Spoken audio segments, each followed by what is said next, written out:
Grand finals में। मेरा नाम है स्पीडो और मैं आप सबका स्वागत करता हूं महानगरी मुंबई के सरदार वल्लभ भाई पटेल इंडोर स्टेडियम में। आज यहां पे इतिहास रचा जाएगा। ये एक कहानी है, कहानी कमबैक्स की। ये एक कहानी है, कहानी डेडिकेशन की, उस ग्राइंड की जो यहाँ पे सबने करके दिखाई। और यहाँ पे वो 16 टीम्स आई हैं जो सबसे बेहतर हैं। बट इन 16 टीम्स में से केवल एक टीम होगी ऐसी जो बनेगी चैंपियंस। आज उन सभी चैंपियंस के लिए एक बार जोर से चीयर हम करने वाले हैं। The crowd is here, it is massive. मैं हूं आपका होस्ट पीरो और मेरे साथ यहाँ पे जुड़ते आपको नजर आएंगे तो शानदार एनालिस्ट आकाश कोले एके सोल्टी। बट सोल्टी कहां हो भाई आप? सोल्टी वेयर आर यू? अरे स्पीडो भाई, मैं थोड़ा जनता के साथ व्लॉग कर रहा हूँ। एनर्जी तो देखो इनका। जनता, this one is for the vlog. आमची मुंबई। क्या बोलती पब्लिक? कौन जीतेगा? The atmosphere is lovely. Speedo, I'm gonna join you guys at the desk very soon, but over to you. Well, that is Salty for you, but alongside Salty, we also have a man with multiple talents. The man who came straight from Malaysia, Terence, aka IC Baby. Welcome to India. How are you feeling? And what do you think about this amazing crowd and India? Oh my goodness, I'm feeling extremely excited here. Let me introduce myself. My name is IC Baby 12. I'm from Malaysia and you guys have been very lovely. And speaking of two things about India, there's two things I love about India. Number one, Bollywood. Amir Khan and Shah Rukh Khan, the best actor of all time. Undeniable. Number two, the people of India. What? Actually, you don't believe me? Well, I They, believe you. people of India 100, IC Baby 12. Ja bana tu secret ho, tofa kabu karo. All right, that is IC Baby for you. But let's come back to the business. Let's talk about our business. It is BGIS. It is Grand Finals. And हम यहाँ पे उस एक team को खोज रहे हैं जो सबसे बेहतर है। But Salty, all together, क्या कमाल का एटमॉस्फेयर है स्टेडियम के अंदर। मैं तो था उधर जनता के साथ, बातें कर रहा था, उनके साथ था, तस्वीरें खींच रहा था। And I think this is a dream come true for all of us. This is BGMI at its very peak. Absolutely, बहुत ही crazy atmosphere यहाँ पे बन चुका है and I can feel it. I think even IC who's here from Malaysia can feel it. We all know now that he loves Bollywood, but he also loves something and that is BGMI. Yes, exactly. And speaking of BGMI here, to be honest, that's enough for me, right? Let's talk about the teams that's going to be participating here in the Grand Finals. Yep. Day 1, Day 2 Grand Finals, it has been exciting here. There is so much to talk about when it comes to the teams trying to compete for the number 1 spot. And today, final 6 matches. And I'm very nervous and stressed for the teams because there is about 8 to about 9 teams fighting for a potential chance on the number 1 spot. Well, talking about chances, talking about history, number 1 यहाँ पे 3 दिन का competition हमें देखने को मिलेगा। आज आखिरी दिन है, 2 दिन हम ऑलरेडी विटनेस कर चुके हैं। But day number 1 was phenomenal. Crowd आए थे, जोश था। एक बार नजर डालते हैं overall standing of day number 1 जहाँ पे रेवेनेंट स्पोर्ट्स बहुत शानदार खेल के गए थे। 83 अंक उनके पास थे पहले दिन के बाद। आपने तो रेवेनेंट स्पोर्ट्स के बारे में बता ही दिया, बट आप शायद भूल गए God rain also finished day 1 with 83 points. ये दो team they were lock in horn for that number 1 spot. It's not just them as well. OR Esports, क्या शानदार प्रदर्शन था उनका। देखिए पहला दिन OR का बहुत खूबसूरत था। उन्होंने काफी अच्छा खेला और ऐसा लगा कि प्रेशर है ही नहीं OR के ऊपर। But Team X-Park, the fan favorites, they also played well. Agreed. X-Park has been the most consistent team thus far in Day 1 as well as Day 2. Before we talk about Day 2 here, let's talk about the second half of how Day 1 actually happened as well. We had TWM Gaming as well as Blind Esports. One of the two teams that's very surprising here because, you know, a lot of expectations were put up towards these two teams in particular from online as well as between all the teams competing in Day number 1. But nevertheless here, they still scored about 35 to 37 points respectively from both of them. So I'm looking forward to see whether or not can they push themselves up towards the high ground. But that's pretty much Day 1, right? You know, when we talk about Day 1, it's all about getting used to the vibes in BGIS. Yeah. It's all about getting used to each other. And of course, you know, it is unexpected, right? It's all unpredictable. देखिए पहले दिन पे एक और चीज थी, pressure के सामने, ऑडियंस के सामने, वो प्रेशर के अंदर पहली बार खेल रहे थे हमारे प्लेयर्स, बट डे नंबर 2 थोड़ा सा अलग था, वहां पे कमबैक्स हमें देखने को मिले। Let's have a look at overall standing of day number 2 and big Brother e sports. एक दिन में 6 मैचेस में इन नए प्लेयर्स ने 90 पॉइंट्स हासिल करे। मतलब 2 चिकन डिनर 90 पॉइंट। अगर आप एवरेज देखें Speedo, it means every game I see they get 15 points from every single game. ये कोई मतलब मामूली बात नहीं है। And you've got gladiators as well, you've got to talk about them from the bottom of that first page। जो comeback इन लोगों ने किया, 88 points from just the second day itself, it's absolutely fabulous। And the best part is Destro said that he's going to make that comeback। Agree. And speaking of which as well, we do see 4 aggressive men as well as mid-wave esports also in the top 8 as well, top 2 falling a little bit short. And this, when it comes to day 2, it's all about, hey, we've gotten used to their playstyles, we've figured out how to take down some of the strategy. That's why we saw teams like Revenant Esports, God's Reign, as well as Aura Esports kind of fell down a little bit short in the second half of day number 2 though. बिल्कुल जैसे IC आपने बताया, revenant e sports सबसे पहले दिन में बहुत अच्छा खेले, नंबर 1 पे गए, बट डे नंबर 2 पे वो प्रेशर आ गया। कह रहे थे ना कि हम नंबर 1 पे हैं तो उसको बनाए कैसे रखें, उस चीज में रेवेनेंट को प्रॉब्लम हुई, उस चीज में ओआर को भी काफी दिक्कतों का सामना करना पड़ा। बट मैं काफी खुश हूँ, काफी अच्छे कमबैक्स देखने को मिले। 4 AM एक नई टीम आई, एक नई टीम चाहिए। बिग ब्रदर ई स्पोर्ट्स की हमने बात करी थी, number 1 on the table I feel. Absolutely, I think यही तो है, यही तो प्लेटफॉर्म है BGIS का grand finals. We were looking for these new superstars and we certainly have a lot of these new superstars. Absolutely, we have some really good players there, but overall अगर बात की जाए situations की, I feel that today is the grand day, today is the major day. As IC mentioned, I feel there are 9 teams who can win the tournament. Let's have a look at those teams. Let's have a look at overall standing. 2 दिनों की मिला के and 2 दिन के बाद मैं कहता हूं सपने सच होते हैं। बिग ब्रदर ई स्पोर्ट्स सपने तो इनके सच हो रहे हैं, बिकॉज टोटल 12 मैचेस के बाद they are number 1. Agreed. Speaking of number 1, we have to talk about how every single team is currently at, especially before we start off the grand finals of day number 3. Big Brother Esports number 1, of course. Gladiator Esports 134 points in second place. Revenant Esports on third place. Expert on fourth. God's Reign and TWM Gaming, Blind Esports and Midwave in the first half. But now, why I say this is very important, because this 8 teams in the front page have been their ups and downs during day 1 and day number 2. But the biggest wild card here is going to be Big Brother Esports, because think about this.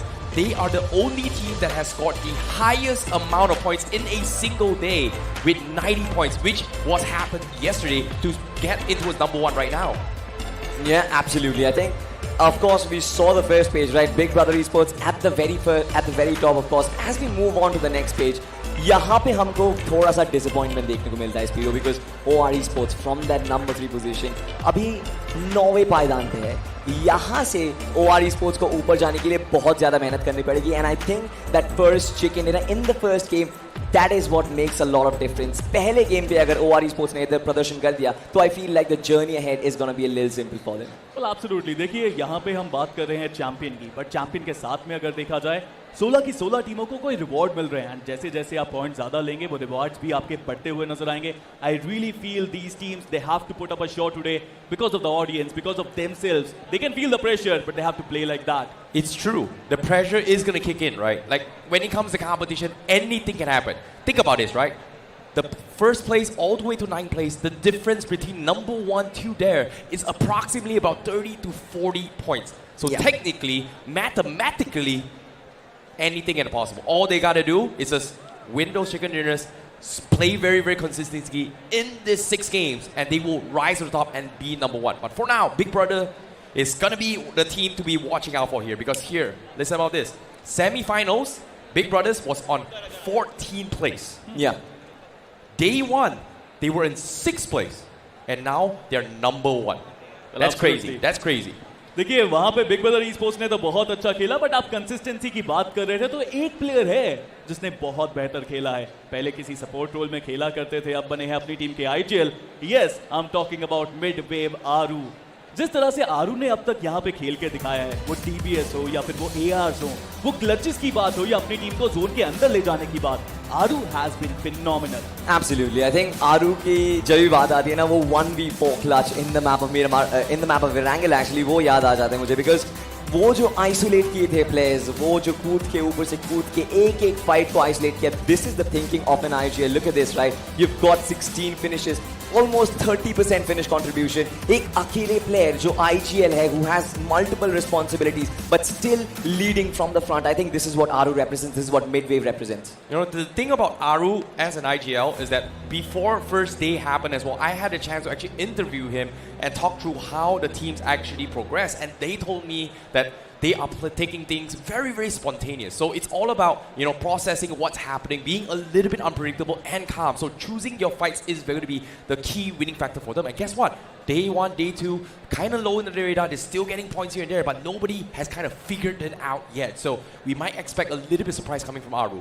देखिए आरू की तरफ से surprise आएंगे या नहीं आएंगे वो तो हम देखेंगे, बट एक प्लेयर है जिसने सपना देखा था यहाँ पे आने का, और शायद इस टूर्नामेंट से पहले उनको कोई नहीं जानता था, बट वो यहाँ पे आए, उन्होंने बहुत अच्छा खेला एंड उनकी टीम अभी नंबर 1 पे है. आई am talking about Big Brother e sports के सैफ, जिन्होंने अपने दम पे इंडिविजुअल लेवल पे एज अ टीम बहुत अच्छा खेल के दिखाया है. I mean, when you speak of Saf, आपको ये बात तो बोलनी पड़ेगी कि उनका यूटिलिटी यूजेज बहुत उम्दा है. The way he uses his grenades, the way he creates space for his team, it's absolutely phenomenal. और जो बात आपने बोली, right? He had no clue that he was going to be at this stage in front of this huge crowd. I'm pretty sure Big Brothers Esport and Saf in particular, they are going to be superstars for the next generation. You're not gonna lie, Saif is the reason why teams like Revenant Esports as well as God's Raids were completely shut down in day number 2, right? And in this particular match, you see, look at him. He's got 25 finishes here, 35.2 finish percentage, and an FD ratio of 2. So he has been popping off, and especially for yesterday, they were the ones that actually toppled out the top teams and making sure they don't score enough points, and just enough for them to score a total of 90 to scale back in number 1.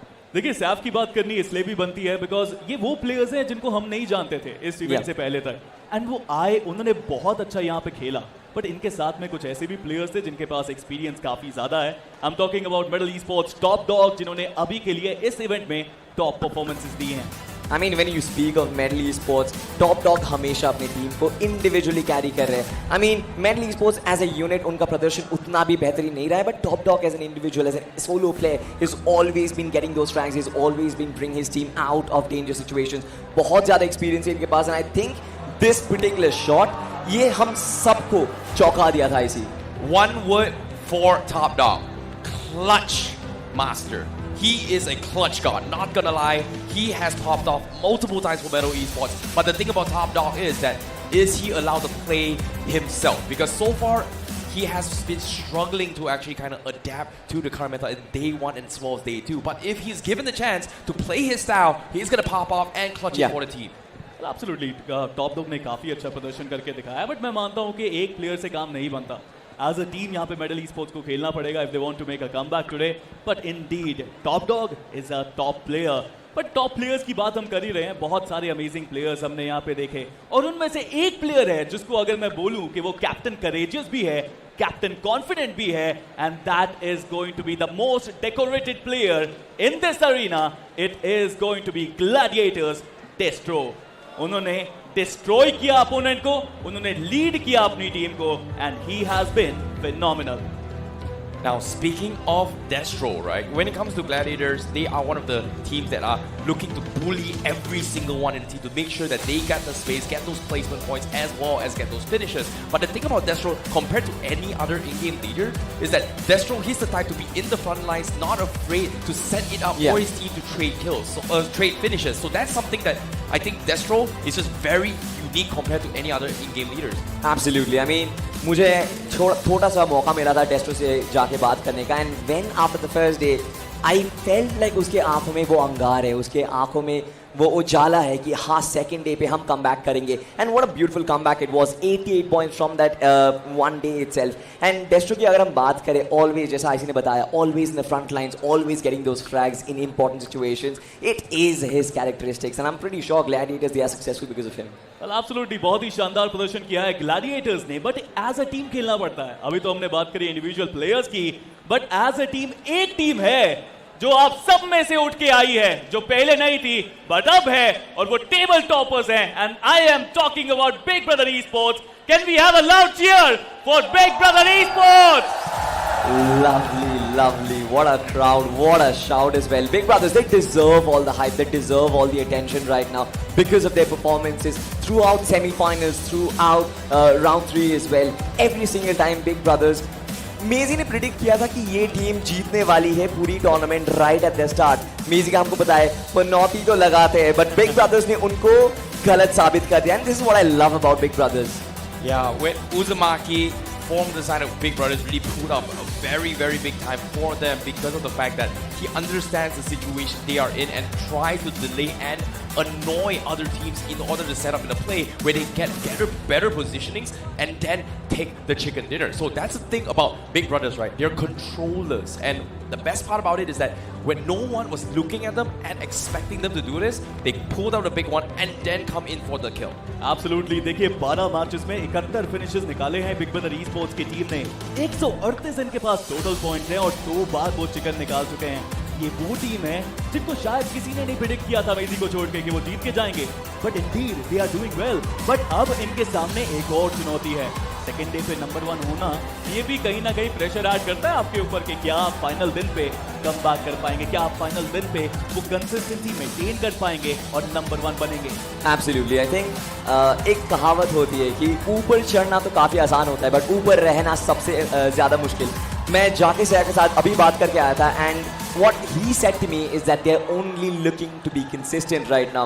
वो 10-12 point, वो 10 से 15 अंक every single time they want to get in every single game. अगर उन लोगों को लगता है कि 200 पॉइंट उनको आ गए, I think they are looking at picking up the trophy. देखिए क्राउड ने चीयर तो बहुत अच्छी करी थी जब मैंने बिग ब्रदर ई स्पोर्ट्स का नाम लिया था, बट अब मैं जिस टीम की बात करना चाहता हूं वो फैन फेवरेट्स हैं.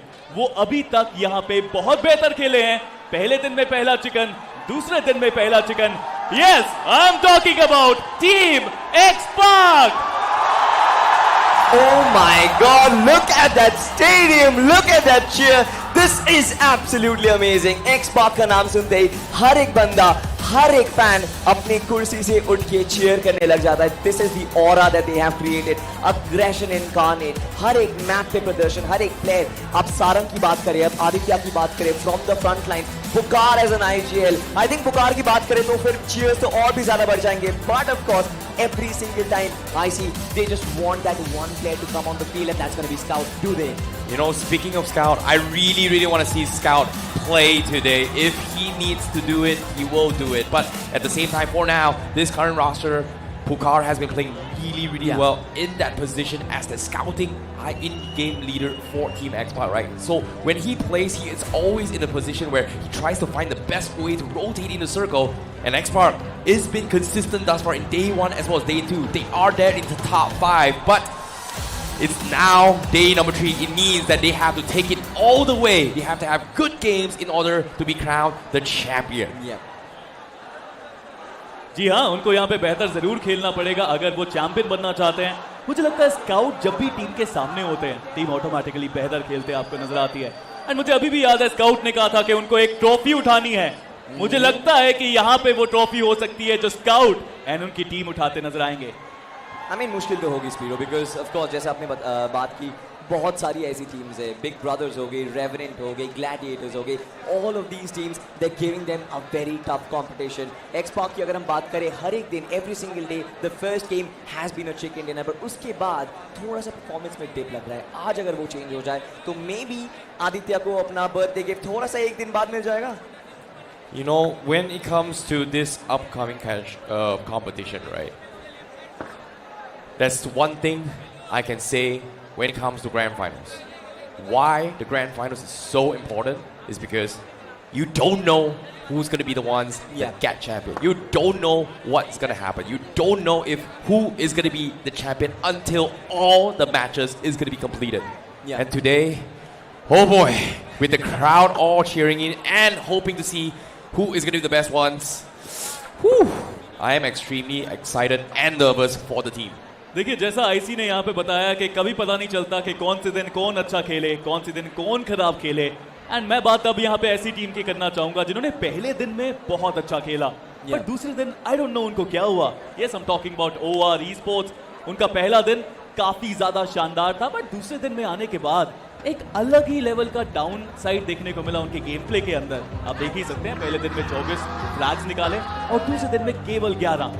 OR Esports का पोजिशनल बेस्ड गेम प्ले रहता है हर वक्त। They are looking for that better position inside the circle and I think day 1 पे उनका जो एक्सपीरियंस था, उनका लैंड पे खेलने का जो अनुभव था, वो उनको एक बहुत अच्छी पोजीशन पे ला दी। But second day like you said Firo, it was a day of comebacks. बहुत सारी underdog teams they came up and they made life difficult for OR Esports। जो पोजीशंस को होल्ड करना चाहते थे वो होल्ड कर नहीं गया एंड अपेरेंटली आप स्टैट्स में देख ही सकते हो कि 29 points from 62 points, that was a very drastic drop. Agreed. And as of now, they have a total of 91 points. They're approximately 40 plus, almost 50 points away from, sorry, they are 40 points away from Big Brothers thus far. So they have to try and score the most amount of points if they want to get the #1 spot. And that's why I say, expect the unexpected. Anyone from top 1 to top 9 is going to be fighting for the #1. And guess what? We are here in Mumbai, the city of dreams, where dreams become a reality. And for all these teams, in this 6 matches, one of these teams will get their dreams wish come true. देखिए सपने जरूर सच होंगे ऐसी यहाँ पे बहुत सारे teams के, बहुत सारे प्लेयर्स के, बट मैं ये जानता हूं कि जो जनता यहाँ पे आई है मुंबई के स्टेडियम में, उनके लिए ये एक बहुत बड़ी चीज है। This is BGMI। क्या हम एक बार राइज अप के चीयर्स कर सकते हैं? I'll say rise up, you say after me, rise up! Rise up! Rise up! Rise up! Rise up! Rise up! Let's go! This is me Spiro, मेरे साथ है Salty NIC। अब आपके लिए होगी एक ओपनिंग सेरेमनी।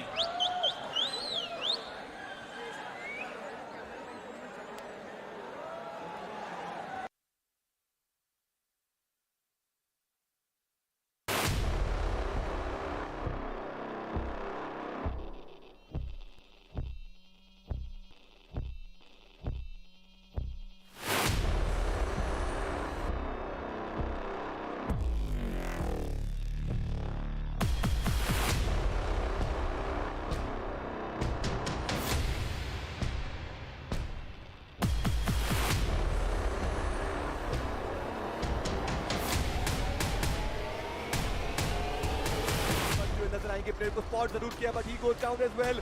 अब मात्र एक खिलाड़ी रॉबिन आईजीएल स्पॉट करेंगे, डाउन करा जाए हैदराबाद। एक 1 डाउन, अब एक 1v2 की फाइट हो सकती है। अक्षत वो क्लक्षत कर ही वो प्लेस उनके बाहर खिलाड़ी समाप्त हो गया। ये एक आखिरी खिलाड़ी देखना ये कि क्या वो समाप्त होंगे। जी हां, Jonathan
Mumbai, how you doing?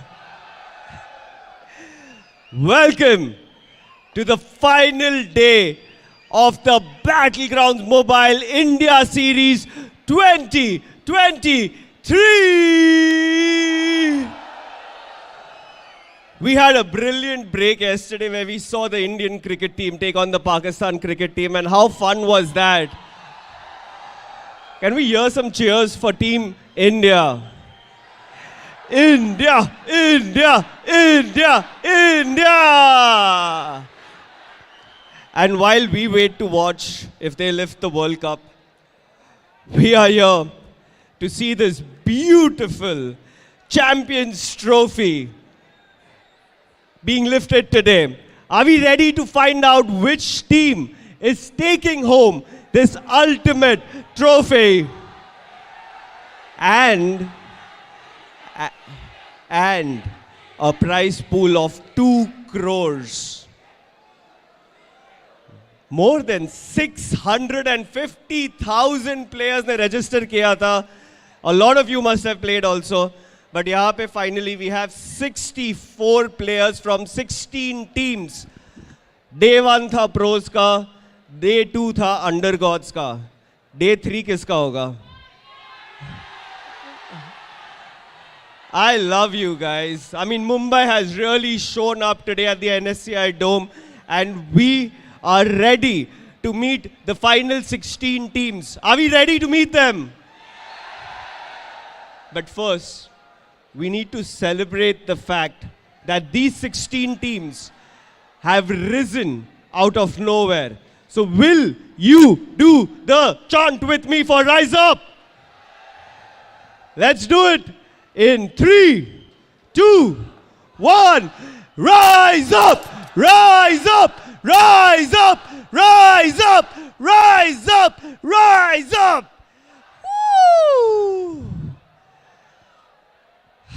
Ladies and gentlemen, those here with me and the ones there watching from the comforts of your home, welcome to the final battle of the Battleground Mobile India Series 2023. 12 matches done, 6 to go. Let's welcome the final 16 teams. Team number 1, ORE Sports!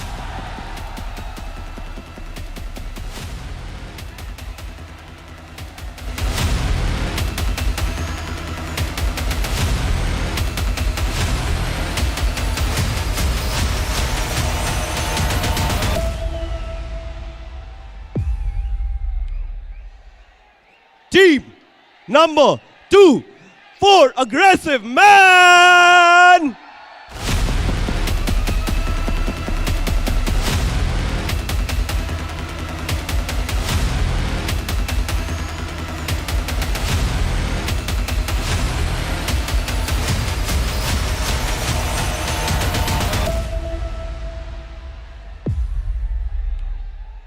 Team number 3, Growing Strong!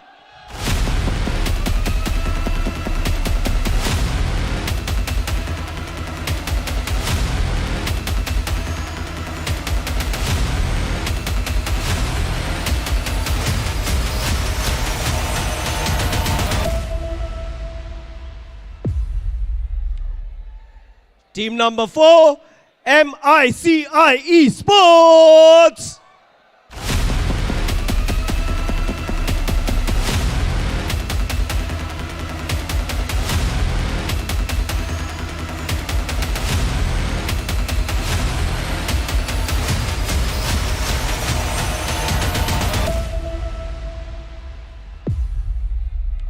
Up next, Third World Mafia Gaming!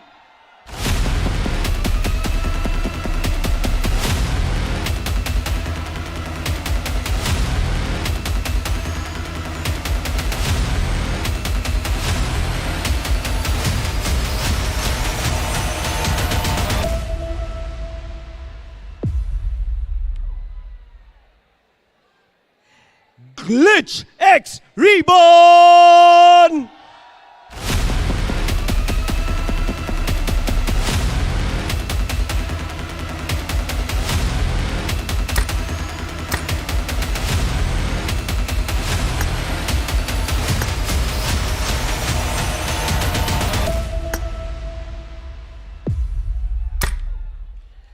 CS Esports!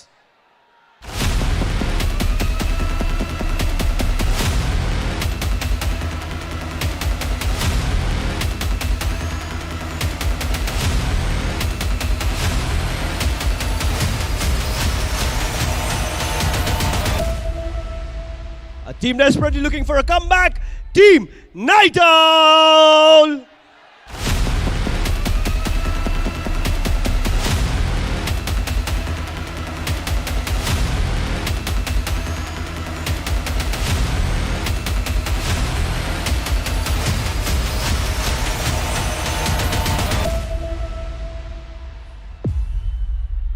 leading the tournament, but will they lift this trophy? Big Brothers Esports!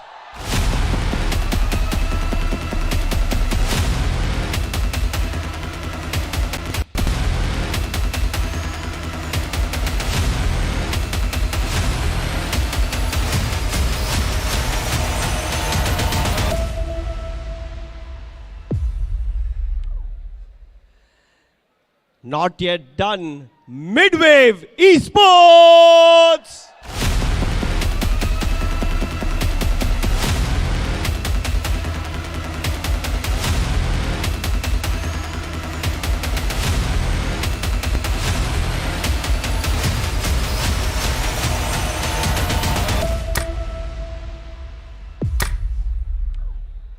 Is their reign done or is their reign just beginning? God's reign!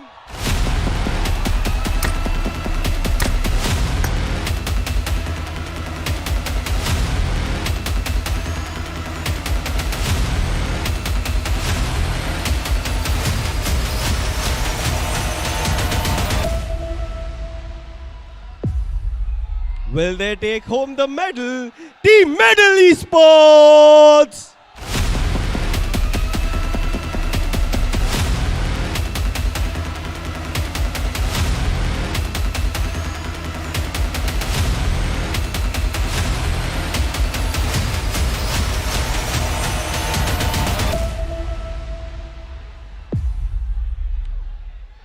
Are these guys going to be the one to take the trophy home? Team Revenant!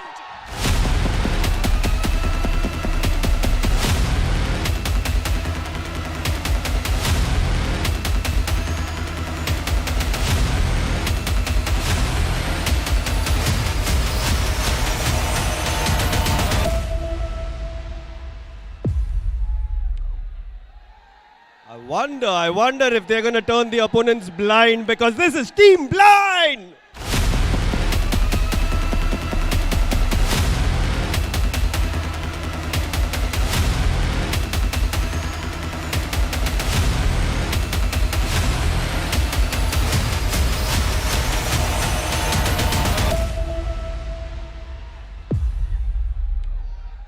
Trailing by just a few points, could be the ones to take the trophy home today. We have Gladiators!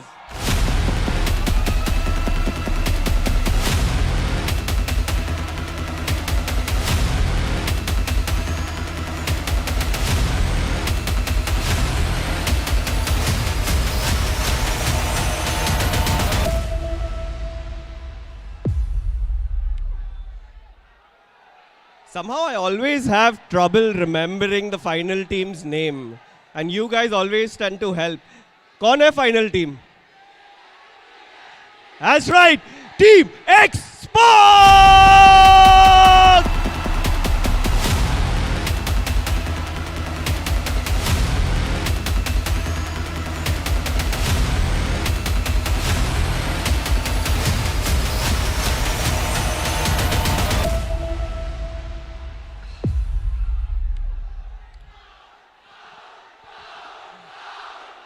Holly, boys, Holly. They've had the record of having the first game's chicken dinners. We don't know if that is going to follow today, but we have been watching closely. You guys are ready for the final 6 matches of the final battle? India, you're not ready for what we have planned for you today. We've got special guests, we've got special matches, and we've got the ultimate trophy to be lifted. I'm Xerxes, and I'm throwing it to the casters to take you to the first match. Goodbye. In the arena of dreams, our competitors have been through trials, triumphs, and tribulations. A story that was 3 months in the making, coming to its final conclusion. History will be made on this stage tonight as we're about to begin the grand finale of BGIS 2023. My name is Super Johnny, and joining me on this panel are going to be Necro and Icy Baby. One last day, one last night, 6 matches remain. How are you guys feeling with this crowd all riled up?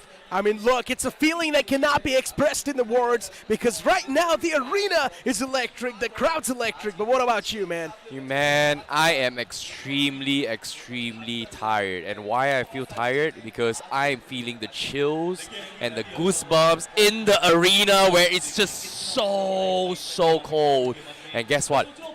Every one of them are just excited to see who is going to be the champion by the end of the day. And now, Yes. I want to talk about the things that is going to be happening here, right?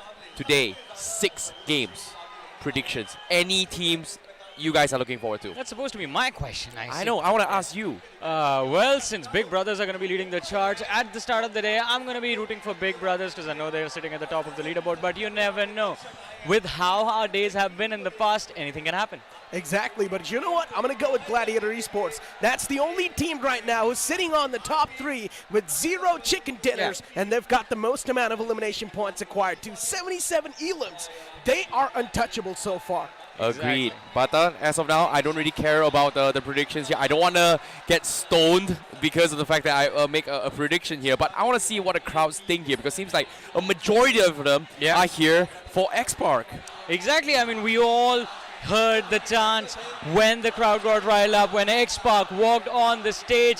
And again, I mean, we're hearing the screams in this arena. Look at this packed out arena, ladies and gentlemen. Not a single seat, not a single spot left vacated.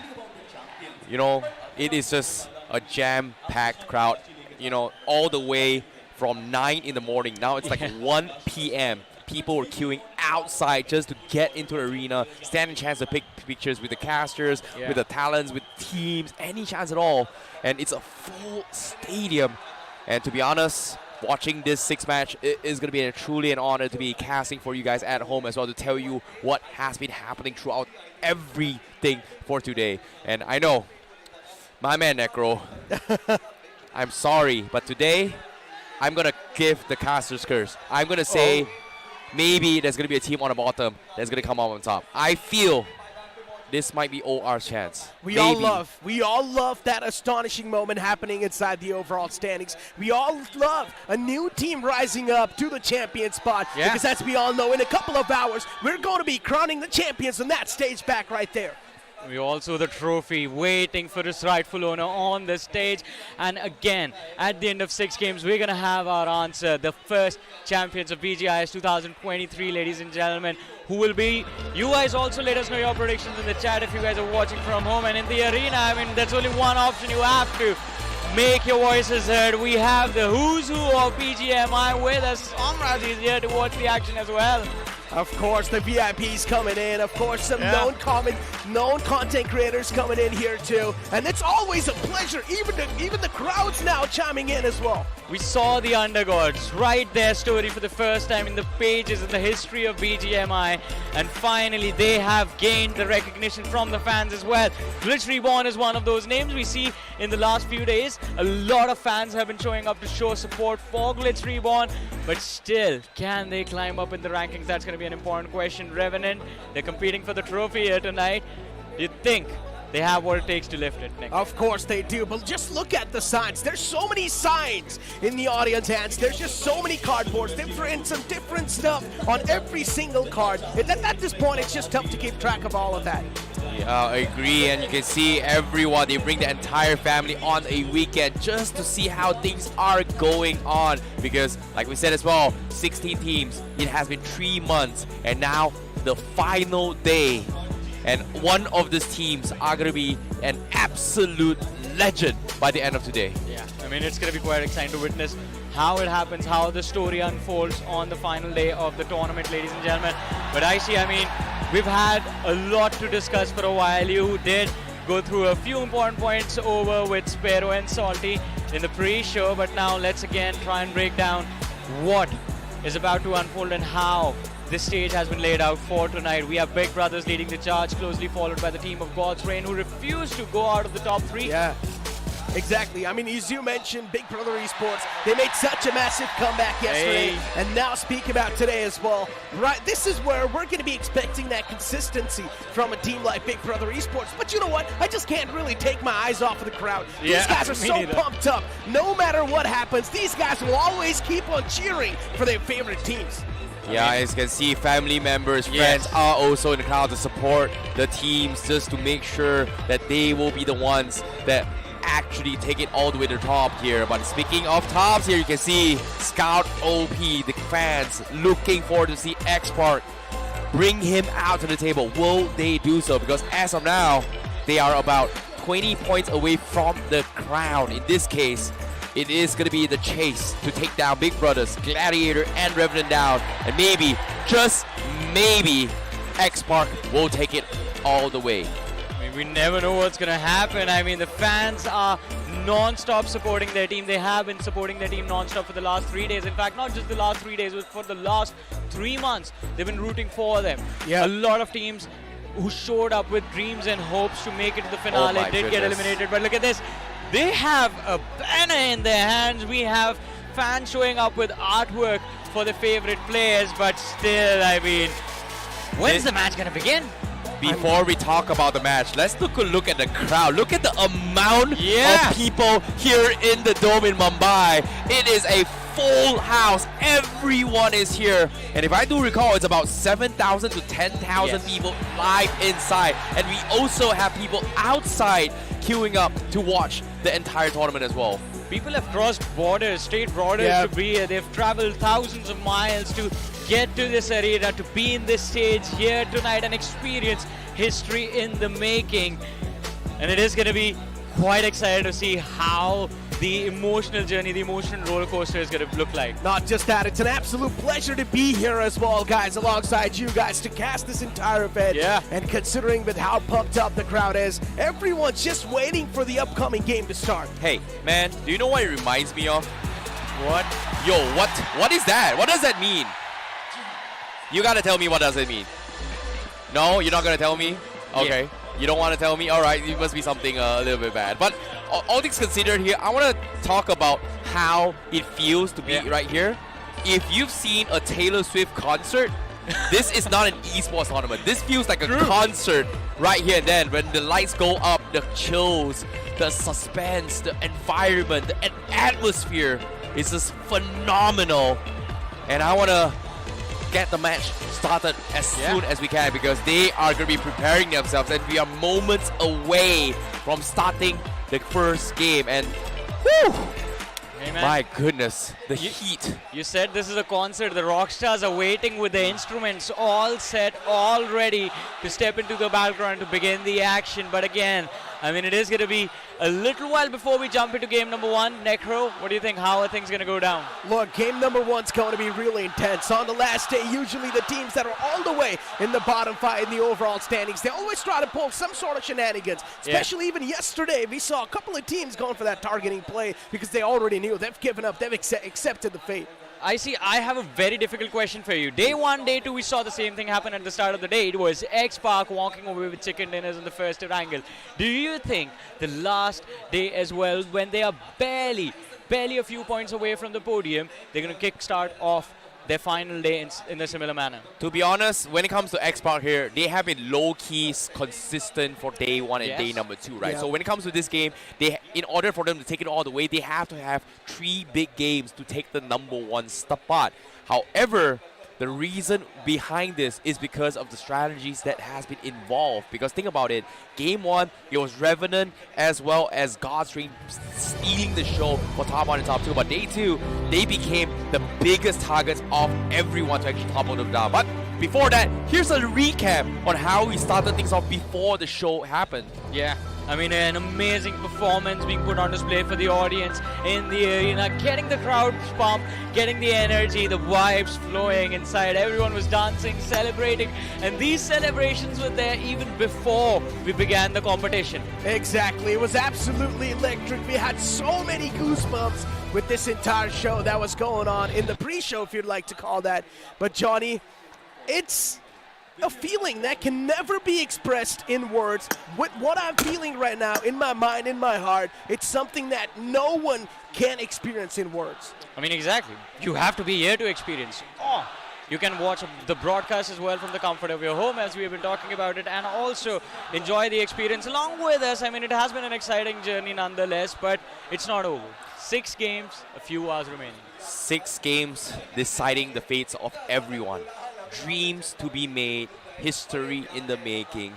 Today, we're moments away from finding it out. However, you can hear, I'm not sure about you guys at home, you can hear the chants, the chills, and you can even see them.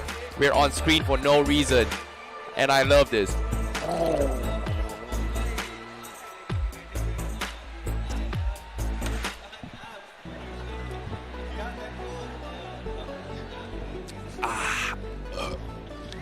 That's the best thing ever. Man. Do you believe Necro has a 6-pack, Ice? I don't think so. Yeah, I that's disagree. I disagree. I don't think he has 6 packs. I do have it. It's just hidden under a lot of cushion. All right, you just can't see it. All right, it's a 6-in-1 promotion. I like that. I like that. But speaking of promotions, you know, to be honest, when it comes to this tournament here, they definitely need promotions to push themselves higher here, right? Because if we talk about the things that is about to happen, I can tell you for a fact that there is going to be some rivalries that is going to be happening. There's some gossips happening as well. Because when I spoke to some of these players behind This the is a scenes, simulation game set in a virtual world and does not represent real life. Please play in moderation, take frequent breaks, and play responsibly. They had a little bit down shakers, so they took a little bit too long to adapt. But day 3, they are looking to try and take the crowd. And that's something that I'm looking forward to see. And guess what? I heard something in the crowd. What's going on? I mean, it is going to be excitement because we're just a few moments away from game number 1, ladies and gentlemen. Look at this. The GOAT. The GOAT The greatest of all time. has been called upon by the fans. Oh my god. Wait, Jonathan? Is it the crowd? Wait, is Jonathan Wait, here? where? I think Jonathan is going to be coming in. Well, I mean, if that is going to happen, this roof is going to blow off this place. But still, I mean, since we are talking about the GOATs, we could have a new GOAT in the making as well, because we need to talk about the players, as you've been talking about. It was an exciting set of affairs watching that MVP of BGIS leaderboard unfold as well. But ladies and gentlemen, all of that conversation, right? Game number 1 is set to begin.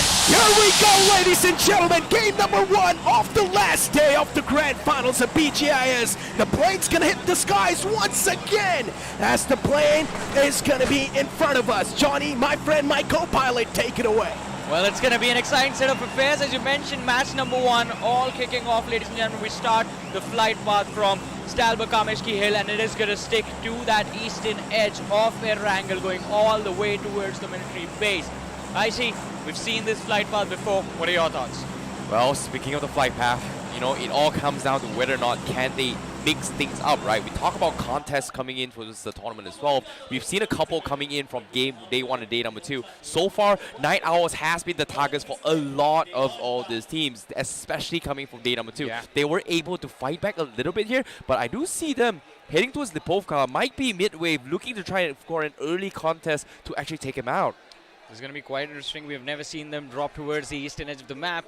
Midwave might be in a little bit of trouble if the zone is towards anywhere towards the northeastern part of the map, because Midwave is going to drop towards Milta Power. They're going to have a 4-man split drop, and then they're going to try and figure out their rotation. Night Owls, they have an opportunity to go for those early fights, which this time haven't really worked out for them. Now, speaking of the circles here, Michi. Oh, boy! A military base to kick things off. I'm excited. Okay, this seems to be home grounds coming from Gladiators as well as X-Park. So this is actually looking good for the fans. Likewise can be said for Revenant Esports as well, who's currently in Milta. These are the teams that are very, very strong. They are the top contenders looking for the top 5 finish. So seeing this circle means that this is going to be very, very favorable for them. However, Big Brothers, they are going to be in Pochiki. That means they are going to be one of the furthest away from the zone, especially from the northern section. As when that happens, and when they try to rotate into the circle, Big Brothers is going to have a lot, and I mean, not just 1-2 teams. Yeah. I mean, they're almost the entire lobby looking to gatekeep them. sure, but still, let's see how their journey is going to look like. Still towards the northern edge of the circle, they will have an opportunity to pick a few early fights by gatekeeping the teams coming from the northern part of the map, and there is quite a lot of them. So there's going to be a massive opportunity on the board, but talking about opportunities, an opportunist drop clash in the early stages. Revenant Esports deciding to cross over to the military island. Caught off guard by Metal Esports. MJ could have been caught in that. Not dealing enough damage. It's a little bit too tough to connect that spray. Oh no! Sensei! The IGL gets caught. This is a big blow for the side of Revenant Esports, but they're trying their best to fight back. Fierce replies back with a knockout onto Kyoya, but is that going to be enough to stop Metal Esports? What a way to actually punish this here. Very, very early rotations coming from Revenant Esports, and Meadow Esports, they know this is about to happen. And guess what? Revenant Esports, they are not too happy. MJ is gonna try going here. He comes for display. But oh boy! Meadow again! What a great blow-up that was. MJ knocked out as well. Metal Esports now dismantling the players of Revenant Esports limb by limb. And also Top Dog is here to get the confirmation rolling in. CS Esports as well. They want to be the quick ones to make it in the circle too. And Metal Esports, a little bit of salt on the wounds against the players of Revenant. Metal Esports are already kicking things off on a fantastic note. Metal Esports collecting medals in the early stages, but look at this, what is happening over there? Blind colliding against the players of Big Brothers, and Big Brothers, they are getting absolutely demolished despite they have retaliated this time. They sit there with a massive advantage. Dev to the rescue, he went it all for his team. So many fights happening at the same time in the early phase of the game. Saw this coming, but Big Brother Esports, they're trying their best to fight back in this entire fight. And Blind Esports now as well in the same shoes as Big Brothers. Both these teams down to just that solo survivor. Who's going to come out on top? Now it's a question to be answered. But Big Brother but no save! He shuts down the last guy, and the hopes and dreams of Blind Esports to kick things off on a great note. What a clutch coming from Big Brothers Esports, but it seems to me this circle is slowly messing up every single one here in this game. What an early team fight, and just right from the get-go, they've already seen Oh no! They have to be quick, and guess what? They don't have a lot of mets as well. They have to make it into the next phase of the zone, and this is not looking good for Big Brothers at all. A blunder in front of a massive crowd in the arena, but still Big Brothers, they will have an opportunity to bring Sarvit back into the action. Should be an easy revive considering they have taken care of the players of Blind Esports. But now we move over to Yasnaya Poliana, ladies and gentlemen, the city in the northeastern quadrant of the map, where this has been historic, growing strong up against the players of God's Reign.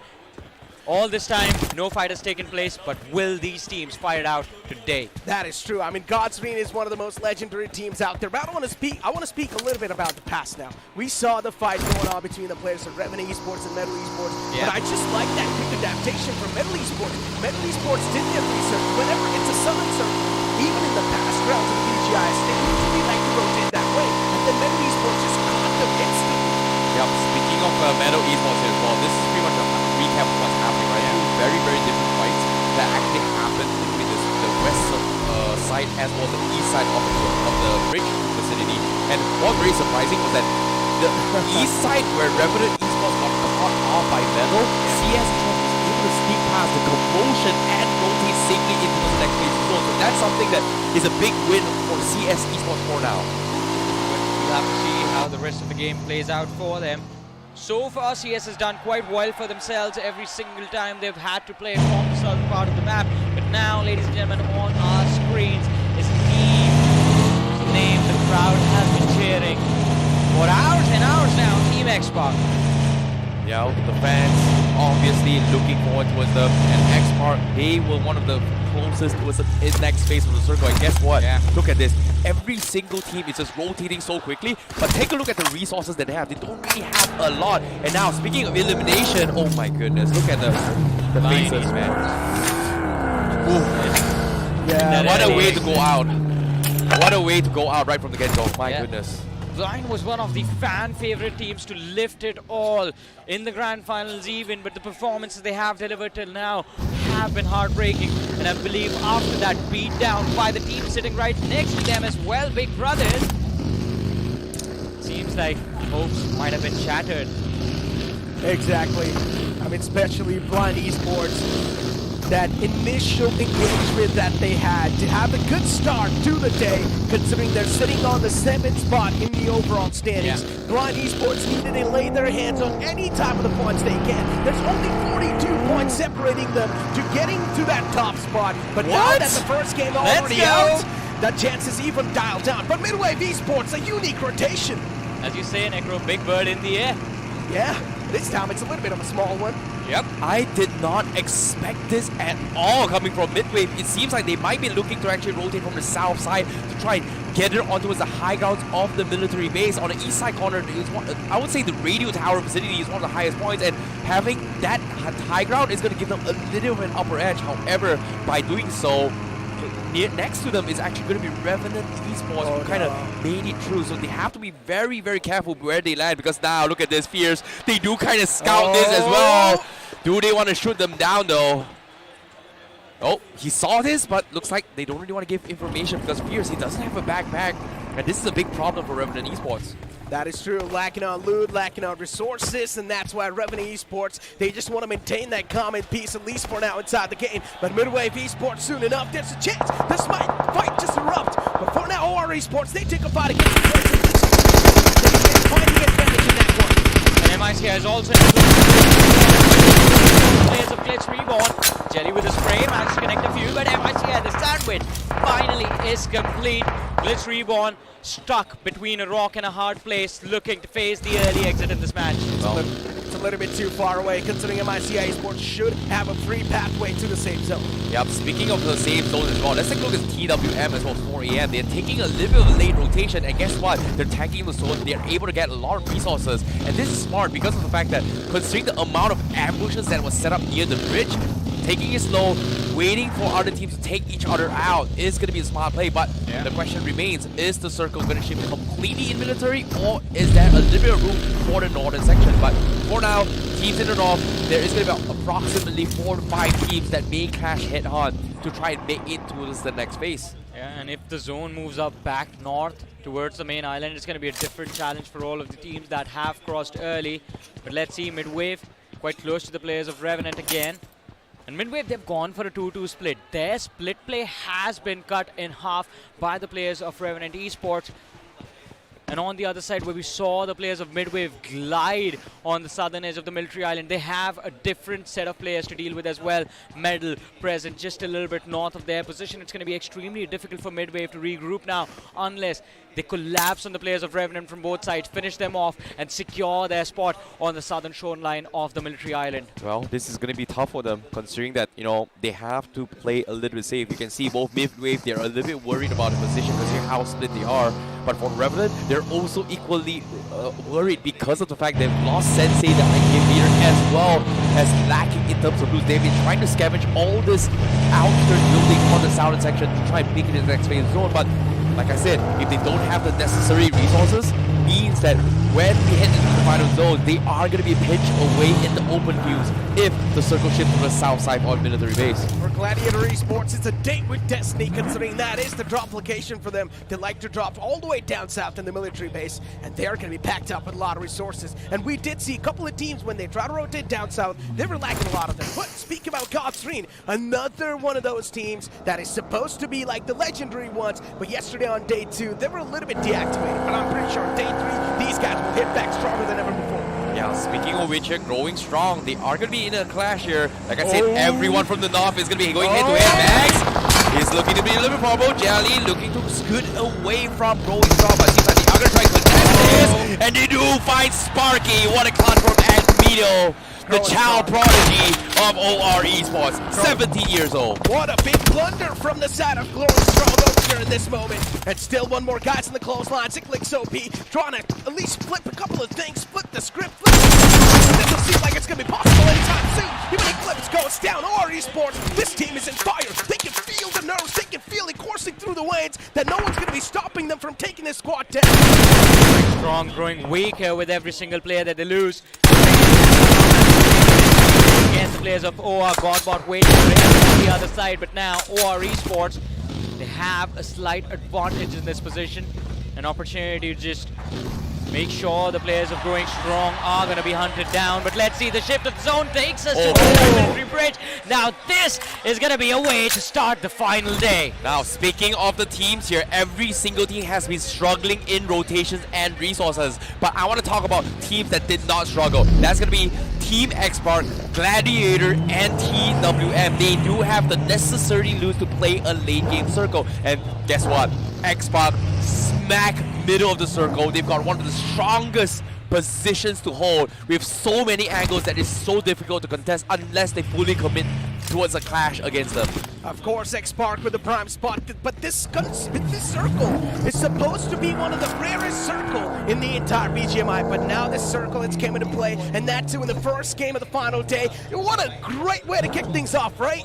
Yep, when it comes to BGIS, expect the unexpected. Exactly. And what a way to start things off, man. I mean, we are enjoying this, but I'm pretty sure the players playing the game right now are going to be extremely stressed with these zone shifts.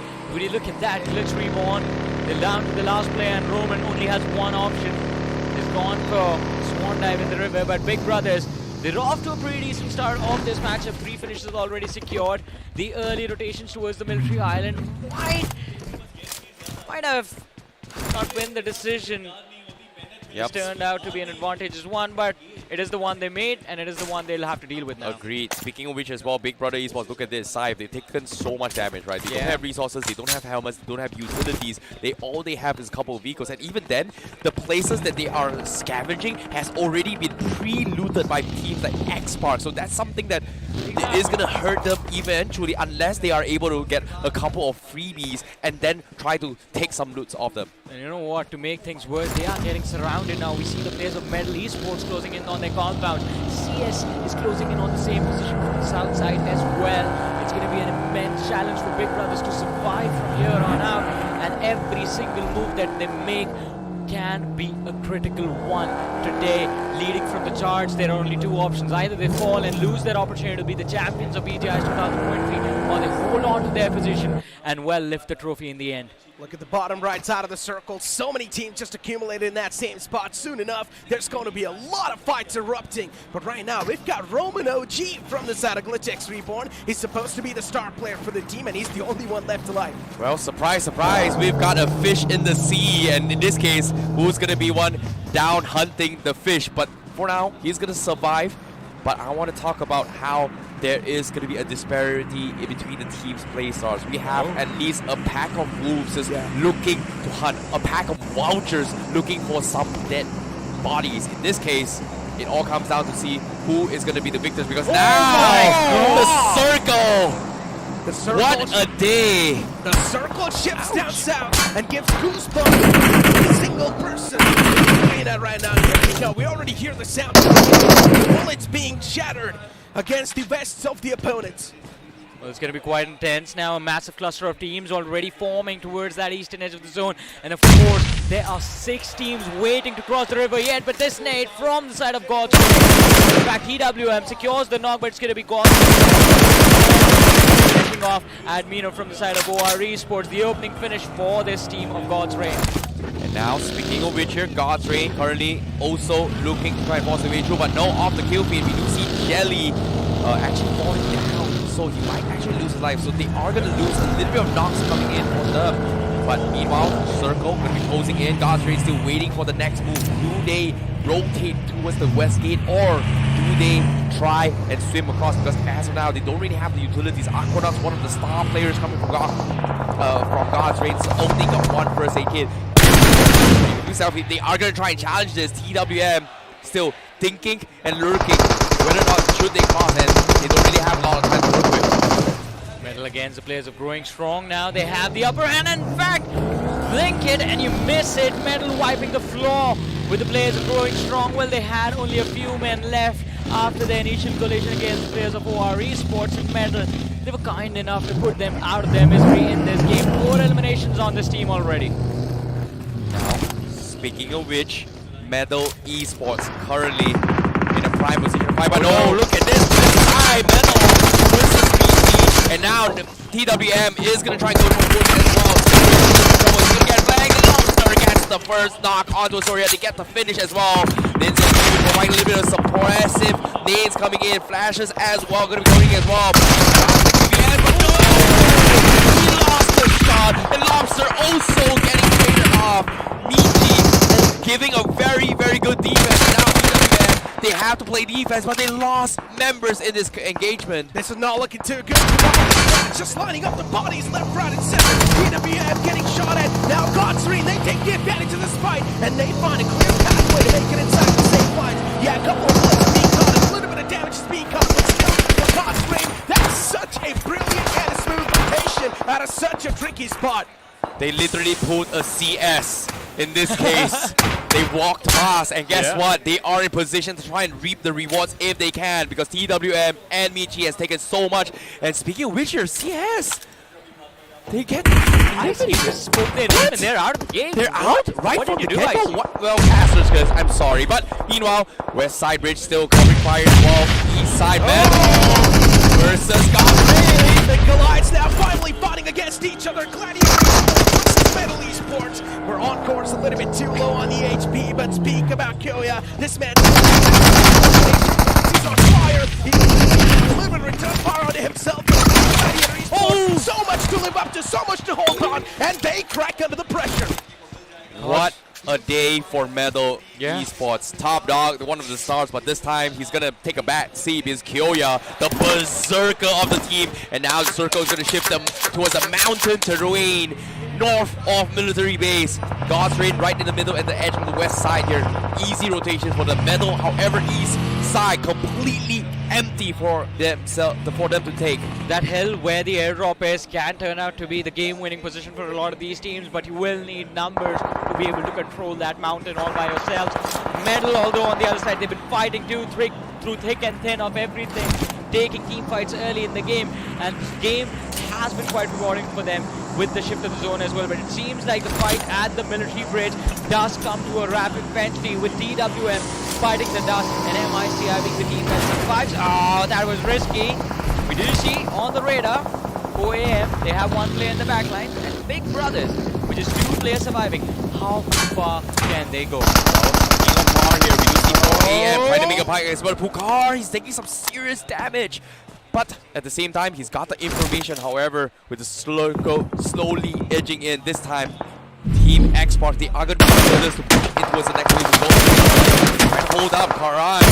They spoil it for now. Spin the fish in the sea. In this case, he's going to try to go for, and in this case, Big Brothers. Karan is going to get scouted out. That's going to be Sarang that actually steals it away from Uzumaki. Yeah. What a day it has been so far. Imagine this is just game 1. We are in stage 5 already. Down to 8 teams, 25 players in this matchup. Look at Team X-Park now. Their tempo of the game and already unleashing hellfire against Big Brother Esports. Team X-Park is so adamant to taking this fight, and Big Brother Esports, they do not really have the advantage anymore, considering Team X-Park, they've got the man advantage to back them up. Sarang looking for a toss on this nade, but considering it's a little bit far away stage, he's going to have to go cushion to cover himself. But again, it's so consistent on the visual, not the bullet. Safe is getting shot at from the back, and as I mentioned, it's just going to block the visual, not the bullets. Safe barely surviving on a sliver of HP, and that name from Sarang might say, one more man to go. Uzumaki barely surviving. One more shot. The nade. Close quarter engagement, but in the end, the last guy gets ran over. Dreams checking in with the car. Team X-Park here to set the tempo. 4 men alive, 7 finishes. The fan favorite team are looking to start things off with the first winner. However, there's still 16 left. Godfrey is still looking strong in the northwest corner. They are getting pinned by mid-wave as well, but shots are coming in towards this game off the screens as well. We do see X-Park also taking a fight against Godfrey. They're trading as well. Oh, this is not looking too good. Equal trades happening on both the sides, but Godfrey being pincered between 2 teams, Metal Esports and the players of Team X-Park as well. And Esport now is a little bit of a complicated storm. Soon enough, this comp's going to be broken down. What a beautiful nade that was from Ninja John. A 3-pointer. Even Kobe's going to be proud.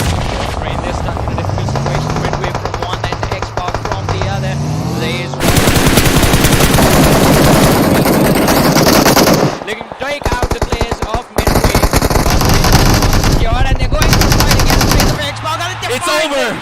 And they have.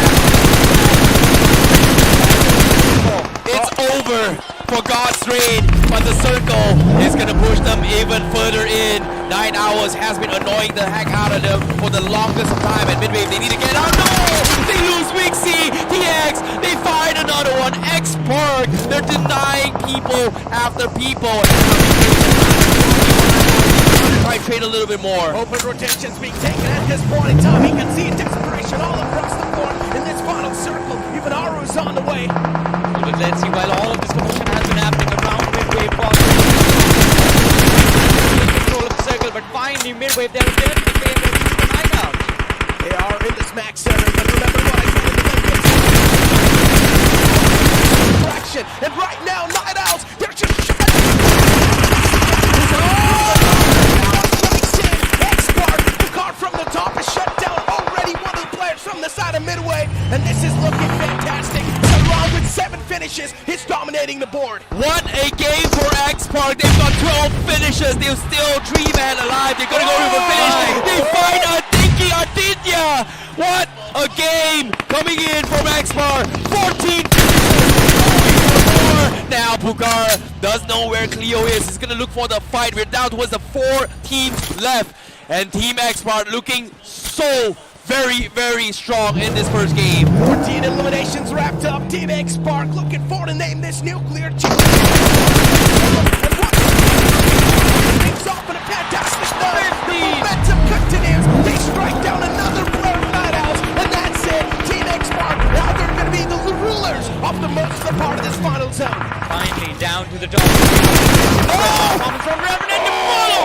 Finding a knock on Pukar and X-Park. They went for a split play. One player trying to get information against the players of Metal, while 3 move towards the zone themselves. Now Saran saw things off. Revenant's going to be kicked out, and now we're down to the top 2 or 3v3 between Metal and X-Park. 3v3 indeed. Sarang falling down here. Meadow also going to be in 2v2. They've lost Lankor. It is up to Kyoya and Paradox to try and take the fight against Team X-Park. Aditya as well as Dreams already the closest towards the zone. And Kyoya looking for the setup. They're pretty much out in the open as well. Kyoya taking high ground advantage. However, it's going to be very difficult to push this. The crowd's chanting Team X-Park. Yeah. And now Team X-Park getting pumped up because of that crowd. Things are looking quite nice for them, but unfortunately they do not really have the men to back them up.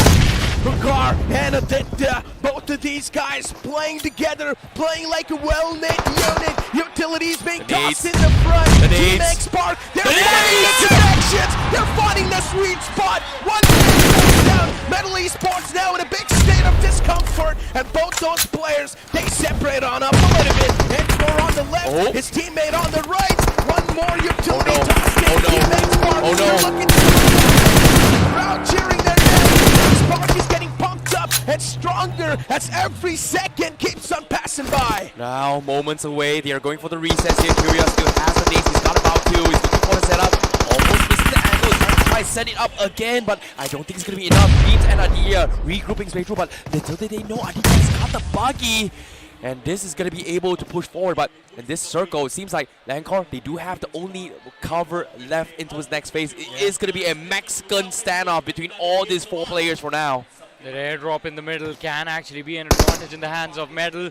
And the tree also the next checkpoint where they can go.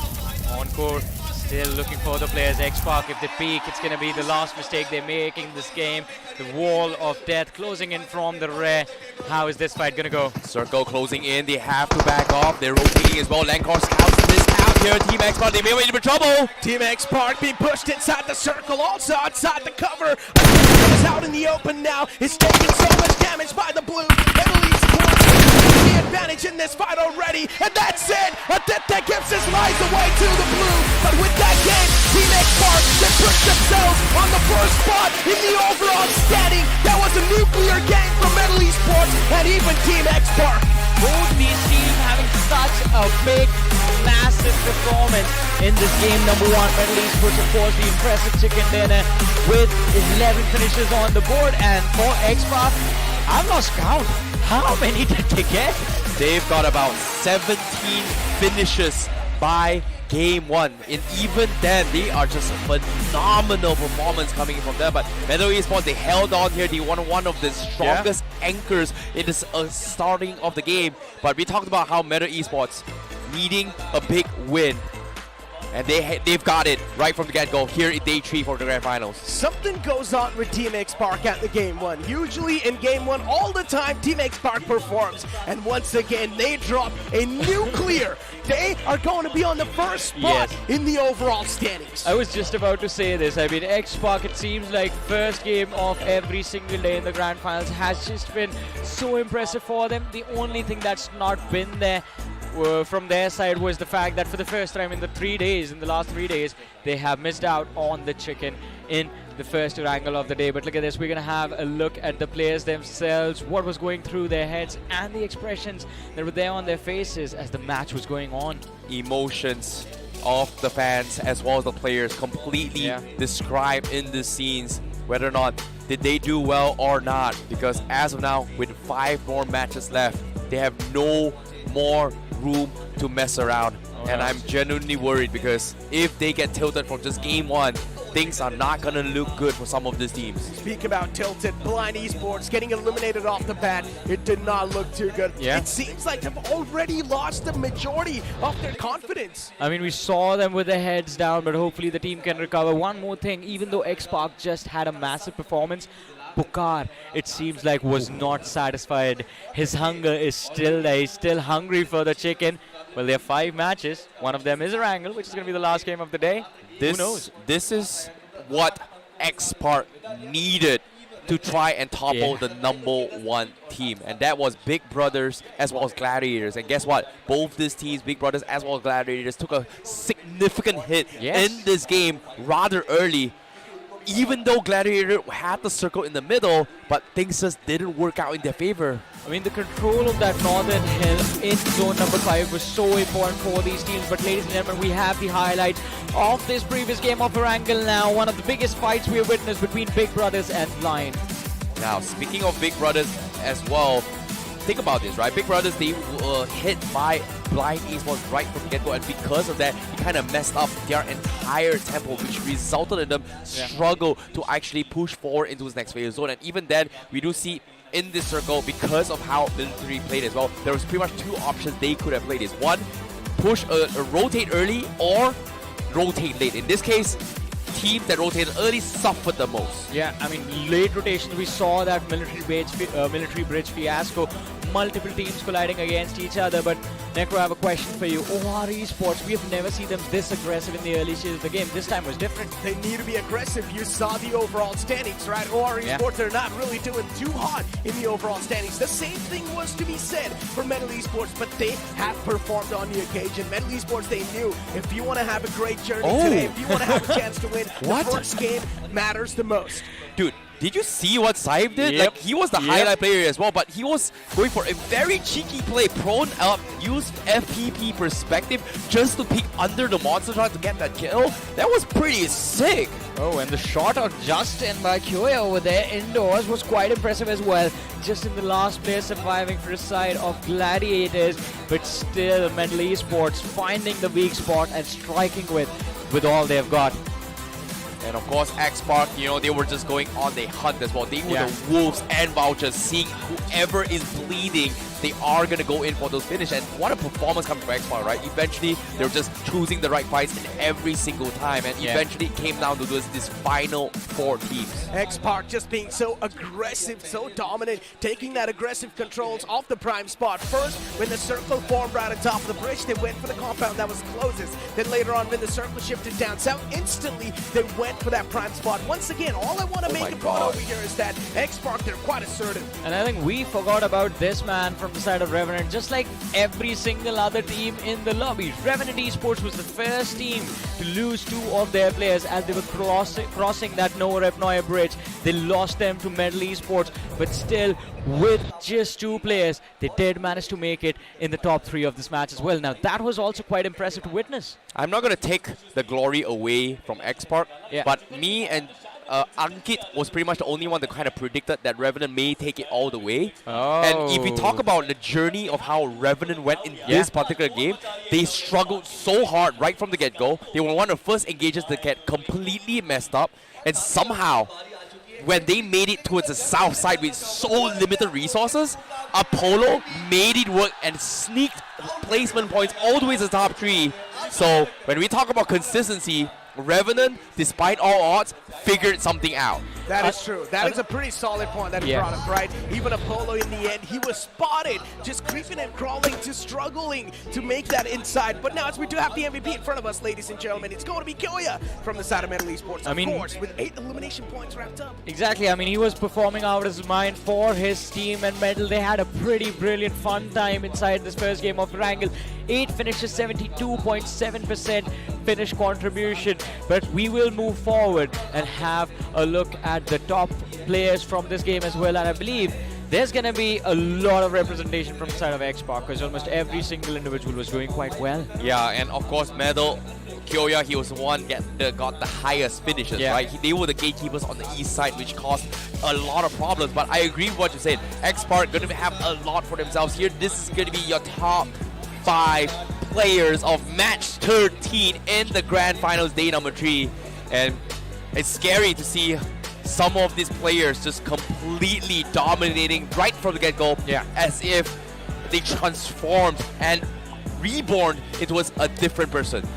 All of that is fine. You see all these known teams dominate, but then you see that one team out of nowhere, which is going to be MICI Esports. Look at that guy, Kunal, on that elimination feed too, with 3 finishes wrapped up, with a finish contribution at 75%. Things are looking too rough for them. Let's have a look at the point standings from this game. We have X-Pac leading the charge with 29 points from this matchup, all thanks to those 17 eliminations that they got. Metal Esports on that second position with 26, and Revenant, the survival instincts kicking in at the right nick of time, make sure that they are still in the top 3, but with a massive deficit, a difference between them and Metal. Revenant is there with 12 points, and then we have a tie between Night Owls and Midwave. I have to talk about Midwave in this game. We saw that interesting rotation with the glider. It seemed like they were going to be in a world of hurt, or they could cause a lot of pain for the players of Revenant, well, the remaining players of Revenant, but none of that happened. Exactly. Luckily enough, Revenant Esports, they did not take any shots against that glider, right? Because Revenant Esports knew they did not have the man number to collide against such a big name like Midwave, and in general, they just do not really have a lot of bullets to waste down on that glider. When you take shots against a glider that's so far away, you're pretty much just trying to shoot them away from your spot, because connecting shots in mid-air that far away is next to impossible. Agreed, and as of now, in the bottom half as well, you see Gladiator only taking 2 points despite having center control of this military base. It's just really, really unfortunate. But even TWM, Gosrain, 4 AM, CS, everyone was just struggling in that circle. And Blind Esports, one of the biggest surprise in this match. Just absolutely nothing. But now, with the overall standings coming into play, X-Pac shoots their way in towards top 2. X-Pac and Big Brother separated by 3 points. Gladiators on that third, just a 10-point difference from the first position, and they still are the only team in the top 8 to be there without a chicken dinner to their name. After that previous game, I genuinely thought X-Pac might just overtake the players of Big Brother Esports, but no, that's not the case. There's only 3 points separating these guys from moving on forward to that first spot. You know how they could have gotten the 3 points? They could have won the game. Well, that's why we say when it comes to Grand Finals, expect the unexpected. And speaking of which, let's talk about the teams on the bottom. Gladiator Esports only about 6-7 points away to trying to take the crown away from them. Likewise, can be said for Revenant Esports, who needs about 10 to 15 points. So technically, mathematically here, even God's Reigns as well, if they have 1 or 2 more good games, they can overthrow Big Brothers as well as X-Pac for the crown. 5 more matches left, I would say even Midwave, with the way they played the previous match, they have an opportunity to climb up the rankings and secure that podium for themselves. But ladies and gentlemen, we're going to move on to the next page now. 9 to 16 on our screens. Blind Esports sitting on that 9th position with 101 points. OR on that 10th with 97 on the board. Glitch Reborn, 4 Aggressive Man, MICI growing strong. CS and Night Owls, the undergods that we were talking about for so long, struggling on that last day. But let's see as we mentioned, 5 more matches are left on the board, and that means they still have an opportunity to bring themselves back into the top 8 and at least hope for a top 3 finish by the end of the day. Do you think that can happen mathematically, guys? Well, to be honest, teams in the bottom 8 here, their windows are slowly closing in. Yeah. And that is going to be very, very difficult to do so. So if they really want to bulk themselves up, they got to do the impossible. Because so far, the highest amount of points garnered in the date thus far has been 90 points. And that is done by Big Brother. So for them to do that, well, technically they can still make it in the top 8. But number 1 seems to be a far-fetch for some of these teams, especially teams in the bottom half. It will definitely be quite a big challenge to secure the first position from that far out. But still, I believe Blind Esports, if they can improve themselves in the next match itself, and especially considering Miramar has been one of those maps which they prefer, they have put big numbers on the board on that map in the past as well. There might be a possibility they might be able to cross 120, 130 points in just one game. And then it's all just a straight home stretch. I mean, at this point, about what he said, expect the unexpected. No matter how many expectations we keep from a thing, there's always a chance that one team comes in, astonishes all of us, and just scoops away that chicken dinner. It happened once in the past. It will happen probably once today as well. Now, speak of X-Park, as I mentioned, after that previous game, I genuinely thought X-Park is probably going to be catapulting all the way on the first spot. But no, Big Brother Esports somehow kept themselves on the first spot. But once again, now they're going to be feeling a lot of pressure. The difference, Necro, though, I mean, you keep saying, I mean, you were hoping for them to be the first. I believe 3 points is nothing. It's a negligible difference at this point in the rankings. I mean, you never know. Big Brother is the first game. We usually do see them start off quite decent on a angle. They do like to pick up the pace from the first game itself, but that wasn't the case. And this can result in quite a detrimental result for Big Brothers Esports at the end of the day as well. I'm actually quite concerned to see how the next game is going to go for them. Well, speaking of which here, you can see the crowds, to be honest, they are just, waiting to see the match. And I'm extremely, extremely worried for some of these teams, especially coming in from OR, because they need to pull a big one if they want to try and catch up. So all things considered, there's just a lot of teams that really This is a simulation game set in a virtual world and does not represent real life. Please play in moderation, take frequent breaks, and play responsibly. They're supposed to dominate the whole time, but no, instead Blind Esports at the start of the day getting picked off early like that. I really want to see how their mental is going to be in the upcoming Deserty Lands. Yeah, speaking of Miramar itself, right? It's a game of long-range battles. Game 1, it was all about trying to rotate and sneak your way into this zone. Miramar, it's all about those gunfire, long-range gunfires, and I want to see whether or not they have what it takes. There's a man holding a sign, cameraman, focus on me first. Can we make that happen? I mean, the focus is on him now. Pretty much. Yeah? Okay, focus karo. Cameraman, jaldi focus karo. It's a meme. Okay. Interesting. But now you can see the fans just looking to try and get attention coming in from them. But we're moments away from starting the map for today. Exactly, ladies and gentlemen, the Deserty Lands are going to be on the way as the second game of the day is going to be booting up in front of us soon enough. The plane's going to be hitting high up in the sky, and so is the sun already. Now we are going to be heading in towards the map of Miramar, and from the perspective of Pukar, Team X-Park, the fan favorites looking to dominate and just hold the trophy to be crowned the best in India for BGIS 2023.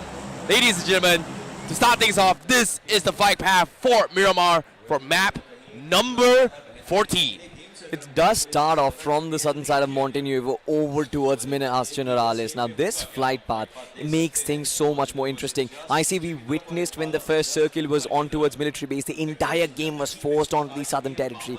This time as well, I'm expecting something of similar turfs. Nobody has dropped in close on the eastern part of the map itself. I'm still expecting a certain drop clash, Necro. That is true. I mean, look, I had a little bit of talks with a couple of teams that are currently in the bottom 5, and they said today we we are indeed going to go for a lot of fights. We're going to go for a lot of the drop collision, and we will try to spoil a couple of teams' game. I'm not really going to name the teams, but I'm just giving you guys the gist. What is this circle? What is going on today? It's just weird. We haven't seen this kind of circle in this past few days, and for it to actually show themselves rather early, especially for the teams who's had an early drop for like Metal Esports as well as going strong, it seems like they're trying to help and even things out for all these teams. We've actually seen this circle quite a while in the semi-finals and in the lower brackets, I see. And this particular part of the circle forces these players to be close to that Western Highlands, right? Metal Esports, their game is set. They know exactly what they have to do. Glitch as well. They can take that Western Highway, try and hold to that position. Once you get control of that territory, once you get control of the proper real estates in that location, you can block multiple entry points. Yep, speaking of multiple entry points here, Revenant not having a good start. Seems like they are once again getting completely focused now. MJ getting knocked right from the get-go, so they are going to look for the reset. However, considering that Revenant is still on the east side of the circle, so technically they still have a lot of paths to work with. But the biggest problem is, will they be able to find high ground when the circle shifts into El Pozo? Indeed, a massive question over there, but I want to bring up a fact right now for the map of Miramar. Now, speaking about the past, the losers bracket, the overall journey we've had inside the BGIS, in the map of Miramar, we did not see a lot of TMRs being utilized. I'm speaking about the Mini 14, but now in the Grand Finals, as we step inside the map of Miramar, even yesterday, we saw so many Mini 14s being used, and that in itself just showcases the amount of difference these guys have had in their mentality compared to the previous stages and compared to the Grand Finals. Exactly, the use of the Mini 14 basically kind of prioritizes to have the distance between the teams, right? Teams want to take the long distance encounters. We've seen multiple vehicles being broken as well. Teams want to control rotation of other teams. They want to take down their mobility as well. And those are the micro strategies which I think can make a lot of difference in this one. Well, I like that you actually brought up micro strategies, right? I want to talk the macro aspect of it as well. Because when it comes to Miramar, the team that has proven to be one of the most annoying in Miramar is actually God's Rain, who likes to take the high ground and kind of rain hell upon everyone when they try to take the mountain terrains when it is on the east side. But for the west side, it is going to be the church lands, and that's going to be something that a lot of people want to play around that and get a very, very good one-up in terms of ambushing people. On the western side, I think Blind Esports kind of take that similar position, right? On the southern side of Crater Fields as well. But since the circle is towards the south, towards the western part, I think Blind might not have that big of an impact. But look at this. That's the thing, right? When it comes to Blind, considering how things went in Game 1, are they tilted or are they composed now? Again, considering Blind Esports, as you mentioned, the start wasn't really too good. But let's see, because Blind Esports is one of those teams that likes to assert their dominance in the game. Yeah. But just because that previous game, they did seem quite disappointed in themselves. Now, there's a possibility they might just try to play for the position and the placement. And I would say that's a wise decision to make. I think they can follow the Metal Esports format which they put out in the first game, right? To try and take good positions and to scavenge your way along the way. I think Blind Esports have done that throughout the entirety of the BGIS. I recently spoke to Mania as well, and he's like, alright, we're gonna try and give our best. Now, how are you gonna give your best? I told him you have to be aggressive right from the get-go itself, because otherwise there is no point. You guys are way behind. Okay, that's a really bad strategy. That's really bad. To a team, and that's why they got eliminated off the bat in the first game. Come on, man. I just want them to play their natural game. Well, to be honest, think about this, right? Blind Esports, Manya has played really, really well for top 2 here. He's the guy that makes things work for Blind Esports, and with your advice, I'm sorry, man. I'm sorry. You have just messed them up. And guys, if you guys are watching at home, if you guys are Blind Esports fans, you know who to look for. You know who to look for. But now, moving forward, aside from the jokes, let's talk a little bit more on X-Park, right? Think about this. Metal Esports, they may have gotten their chicken dinner, but X-Park seems to be on fire. It seems like something sparked within their hearts and they just keep popping off. And I want to talk about Pukar as the scout for the team, because he is just giving so much information and also understanding that when and where they should be taking fights. So making the right calls is going to be very, very important. Exactly. I mean, Pucar is the man who makes the big call-outs inside the game as well for that team, and he's been doing a fantastic job. Usually the IGLs over here in the BGMI, they're supposed to be like the scouters as well, and that's what Pucar does. He scouts things out for his team. He paves a good pathway, a safe pathway inside the circle, and once Team X-Sparks establishes their dominance, asserts their dominance on that spot, they just started reigning supreme on all the other teams around them. I think when you have fraggers like Sarang and Aditya inside your lineup, the job for Pucar gets actually much easier because unlike Midway where Aru has to take up fragging duties as well, Pucar is sort of freed off of that particular role. He only has to scout the map, he only has to preserve that virtual heat map on his head, how to make that rotation inside the circle and how to find the entry point, how to find the weak links of other teams. And this time as well, I think Pucar has done a fabulous job. But we've been talking about this time and time again. You cannot let X-Spark get the first game and then of course the consistency dwindles because we've seen they get the first chicken and after that they're not really performing the best. And now speaking of which here, OR Esports, they are going to be the teams that has one of the biggest highlights in game number 1, but it seems like just today itself, as well as yesterday, they haven't been able to pick up themselves. So that's something that I'm a little bit worried here, but what I do realize in this map in particular, it seems like everyone is playing a little bit passive now. I was expecting a little bit more aggression, like you said as well, bullying the weak links. In this case, 9 hours not having any contention at all right from the get-go. That is true. So I also had a little bit of talk with the known players inside the entire community, and they mention all the teams right now that are not able to do good, that are not able to play good, when things get too dire for them, when things get too tough for them, they're going to treat them as the elimination points. They're going to treat them as the free points and drop on top of them and gain those points. Now, speaking of points, Midwave Esports pulled a very, very big number here in game number 1. A very, very underrated team, low-key all the way through from day 1 and day number 2, right? Like Atinki, he was the last man standing when they faced off against X-Spark in the previous map. But when we talk about Midwave Esports, they are still in a position to actually take the crown if they have good games. And so far, with the circle leaning all the way towards the east side, it is going to be very difficult. But unless they find a very sweet spot and the circle gods favor them. I think Midwave actually found a very good rotation path for themselves, dropping towards the shoreline of the right-hand side of the game itself, right-hand side of the map. They use the southern highway and the eastern highway. They're currently using it as well to try and reach a position towards the western highlands. Now, that part, as you can see from the map feed itself, it's already been occupied by Growing Strong. What a beautiful rotation coming in from Growing Strong and Glitch as well. These teams were nearby Valid Del Mar and El Pozo respectively, but they've actually outsmarted Metal Esports and found those sweet spots as well. And as you can see, it seems like Midwave is also proceeding toward the same location. I mean, look, Growing Strong, they've got a solid position hold for now, but once again, you need to understand this. There's not a lot of cover around that entire situation. You will need to play alongside the ridges, but the sidelines will always be exposed. That's the thing, right? It's so scary to play this position, right? Because technically it's center circle, but based on the terrain, it's just very difficult to play out. So they have to find a way to low-key save up the resources. Meanwhile, on screen right now, Team X-Spark, they are setting up ambush, and guess what? They are literally going to go for the hunt, and they will find 9 hours. Draco kind of stranded for now, and he is going to be picked off apart potentially. As I mentioned, the top teams are going to be treating the teams that are already doing too tough inside the entire situation. That's the elimination, and that's what happens. These are free points to be taken, and that's what Team X-Spark are here to do. They're claiming these elimination points, and they're not even breaking a sweat. The fan favorites crowds going absolutely crazy when X-Spark gets a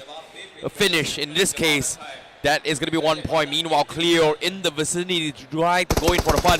Do they want to gobble up completely? Seems like Cleo is going to be abandoned by his teammates, and he is going to be completely swamped. I'm not sure why Cleo stopped in that entire compound. He had a chance to run away, but still Cleo wanted to take the fight against the players of X-Spark, and now the march of death begins against Cleo. The man is being dipped behind that entire compound. Shots being taken. Cleo picks it low, and that's it. He gets eaten alive.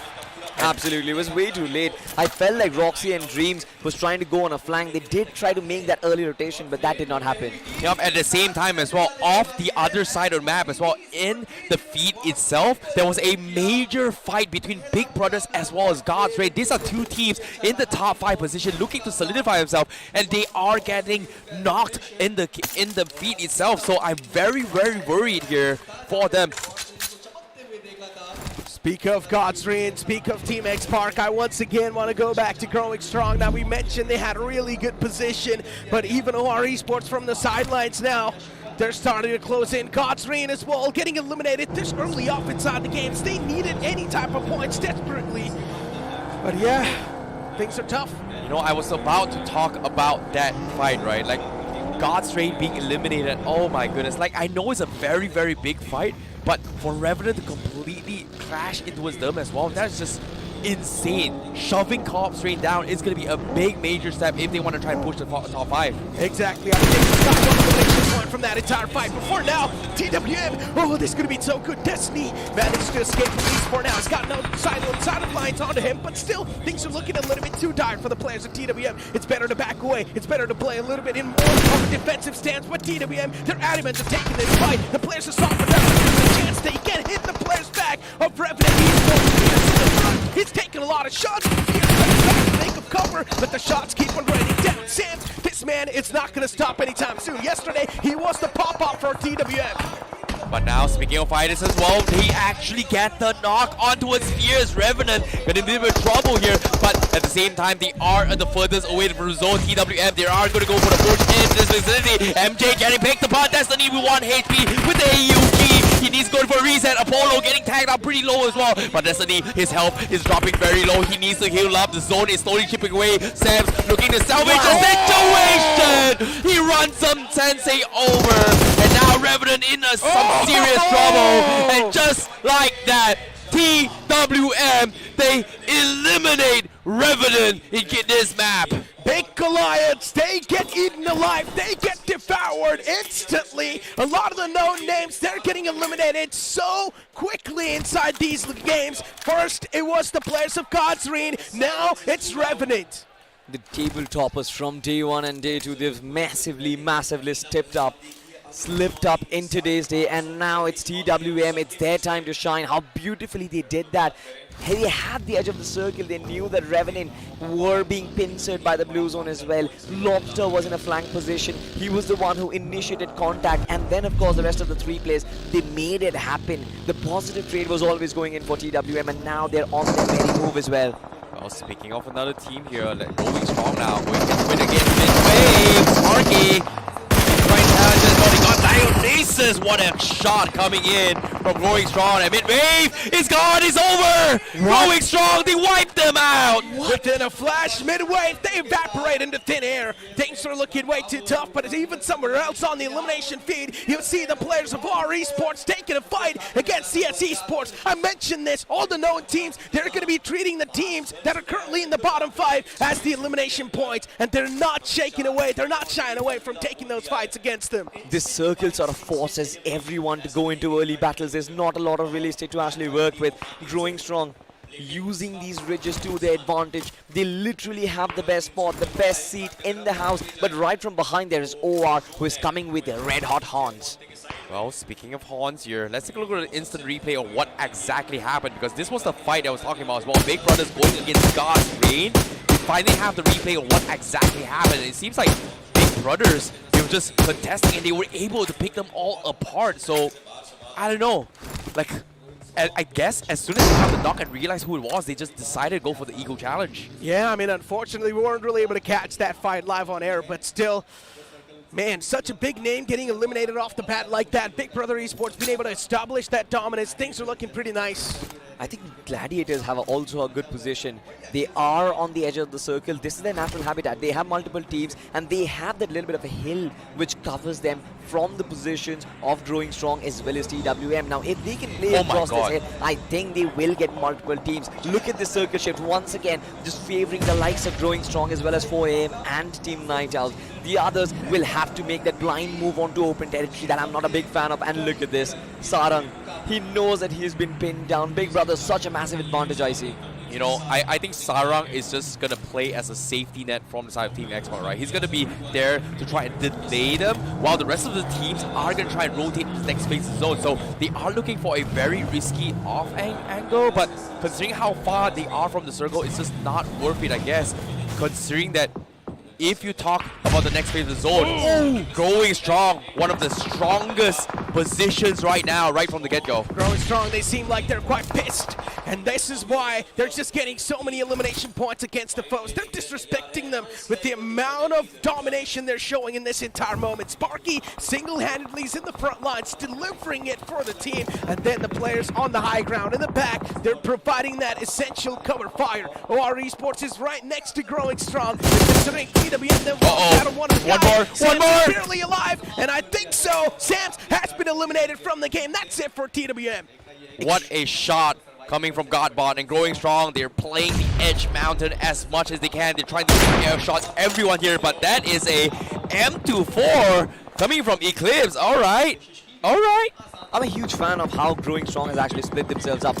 Faith and Godbot inside the circle, Sparky and Eclipse holding their southern. And now look at this, OR Esports were trying to breach past it. Jelly was the first one to rush the lead from him, but that will be extremely punished between Glitch and between Growing Strong, and now he's been taken out of the picture. Well, we talked about strongest positions in power right now. Growing Strong continue to abuse the fact that they are one of the strongest in terms of high ground. And guess what? Meadow was able to chip away. They're looking for those finishes. And it's going to be Meadow that actually gets it off towards the members of OR. And now the shot from Eclipse! Oh, that shot connects and the skull cracks open. OR Esports, they're getting picked up limb by limb. There's only one more shot that's separating OR Esports from that elimination. They're gone! And when that shot connects, that's it. But no, instead it's going to be the utility from Sparky, which finds that beautiful connection and also that two-piece. I told you, Growing Strong, they have the best seat in the house, but now they have to transition into something different. The circle will force them, and if they do not have the exit strategy, and I'm pretty sure they will be pincered. They have Metal, they have TWM, they have Glitch hot on their tails. Now look at this, Metal Esports just getting inside the picture, but I think it's going to be Eclipse once again. The Sniper just sings the song of death, and Growing Strong, they're being stronger than ever. Meadow does not realize where Eclipse is shotting out. He's got one of the best views ever, and now Countdown getting straight through as well. Eclipse, he's looking to shut him down, and Glitch X is just taking a shield mill, but look at this. Eclipse is only down to his final one, but he fights top dog in the midst of the smoke. He's gonna go for the finish. He uses all his ammunition. Oh, the karma heads back to players of Metal Esports and Team X Park over here on the map. They fight against the players of MICI Esports. Team X Park, they continue their march of death. They continue to unleash the hell upon every single team that's right next to him. And four aggressive men and Big Brother Esports right next to each other, but once again transitioning back to that fight. Circle shifting towards 9 hours. Faith already on the next phase, but the rest of the teams, they are in no man's land, and Team X Spark, they're barely holding on, but they have to find a way to make through it as well. This crossroads coming in line, they're gonna go for a collapse. That's gonna be Ron taken out, but at the same time, here's the drive-by coming from Blind Esports. Team X Spark, they run over one of the players from the side of Blind, but unfortunately, even Sarang gets knocked out of the next area. Blind Esports looking for to get that grip back inside this fight, looking for to claw their way back up in the overall standings as well. But Team X Spark, they're here to stop him in the drag. The Ramen comes in, but unfortunately, Aditya gets welcomed by the DBS to his face. Team X Spark, they're trying their best to fight back, and that's it. Blind Esports, they have been eliminated. Such a big upset for the crowd.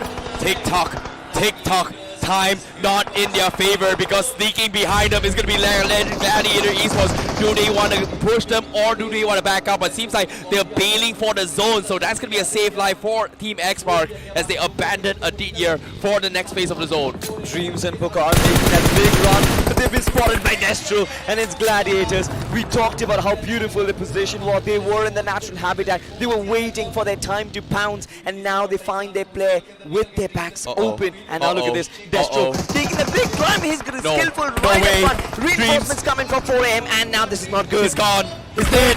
It's over for X-Park. Final 7 teams. Gladiator Esports is going to fight against 4 AM in the north. The fight in the north is just annoying to deal with, and they are still exposed for so many angles. goes. Golden opportunity the players and gladiators were looking for. It's finally here, and they bounce on top of that opportunity to grab these points. Oh my still God. on the front lines, being the IGL, still The just pan. providing so much fire. But unfortunately, even Gladiator Esports, they've lost out on one of the dudes. Bro, Destro, his pan saved his life, but that was Destro's fight because now Big Brothers, they finish off Night Owls, they will take the compound, the only compound right in the middle of this next phase of the zone. And now they're in the driving seat. It seems like they will be able to dictate the pace of the circle and cut everybody's rotation, but they'll also be the center of attraction. But let's talk about Gladiators for a second. They're still trying to breach past four aggressive men. In fact, one of the players has been knocked out, but Justin displays a smoke grenade, displays an entire smoke path for himself to disguise. But from the top, it's growing strong as well, and now they have visibility. This is not looking too good. Growing strong with the bolt action. Wow. They've been raining down hellfire. They've been causing so many problems. But unfortunately, the players are now running out of bullets. Even the previous players did not really have a lot of 5.56 to back them up. And this is where Growing Strong now. They're just going for the taps. This is smart. They're just chipping away at all those bullets here to try and deny them those mobility now. Destro, back in the circle. Is he going to die? He's going for a couple taps. Doesn't seem to connect. Faith still holding on to about 80 bullets here. But Glitch X Duke, he finds Spider Jaw. That's going to be 4 AM down. Justin and Shogun stuck in the outskirts of the northern section here. Not looking good for Gladiator. For Growing Strong, I think this is the only game plan that they have. They have the vantage point. They have the visibility on top as well. Godbot does connect the shot. They need to find as many finish points as they possibly can because I don't see them making it inside the circle. The exit strategy is going to be a suicide mission. It's going to be a kamikaze mission. But Glitch X Reborn as well as Gladiator, they're going to be on the suffering end. A while ago, the next circle came in, and right now, Big Brother Esports is in the prime spot. Now, Growing Strong, they will need to leave this high ground, and this is where Growing Strong will probably be ripped apart to pieces. It's easy to hold the high ground, but it's tough to leave that. Cow before the top 4 coming in. Shogun in the process of Sparky, but off the kill feed side. They find Fave, they find Godbot, they blew up the vehicle. Not a great sign for Growing Strong. It's up to Sparky to clutch it for Growing Strong. In this case, he is possibly going to be playing the leading game because Big Brother Esports is getting the shooting fest here. They are going to be looking for ducks in the field, and they are just shooting everyone right now. Pumping lead in their body. Glitch X Reborn, they crumble down. They crack open in that pressure. And now the players are Growing Strong too, as I mentioned. They've got to leave that high ground. They will be ripped apart into pieces. Glitch X Reborn as well in the receiving lines. Big Brother Esports asserting their dominance in this late game scenario. Absolutely, 8 finishes for Big Brother Esports. It seems like they're in the shooting range, but amidst all of this chaos and all of the timing down for GS, you can see the Gladiators, they've closed up the distance, and that means there can be problems potentially, but Glitch X Reborn are going to make it easier. They've knocked out Destro, they're potentially going to finish him off as well, and that's 1 man down for GDR. It's all down to Justin. Gladiator Esports are struggling so much inside these moments, but still, they are trying to perform consistently. At least they want to make it inside the top 3 to have a decent amount of positioning points, because they've already acquired decent elimination points. Yep, as of now, Glitch X Reborn, they are going to be waiting on the Sparky as well. They don't really know how many teams there. Sparky is just, messing up the numbers for them. He's got down to a 6 more first aid. So they Growing Strong, considering that they've got 12 finishes with a decent placement, they are going to rack up some serious points this game. Meanwhile, Justin, last man standing for Gladiator, not going to be able to have Glitch X Reborn in this fight, considering that the circle is favoring Big Brothers, and guess what? They've got the strongest cover in this next phase of the zone. It moves out in the open in no man's land. Even Big Brother Esports, they need to push up a little bit to make their feet inside the circle. And this is where the players of Glitch X Reborn will probably reign supreme. All they need to do is delay the rotation, wait for the blue to close in. As soon as that happens, Big Brother Esports will be forced out. I think I like what Glitch X Reborn is doing. They're just holding their ground, right? They're holding the rotation, but they're also delaying the onset of the inevitable. Sparky actually finds one from the back lines, and Chris Opie has been knocked out, but still the high ground advantage. As soon as Big Brother steps out in the open, I'm pretty sure all 3 magazines are going to open fire, Necro. This is going to be tough. This is going to be tough. They actually have the high ground. They found Sarvin! Oh, what a big blunder from the side of Big Brother Esports. Sarvin knocked out out in the open. As I mentioned, Big Brother Esports, they need This to is take go some time. causes. They need to make something happen. This is it. The man's got his bucket ready. They want to jump down on top of that bucket. Will this possibly happen? Will Glitch X report? They ran the questions are unanswered, but Save, he manages to find the knockout. Nicely done. Great way to get things off. But even Big Brother Esports, they need to worry about the blue in the back. Save catching a little bit of return fire from the top. He knows both the players from Glitch X Reborn, they're going to be causing so much trouble. At this point in time, the blue's going to be dishing out so much damage. You cannot afford to step out of that entire zone, even for a second. Now, at the same time, Big Brother's 4-man Gladiators last man as well. This is pretty much Big Brother's game. Sarvin looking for the final stake here. You can see Justin holding for his dear life. He's tanking the zone, but Ralph, he will bleed out to the zone. They're playing the healing game. Justin still holding on. It's going to be healed off between both Duke and Justin, while Big Brother is going to be looking for those finishes. As Duke, no more first aid, and Sarvin finds Justin. Another finish in the hands of Big Brother. Now Duke, no more first aids. He is going to bleed out. That's going to be Big Brother that takes the chicken dinner. Big Brother Esports, they needed this chicken dinner to maintain that lead on the top, and they have done a phenomenal job doing so as well. Winning the second game and showing that even they are over here to win that trophy. Shutting down big names like X-Park, God's Reign in that previous game. Big Brother Esports, they have made a stark statement. They absolutely have, and right now I think the finals, the overall standings, they're starting to take shape. Look at this, he's so happy, Seth is so happy, he spreads his arms wide because he knows that this was exactly the game plan from Big Brothers. That big rotation onto that compound, that was the game changer, and the circle just kept on forming on them. This is going to make sure one thing, Gladiators and Big Brothers, now there's a big gap I see. Exactly, started from the bottom, and now they are here. Big Brothers moments away from potentially taking the crown. 4 more maps to go. The grind continues here for the Grand Finals in day number 3. Semi-finals, almost non-existent placements here. They were in the bottom half. First day, 6. Second day, number 1. And now, they're still number 1. The best part is these guys eliminated Team X-Park. That could be the potential competition for the first spot. So now Big Brother Esports, they are going to have a solid lead in the overall standings. Look at the IRL highlights right now. Players, of course, being disappointed considering they got eliminated early. I mean, this was actually forced by the circle itself, right? The circle made sure that they were the ones who were in uncomfortable spots. Now, how did GS actually change that? Growing Strong were very early in their rotation, were very early in taking that western highway and actually finding the good scouting spots. You saw how lethal Eclipse was with his sniper rifle. You saw how lethal Godbot was with his assault rifle. And this is what happens, right? I always say this. Good finishes is basically a byproduct of good positioning. GS with early rotation and getting good positioning, they were able to farm those elimination points. You know, I like that actually brought about the circle, right? When Growing Strong was playing on the southwest corner of the vicinity, I want to talk about Metal Esports, who also played this southeast corner. They were the 2 teams that gatekeep every single team who tried to rotate from the south side into the zone, and because of that, they were forced to use a lot of utilities. But to be honest, the biggest spoilers of the game is gotta be Growing Strong, who went all the way uptown towards the west side of the cliff and got so much high ground advantage, and just enough to take out every single team in the north side, the east side, and the south side. So, not gonna lie, the biggest party pooper in this game, in this case, the Mafia in this game, is gotta be Growing Strong. And how can we forget about that bolt action these guys brought up? We mentioned a while ago as well that holding on to that position is one of the toughest things to do. How do they adapt to that? They bring in an M24. That's gonna back them up in those long-range fights.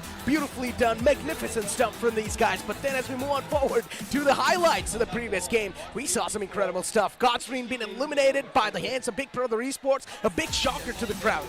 I think Big Brother is sort of riding on the sense of confidence right now. They know that they're going to win those battles. And even TWM, as a matter of fact, right, they're still at the bottom of the overall standings in terms of the first page, right? They have the opportunity of making a difference. And this fight was clearly a sign of dominance. They did not break apart. Looking at Revenant Esports, they had the right side of the circle and they made sure they carried on that domination till the end.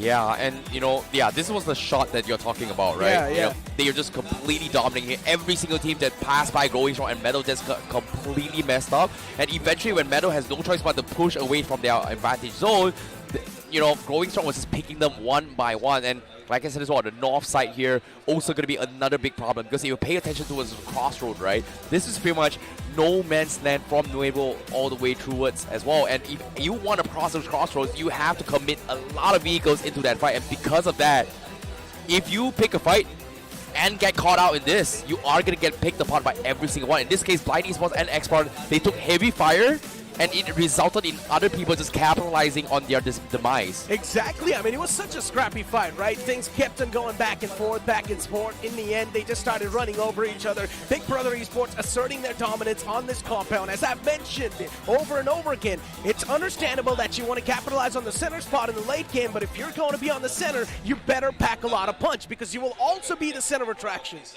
Absolutely, but look at this, right? Big Brothers, once they got the compound for themselves, the BGMI gods actually blessed them with the circle. Now, we talked about one thing in particular, Growing Strong, getting that high ground actually comes up with a very big trade-off, and that is there is no exit strategy. They did try to use the vehicle, but as soon as the vehicle tumbled, we knew, right, they were going to be open fired, and that is exactly what happened to them. That was the reason for the demise. I think about Glitch X Reborn is that they actually hesitated for their push, right? They only had one buggy, and they only sent Chris to actually push the fight. But if you think about it, right, if they decided to go all in as soon as they realized Sarkit was knocked, they could have took advantage, just push and take a gamble that 2 men is not enough to take down an entire vehicle on the buggy. So technically, going for those risks, well, unfortunately say they should have, but didn't do it, resulted in a reset and just completely dropped the ball and gave away a free finish. That is true. It's understandable too, right, why they did not really do it, considering they're like a new team entering inside the Grand Finals. So much pressure to play around with as well. Not doing that great in the overall standings too. So yeah, the pressure just building up to them,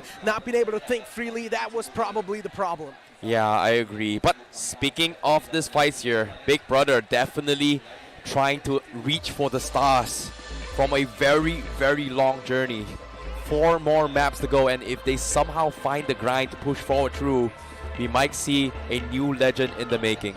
Absolutely. I mean, this is definitely history in the making as well, and all the big stalwarts from the community coming in together to witness it happen. We saw S-Power, we saw people from Revenant Esports as well, from God's Reign. You've got very, very big celebrities from the community, from Godlike, from different organizations, from SATUL, Edbit as well. All of these teams who definitely could not make their journey inside of the BGIS successful, but they certainly are one of the biggest stars in the community. Exactly. S-Power right there alongside the crowd as well. Recently, he was supposed to be the member of Godlike, but now he's joined Blind Esports. So I really want to see in the future lines how this implementation is going to be. But now speak of the crowd as well. They're chilled out a little bit, considering the game's over, and also the suspense is building up.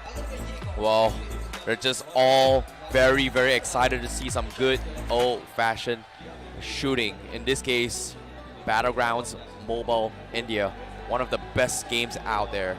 In this case, they're just here to support the best team ever, to show you what is this. Oh my god, I'm just like, I'm sorry, I fumbled a little bit here, but you can see a very emotional moment. I've just had a loss of words. I'm sorry. I'm about to cry. I'm sorry, guys, but this is so touching. This is very sweet, to be honest, because this is what BGMI represents. No matter what, no boundaries, nothing. Everybody is a true fan by heart, and that love for BGMI has been transitioned into the BGIS as well. The stadium is packed from all across, from people from all different parts of the country, to be honest. And I'm pretty sure they're here for the love of BGMI. They're here to support the teams that they want to. And Big Brother Esports, in this packed arena, they are starting to assert their authority. Hey man, BGMI is all about the community. We are here for everyone. And I don't know how to describe that, right? Like, no words can describe what we just saw. Like, I don't know what's the perfect phrase to explain that moment, but it just shows you that, you know, everyone and anyone can play BGMI. Indeed it can. But for now, ladies and gentlemen, let's move on forward towards the MVP of that previous game. It's going to be Duke from the side of Glitch X Reborn with 57.1 finished contribution. Of course, Duke is going to be there from Glitch X Reborn, right? You mentioned they were a little bit hesitant in taking that control in the final few moments, but once again, it's their first time playing in the land, so the jitters, it's understandable. Certainly is understandable as we transition onto the top 5 players. Now you have some very nice underdog names. Now these are the names I've been willing to witness for a very long time. You've got Duke, you've got Godbot, you've got Sarvit, Fate and Sparky. Growing strong from that game itself, majority of their players are in the top 5 position. Courtesy to the fact that all of them contributed to that huge elimination point. But Sarvit from Big Brothers just standing up tall, 36.3% finish contribution. I think Big Brothers have to give it to Sarvit, Saif as well as Rishi in certain occasions. Yeah, and speaking of this top 5 teams, right, they were the ones that completely annoyed the heck out of the game. Like, I'm not gonna lie, Growing Strong was just so annoying. But let's talk about the points they've garnered in match number 14. Big Brothers Chicken Dinner, 11 finishes alongside with Growing Strong, 12 finishes and 20 points in total. My goodness, that's a big lead for Big Brothers. That is true. Team X Park, they need to understand one thing. Yeah, this is not that bad of a performance considering they got 8 points in total, but still, the more points Big Brother accumulates from them, the problem keeps on increasing as well in the overall standings, because now Team X Park, once again, they need a big game to compensate for all of that loss in the previous game. Exactly, as we move on to the second page as well, there certainly is a lot of problems. Now look at this, Revenant and God's Reign, these were the table toppers from day one, and now they are dwindling down 0 and 2 points respectively. Even OR Esports, as a matter of fact, these are the top 3 from day one, and they are nowhere to be seen in day 3. This is what the comeback has been from the underdog teams. Yeah, it is all about comebacks, but let's talk about the overall standings. Big Brother with a big game in match 14 now, 172 points with a huge 21-point lead ahead of X Park. Getting further and further away, trying to solidify their throne. We wanted to see the new champions being forged, and Big Brother Esports, they're on the verge of claiming that throne and the crown. But there's going to be one more competitor that is trying their best to drag them down from that first spot. But now, as we do move on forward to the latter half of the board, the woes keep on continuing for a couple of these known teams. Blind Esports not being able to find that sweet mark right next to the players of RR Esports. Absolutely, even Glitch X Reborn and Growing Strong as well, right? It certainly was like a 20-point jump for them in this particular game, but they need a lot more of these games. I think for Growing Strong, they only have got 4 more games remaining. First position is somewhat out of the picture, but maybe they might actually make a jump towards the top 5, who knows? To be honest, with only 4 more maps, mathematically it is possible. Yeah. But so far, X Park has pulled the biggest numbers thus far in game number one. Big Brothers as well with game number 2. So 4 more games left. Now or never. It's now or never. If not, it's over. Oh, we have some cosplay action. What? Wow. Yeah, this is something interesting. This is, I mean, beautiful. This is something that we wanted to see all this time long, but finally cosplays as well now being implemented. Hey, Necro, I want to capture that in my vlog. Do you mind actually taking over the casting desk so that I can go there and no, man, take I my need camera? you over here. You're too precious for me, bro. You're someone I cannot afford to lose on the casting panel. I want you to stay next to me, alongside me, but look at this cosplay. I mean, it's beautiful, right? That's really, really sick. Like, I really like it though. It's so flashy, you know, it's got the vibes, it's got the futuristic vibe.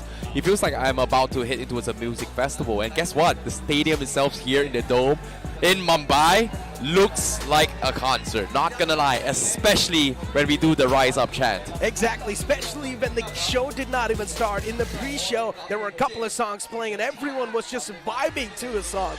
Absolutely, and I think people are vibing right now as well because they just witnessed 2 amazing games of BGMI, and we have an amazing crowd. Whoa, Necro, you have got some fans right up there.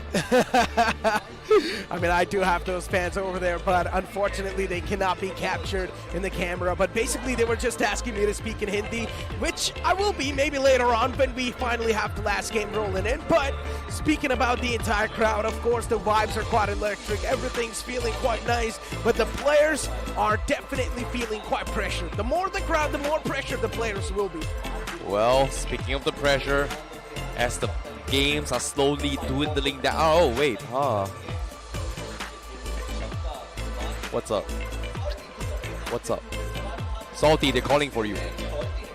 Wait. This actually. Do So this. wait. Get up. By the way. I'm pretty sure the Hindi desk. Wait, I just got completely obliterated by the wire itself. But the Hindi desk, they are actually trolling me right now, which I'm not gonna allow them to do. So I'm not gonna allow you to do so. This is not what you're saying. I am salty. Hai kya?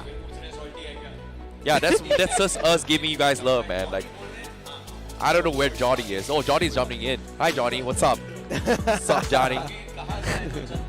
We're just having a little bit of fun. Having a little bit too much fun if you think about it. Anyways, I've had my fun. I'm gonna leave the desk. Goodbye. Nice to meet you guys. Hey, I'll man, see you come guys back. in probably next year. Well, I guess you know what? Johnny was just waiting for that opportunity to yeet the mic away, and that's what he's done. So now we've got Johnny joining alongside with me, right next to me, sitting actually. Speak about the vibe, speak about the crowd. Of course, Team X Park Scouts fans are all over the place. But Johnny, the upcoming game is going to be the map of Sanok, the most aggressive map so far made inside the BGMI. Exactly, and I mean, so far it feels like even Erangel and Miramar weren't too far behind. So my expectations from this map of Sanok are already pushed to an unrealistic level, but still, Big Brothers, what an amazing performance on the previous map, bringing themselves back with a little bit of a safety cushion on the board now. Exactly. This is what I mentioned, right? Team X Park, they will need to compensate even more for the loss they had in the previous game. They had a decent amount of points, nothing taken away from that. But then Big Brother Esports, they got 26 points in total. So that's just going to create a little bit of more difference in the point structure in the overall standing. But for now, here we go, ladies and gentlemen, to the map of Sanok as the plane's going to be hitting the skies once again. The rainforests are going to be on the way. And Salty, my co-pilot, take it away. I am so excited. We are almost reaching the halfway stage of the Grand Finals. Now look at this. The flight, the Big Bird goes onto the skies. We have the perspective of Delta, but I want to witness, where does the flight take us? It starts off from docks and moves on towards Tatmok.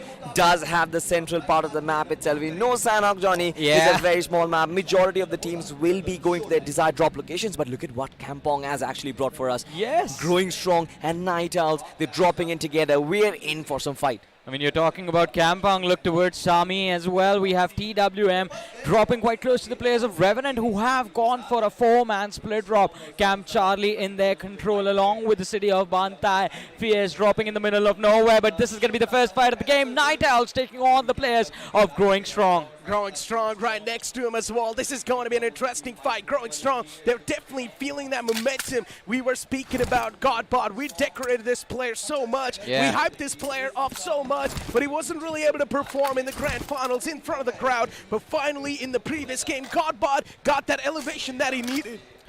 The performance, the momentum boost that was required for the players of Growing Strong was there. But can they keep it going? Can they be consistent enough to score points even in this match? Eclipse has the high ground against the players of Night Owls, but Kampong, who is going to rule this city? That is the question. No initial contact setup as of yet. Night Owls, they're holding their horses. And now this is something which I like, right? Of course, knowing Night Owls, they would have attacked right from the get-go itself, but now they know that this is the opportunity to shine. They know this is the opportunity to take down a big team in the form of Growing Strong. And it seems like Growing Strong is also not retracting back from this fight. Even they want to set this up. But it's like a chess game, Nick. Yeah. Who is white and who is the one who actually makes the first move? Nobody wants to decide that. Well, Cleo still waiting for a line of fire to be made available to him. Growing Strong in the meanwhile, looking for a position from where they can control the city for themselves. And it will be quite interesting to see how the fight for the city of Kampong is going to turn out. In the meanwhile, we're going to switch perspective. Now we are on the players of TWM, who are all the way towards Shami. And it is a western circle in Sanok, Camp Alpha. The entire island, quite decent. In fact, the entirety of it inside the zone, making any team landing in that northwestern quadrant quite happy with this game. Same circle that we saw yesterday, Johnny. Once again, repeating itself for Blind Esports is probably going to go for that dominant control on top of the mountain once again. Yesterday it was worse than this. Yesterday, I mean, the circle was even more towards the northwestern side, more dominant towards the northwestern part. Today, there's still a possibility that we might have a southern shift and it might land between the intersection of the three islands, but let's see. I mean, if that happens, that's going to be an epic game of Sanhok. You know, to be honest, CS Esports towards Painan, the village of Painan as well. I'm very surprised that GlitchX Reborn is still not here because they're very close by and they know CS, as a matter of fact, will be here. I'm just expecting these two teams to collide right at the start. CS Esports, they have verbally mentioned that they want to take on the challenge. Yeah, exactly. Yesterday they spoke to Necro and told him they were going to go for drop clashes. There was a drop clash in one map, but that was it.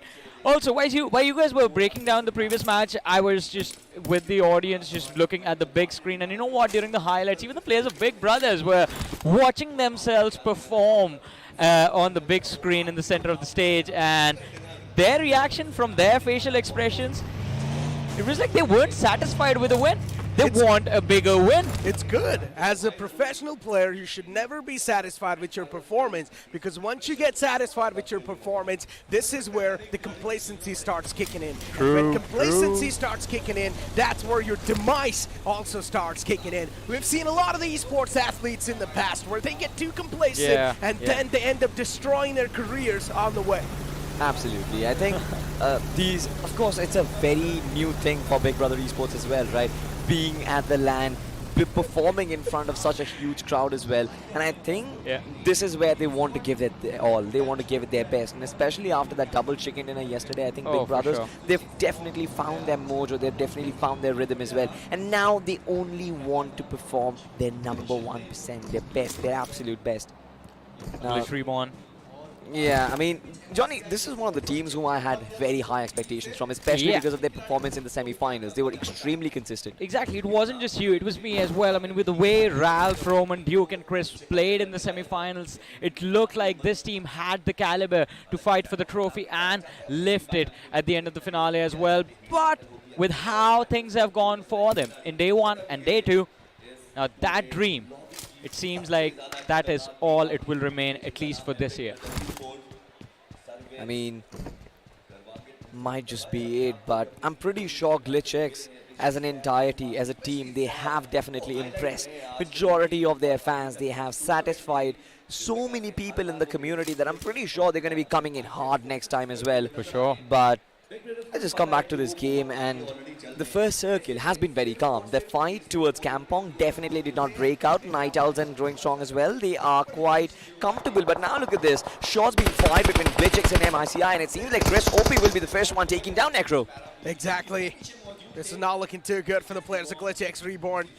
The previous game, they started things off in a fantastic way, but even the players of CS Esports, they lost out once, and now things are down to even Steven. At CS Esports, they would want to flip things apart once again in this entire moment, but at this point in time, even the players of CS Esports, they've given up. I had a pleasure to talk with these guys at CS Esports. They've accepted the fate that they're probably not going to be the one to win this entire thing. But CS Esports, they're definitely here to spoil a couple of things. Well, and this might be the spoiler that they have prepared for the players of Glitch Reborn. With Chris down, CS Esports had the opportunity to bring themselves back in this fight, but now Ranadeep has been taken care of. And Glitch Reborn, they sit there with an advantage in terms of the numbers. Chris getting a revive from Roman OG, but will this reset be enough for the squad wipe? But here's the third party, Revenant Esports. They show up out of nowhere with a massive high ground advantage to work with. Exactly, and now they have so much visibility. Roman OG was almost spotted, but now look at this. Ralph actually turns around, slams back. Fierce has been knocked out. Revenant Esports might be deterred from going in from their third party as well. We just saw from the map feed that it was MICI in the background as well. 3 teams, in fact 4 teams in close proximity. And now GlitchX Reborn, they're just trying to survive. Big boy Fierce has been knocked down in CS Esports. This man is just in the shack, pinned down. His position's compromised as well. They know exactly where he is, so that's why Duke is just going for the spam shots. And that's where sprays being unloaded, magazines being unloaded in that direction, but still no connections found. Revenant Esports, they make the wise decision to pull out. Revenant Esports might have fallen back, but look at the radar. Glitch Reborn inching closer to the players of CS Esports, looking for the first squad wipe of the game. And Sarthak is completely pinned in that shack. Nowhere left to go, nowhere left to hide. Glitch Reborn in the front, Revenant on the high ground in the back. Even if he peeks the window, he's going to be a dead man soon. Sees Duke crossing over. But can't really react to it. Here's how things were started. Leo YT caught completely off guard by the shotgun in the hands of Chris. Now this was a knockout. This was a knockout from Ralph Fierce. Just getting a little complacent in that situation. But yeah, once again, Sarthak on the verge of getting knocked out. This is such a tough outing for both these guys. But considering for GlitchX Reborn, they're sort of stuck in this stalemate situation they want to get out of. For CSE Sports, they already know they've accepted the fate. For them, they've got nothing to fight for. Then for the experience, and that's what they're here for. Sarthak is barely surviving on a sliver of HP. The man does not even have any type of meds to back him up, and that's where CSE Sports, the problems have already started to kick in. Problems have definitely started to kick in, but I wonder where the rest of the CS players are. ParaBTC still in the background. He knows that he has no way of helping Sarthak as well. But Sarthak is still holding on to his dear life, which is actually a little funny because it seems like GlitchX as well as Revenant, they're kind of deterred. They don't really want to lose men early on in this particular fight. True. I mean, if this early in the game you're going to lose players, especially on Sana, it's going to be a massive struggle for survival even in the mid-game stages. But let's see, Glitch Reborn, I believe they are still aware about the threat waiting for them.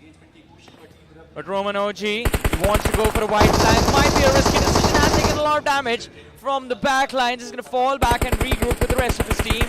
Revenant Esports, this is an extremely cheeky move. They're not left the high ground till now.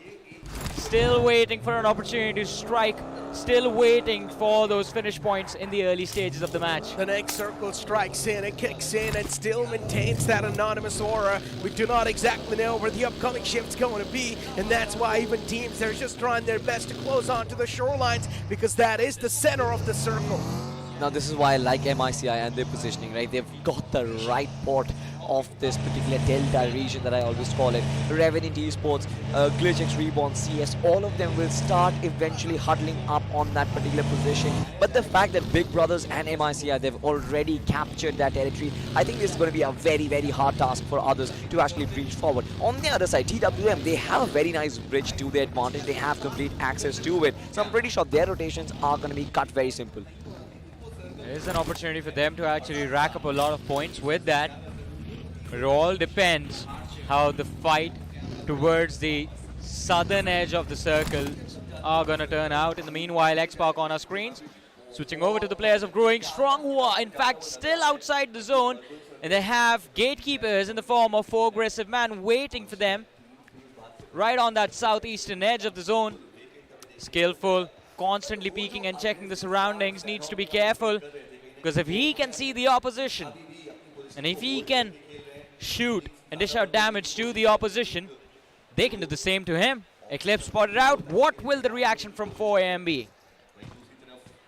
4 AM in a very good spot. Not a very good spot, they're just barely outside the circle. They've got 120 meters which they need to cover. And Growing Strong, coming in from the outside, have like an opportunity for them to just kind of gatekeep them so far. But now look at this, Pukar just struggling underwater, man being knocked out, and so many shots being fired at him. This definitely looks like a scene from a movie, a detective movie. Yeah, this is not looking too good. Pukar, his teammates as well, they can't really help him out at this point. He's out in the open, in the water lines, and considering all of the rest of his teammates are inside the cover, Pukar, the problems are going to keep on continuing for Team X-Park, as we've got the players of OR Esports in front of us, another one of those teams that everyone was looking forward to, but now this is the last chance to try and make a comeback. If they do not have a chicken dinner over here, that's it for OR Esports. I mean, the fall from heaven was quite drastic, and it has taken them all the way to hell itself. The second page of the leaderboard, struggling to even secure a few points, but it seems like there was a little bit of a trade in terms of damage between Godbot from Growing Strong and 2 individuals from the side of 4 aggressive man. But they have another man for his back line to be paid, taking a lot of damage upon himself. Still of HP, and he manages to survive, but the blue zone will be able to help 4 AM secure that knock. Can they convert it into points though? That's going to be the question they ask themselves. 4 aggressive men just wanted to go in aggressive in this one because they know these are free elimination points to farm. But of course, Growing Strong, just suffering from that late rotation. They could not really find that entry point as well. Eclipse does have that flank on available for himself, but he still needs visibility. Spots ByteJot out in the open, but the vehicle was too quick to actually being shot down. It's so weird to see Sanok off to such a slow start. You do not really see this that often, but hey, it is what it is, and that's why teams are now trying to adapt on the play style, on that pace that's giving up to them for aggressive men. They close on up, they get the confirmations rolling in. Even Godbot's now going to be out of the game. From the previous game where Growing Strong was dominating all the way through, now Growing Strong, they're getting picked up off the bat. Well, it seems like the dominating run, at least for the first 3 games, is about to come to an end. Eclipse, last player surviving from the side of Growing Strong, as we keep talking about him, has kind of pulled off a miracle, but talk about miracles, and this circle itself is going to be one, as we have a western shift, ladies and gentlemen. Camp Alpha, well, half of the island still inside the zone, along with a decent chunk of that ruins position. TWM, they're going to be so happy they've been able to control that western shoreline along with the bridge all to themselves. Keep questioning, keep guessing. That is what the circle actually wants us to do, and the entirety of all of you guys to do as well, because nobody knows where to gamble, which island to actually move upon. But of course, just like you mentioned, Johnny, I think both Blind and TWM, they're going to be extremely happy. MICI have made their move as well, but now look at this. This was the replay that happened. The bike actually flipped over. A lot of shots being fired. Growing Strong were mowed down by a lawnmower in the form of 4 aggressive men, but OR Esports still to find that entry inside the circle. They're still struggling. Exactly. Speak of the struggle, and the real struggles are being seen by the players of Team X Park, because the circle is now is really far away from them, and if they do want to make it inside the circle, they will need to win a fight up against the players of Godsreen, and that sounds next to impossible. Yeah, they are the lads, as you mentioned, Necro. And again, as we talk about him, it was so important for Pucar to be able to cross over, because he was the one who was supposed to find the opening, provide the suppressing fire for his team to cross over towards that Camp Alpha Island, but that did not happen at all. And as soon as Pucar fell, so did the hopes and dreams of the X-Park entering stage 3 of this matchup. It's going to be a big challenge for these lads to move forward in this game. But let's see, they have another set of opposition closing in the form of Metal Esports. Now Metal, they've been on fire throughout this entire day, but now taking damage from the blue as well. It's going to be difficult. Top Dog under fire, Sarang kicking things off. Sarang, he did find a couple of connections, but still not enough to get the knockout rolling in. Just the man's now being softened up. Team X Park looking pretty good so far, but still now they need to make it inside the circle, and that's where the problems are going to kick in, or maybe the real problems are going to kick in. How can Team X Park try to make it? It will be a long rotation if they want to try to make it from the safe way. I think he might actually use the bridge. But now look at this Kyoya from that position. It's completely open, firing, unloading a magazine. RDK has been taking it down. But X-Power did! Okay, it was Top Dog who completely wiped the floor with Team X-Park. That was fireworks inside of the arena and outside it as well. Metal Esports, they get rid of the biggest competitors inside the lobby, and this is also going to be raising so many concerns for the fans, because now there's one more chance for the players of Big Brother Esports to capitalize and establish that lead even more. And Big Brothers, I mean, we're going to wait to see them inside this matchup, see them what sort of performance they're going to bring to the table in this game itself. It is going to be an important match to establish them as the leaders of the leaderboard, but now it's God's Reign finding the players of Metal. 2 knocks secured, 2 players on the run, on the fight. What a spell that was! Ninja John! I mean, that was phenomenal, to be honest. This is Ninja John, but apparently Godsrain is still inside the circle. Metal Esports have been halted dead in their way, but Godsrain, they have no rotation path. How will they make sure that they enter the circle, especially with Blind asserting their superiority? And once again, the circle shifts. MICI in front control. TWM are starting to sneak in, but Godsrain, they finally found a transportation for themselves. Robin will be the first one to go down. But Metal and Godsrain, all of these teams will make their entry.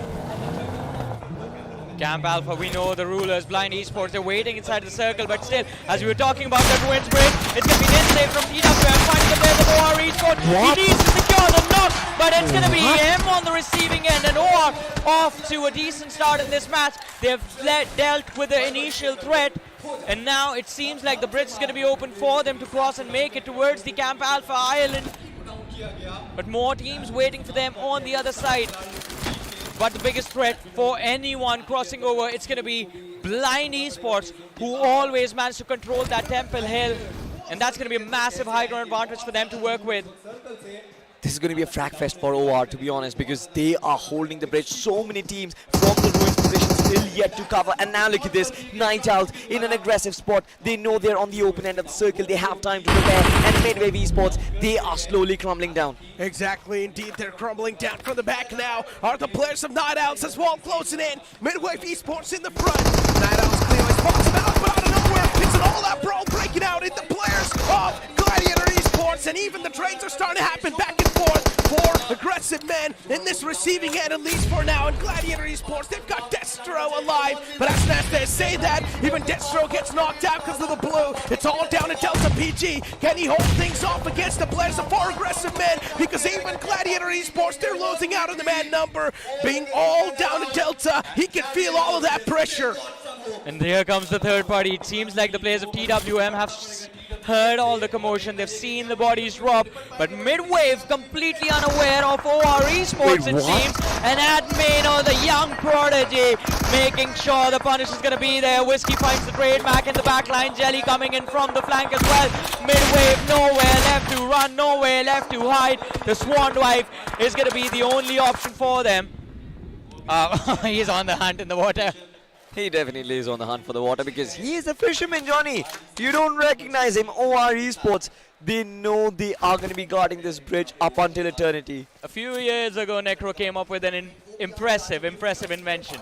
Necro, you want to tell our audience about it? Exactly. So technically, bullets do not have fire, right? So yeah. I just try to roleplay the bullets as if like there's a fishing rod. So I call them the wireless fishing rod when they're trying to shoot someone inside the water. So technically, the bullets are supposed to be the wireless fishing rods. But for now, there was a resurrection that came in. Midwave Esports, they got 2 players back to the water. But for now, Big Brother Esports on the edge lines. This team is probably going to be unloading so many magazines. For them, it's going to be a feast being served on a silver platter. Big Brother Esports and build that momentum, build that lead in the overall standings. Uzumaki being tasked to gatekeep and shore and guard this particular shoreline. There are so many teams approaching him, but he is the only one who is stopping them dead on their way. It's the entirety of OR, it's the entirety of Midwave, it's the entirety of Revenant, and of course we have Glitchix Reborn swimming over there as well. Uzumaki, if he actually goes on an absolute finish frenzy, he's going to get so many numbers for himself. So many fishes in the water. Aquarium. Yeah, it is an aquarium at this point, but this was the only option left for these players. But it seems like, again, on the map of Channel, got BGMI are going to be kind on the players of Blind Esports, but Big Brothers still looking for more points. 4 eliminations already secured. They can in double digits already in this matchup. The more elimination Big Brother Esports wrap up, the more points Big Brother Esports wrap up, the more pressure X-Spark is going to feel in the later stages of this entire tournament. And this is where Uzumaki, once again, the man in the front, the man behind all the crimes that is currently happening inside the game. He will push on the charges. Revenant Esports in the front line, pulls out that DBS, a slash to the face to shut him down. Look at the amount of elimination points the players of Big Brother Esports have. And Uzumaki, this man, it doesn't seem like he's going to be stopping anytime soon. Sits in the vehicle, goes to the passion. Uzumaki's way too low. He loses out on that life. Greed is never good, and that's a prime example of that. Going for the finishes, the players of Big Brothers TWM did in fact go for a brilliant punish on these lads. Now Sams, he's moving forward, running towards the shack. Is he aware of Max, who's waiting for him inside? It seems like he is. Nade being cooked. Sams is going to be pushed. The nade is going to be locked. Will it connect? Those shotgun duels from either side. And it's going to be Max maxing out on the accuracy. 4 eliminations on the board for OR Esports as they find themselves in the top 7 of this matchup. It doesn't even matter. So close, but so far. Max being the only man alive. The damage is already being dealt to OR Esports on the verge of losing this game. Blind Esports in the prime spot. As I mentioned, Johnny, once again, as usual, the circle shifts in on the top left island, and Blind Esports, they're here to claim that territory. MICI Esports finally making it in the final few situations. Exactly, MICI and Blind, they both love this particular circle, but we just saw the elimination there are so many players who were available, who were alive with just one player available. Big Brother Esports, they have finally been taken out of the picture. They are going to go through the exit doors with 8 eliminations, but now Blind Esports, they take the high ground. MICI have got a prime position for themselves, and now they are being denied. But Ronnie, all by himself, going down the lawn. Flipped, and Ronnie just unleashing hell upon the players of MICI. He's close down to 2 players, and here we go. Another spray comes in to get the confirmation rolling in. MICI Esports, 2 players on the top. They are supposed to be in a supreme spot, but no, the tables are being flipped against them. The scripts are being flipped against them. Blind Esports, they're marching towards the players of MICI. This will be the march of death for MICI Esports. They need to dodge all the bullets, all the potential enemies, but to do so, it sounds like a daunting task. And that's it. MICI Esports, they've been eliminated, and Blind Esports will be the one to claim the territory and also the chicken dinner. And here it is, ladies and gentlemen. Blind Esports, finally a big win for the lads as Stanok rolls around. Even yesterday it was a similar story, a circle to Verticap Alpha Island, the Valley of Death being ruled by Blind Esports. And even on the last day, Blind, they capitalized on a zone that favored them the entire time. It seems like it's just a circle that can decide the fate for Blind Esports. And if it is on top of them, they have nothing to lose. Absolutely. I felt like MICI and Blind Esports would let be an actual Mexican stand-up, but that did not happen. But let's talk about Blind Esports as a matter of fact. They did get this big chicken in a courtesy to the circle, but not really a lot of finishes. They had about 8 finishes to actually work with. It's not going to be enough, but with multiple of similar performances, maybe. Do you think there is something in the line for Blind Esports? Listen, the real question over here is the comeback still possible? They were on the latter half of the board, on the 9th spot in the overall standing. Is the comeback still possible? They've got almost 8 finish points wrapped up, and Blind Esports add 15 more points to that.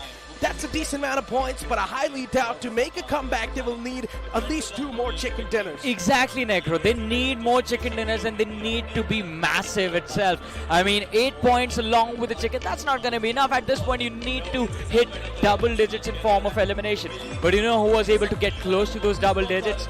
Big Brothers. They were in the top 6, I believe, with 8 or 9 eliminations on the board. So Big Brothers, they're building a safety cushion on that leaderboard already. Now the only question that remains is how massive is going to be that safety cushion. But we look at the beautiful, the beautiful people from the Hindi. There's Pero, Maisie and Anki trying to make a point to both of them right now. Exactly. I mean, these guys are having some intense conversation, right? We can already hear the conversation in the back, but still, let's just pretend. Let's try to give them the voiceovers, right, Johnny? What do you think of these guys speaking? Let's speak about these guys, too. What do you think of these guys are speaking? They're probably saying that, guys, do not lose hope. There's still a chance we can make the comeback. Just try to go all guns blazing. But I wonder, why is Joker not involved in that conversation? It is Ronnie, Nakul and Manya talking amongst themselves. Because Joker is like the man on which every single player from that team relies now on. he's Joker actually getting is the involved. star player.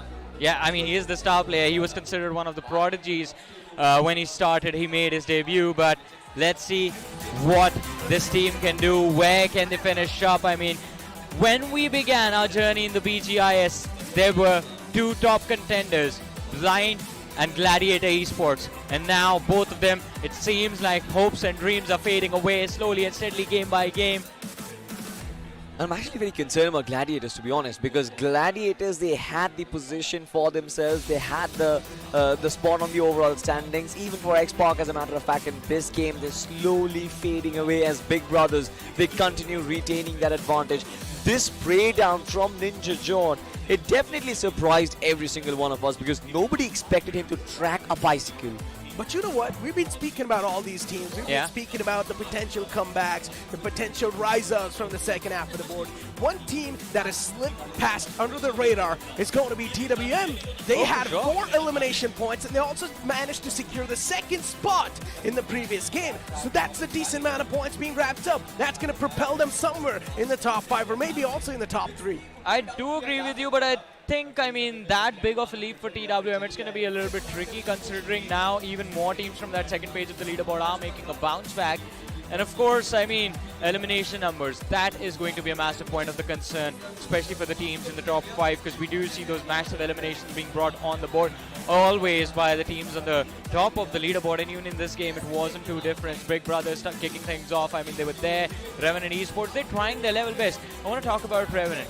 Like, what is going wrong for this team? I mean, it seems like from being a team that was at one point at the start of the Grand Finals, one of the most aggressive teams in the lobby, now they're going back to those survival instincts. It just seems like the old stuff is repeating all over again. Exactly. And it just seems like the old Revenant Esports is back. In the Grand Finals, it felt like Revenant Esports, they were ready for the challenges. Yeah. They were ready for the competition. In day 2 as well, Revenant Esports was able to perform decently. But now in the day 3, they haven't been rising up at all to the occasion. It has been a challenge indeed. Salty, what are your thoughts on this team? I think Revenant Esports, they were playing very flawlessly, but then IC started coaching them. And apparently that just completely destroyed their momentum. I'm sorry, IC, if you're watching the stream from the back lines. Yeah, it's a sour pill which you might have to swallow. I'm not going to be surprised if that man never returns to the desk again. After this day, you're never going to see Salty. I mean, technically, Salty didn't say anything wrong, right? Considering he was having a little bit of chatter with the coaches as well, and Revenant Esports has not been able to perform. But hey, it's all friendly jokes, guys. We're just doing some banter stuff. But you know what? Getting back in the real stuff once again. Soon enough, the MVP of the previous game is going to be revealed as well. But you know what? We also saw another team, MICI Esports, somewhere in that top 3. We all know there's no chance for MICI to make a comeback, but still, it's all about making a mark. It's all about making that presence known in the land. Exactly. I mean, they have made their presence felt, and what can you expect from a team that lacks a lot of experience? You hope that they gain a lot of experience from this tournament. And MICI, they have been improving. Improvements have been there game after game, day in, day out. And I think if they manage to qualify to the next LAN event, whatever that may be, maybe we're going to see them in a new form itself. Possibly, but as we transition on toward the top 5 players, look at this, right? Uzumaki right at the very top. Now, how did he make that climb? He was tasked with that southern frontier of that circle, and all of the teams who were rotating, we remember so many fishes under the bridge. I have a question, right? We keep talking about the trophy, we keep talking about the teams, but there is prize money being given out today for individual player performances as well. We saw MVP of the BGIS and of course MVP of the finals, Ninja Jot. He's been missing from this list. That is so true, far. yeah. Ninja Jot hasn't really been able to perform so far. Before now, as we move on forward towards the points.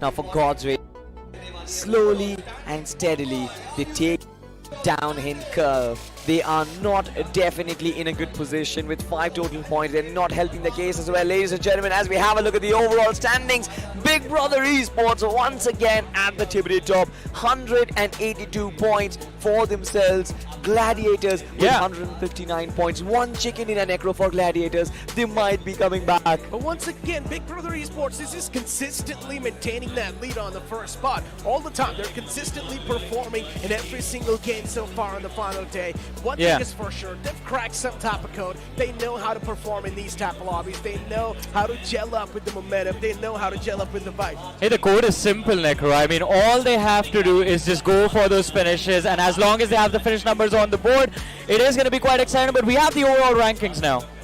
Exactly. I mean, in general, you guys saw the first page, but on the second page, we have the entirety of stuff. Now, Aura Esports, once again, over there on the second half of the board. But Aura Esports are going to be feeling a little bit left out considering Blind Esports left them.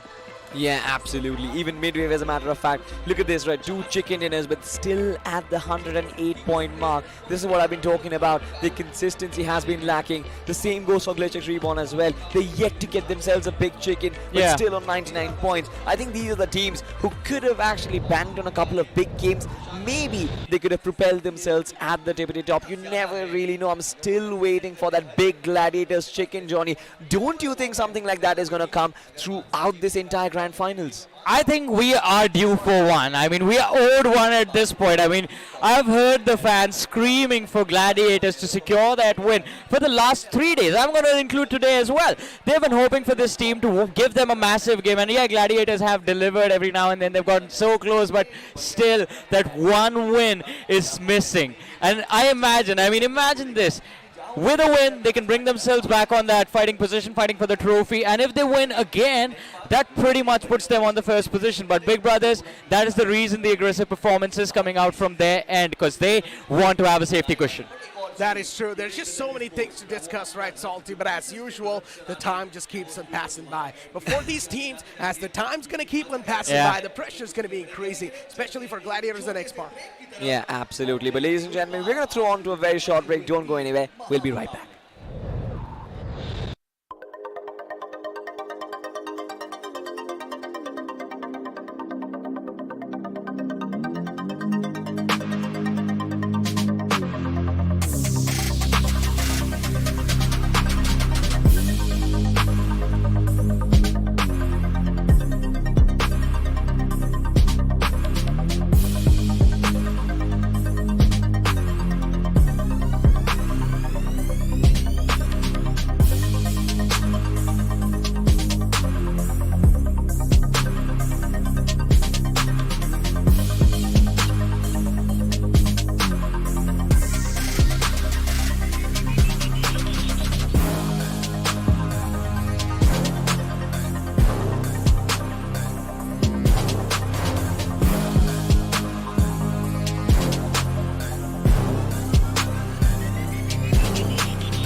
Hello and welcome back, Mumbai. मजा आ रहा है? 3 matches are done. Were they what you expected them to be? मजा आया कि नहीं? आवाज नहीं करोगे तो हमारा स्पेशल गेस्ट बाहर नहीं आएगा. You know who's coming up, right?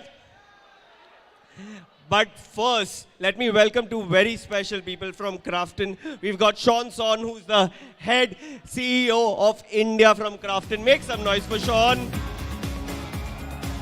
And we've got Meenu Lee, who's the head of publishing for Crafton India. Make some noise for these guys because these are the main reasons why we are here and playing this beautiful game, enjoying this wonderful tournament. You can do better, guys. और हमारा जो अगला guest आने वाला है उसके लिए तो you have to do even better. Do we know who's coming? कौन? He's India's golden boy. उनको गोल्ड की आदत सी बन गई है. Olympic gold medalist, world champion, Asian champion. You have to chant if you want to see him on stage. मेरे साथ उनका नाम बोलिए. Neeraj, Neeraj, Neeraj, Neeraj, Neeraj, Neeraj. Let's welcome on stage Mr. Neeraj Chopra.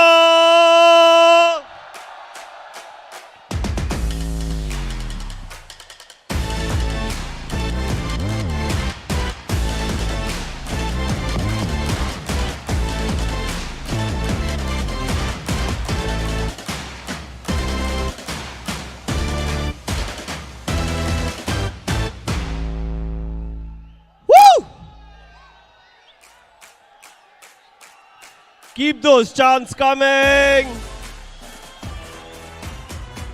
इनको भी दिखाते हैं हमारे ई स्पोर्ट्स के क्राउड का जलवा.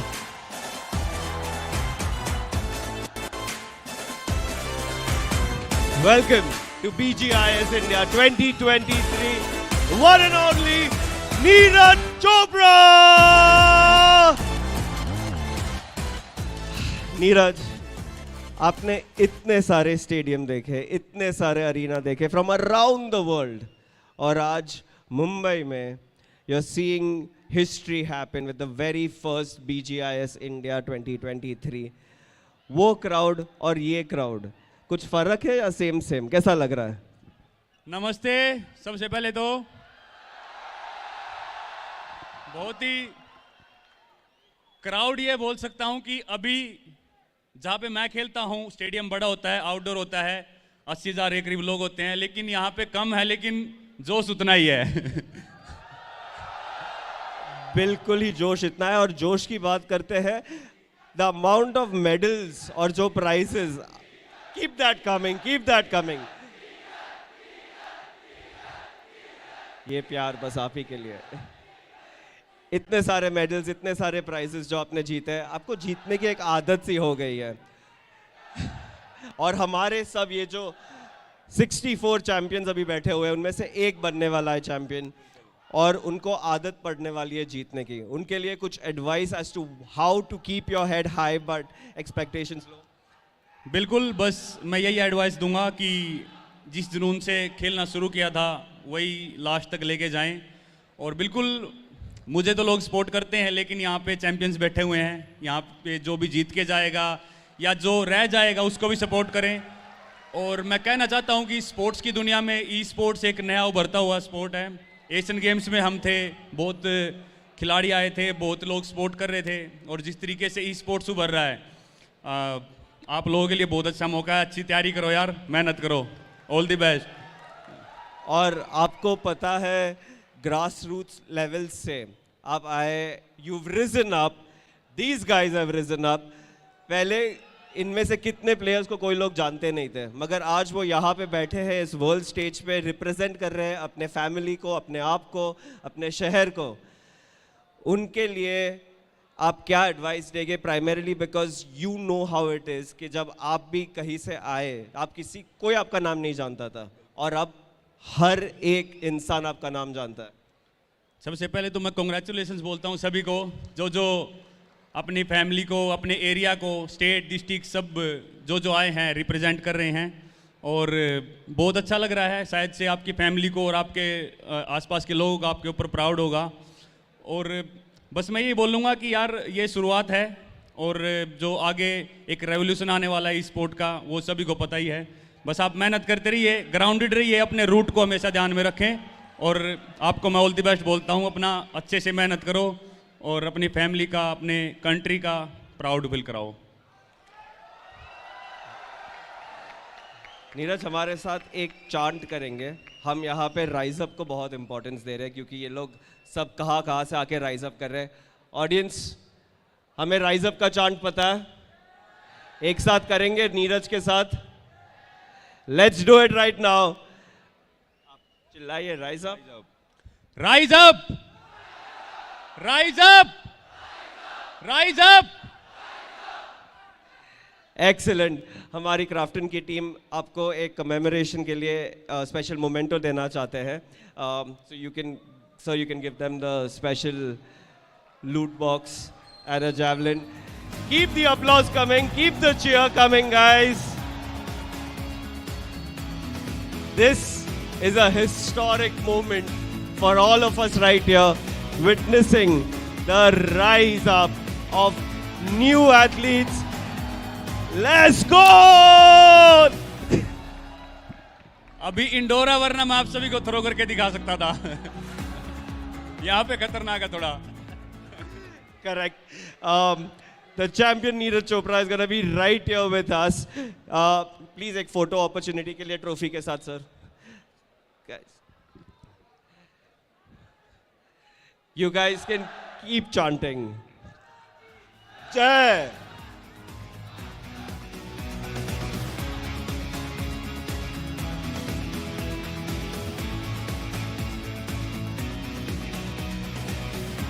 While this is happening, are you guys ready to go into match 4?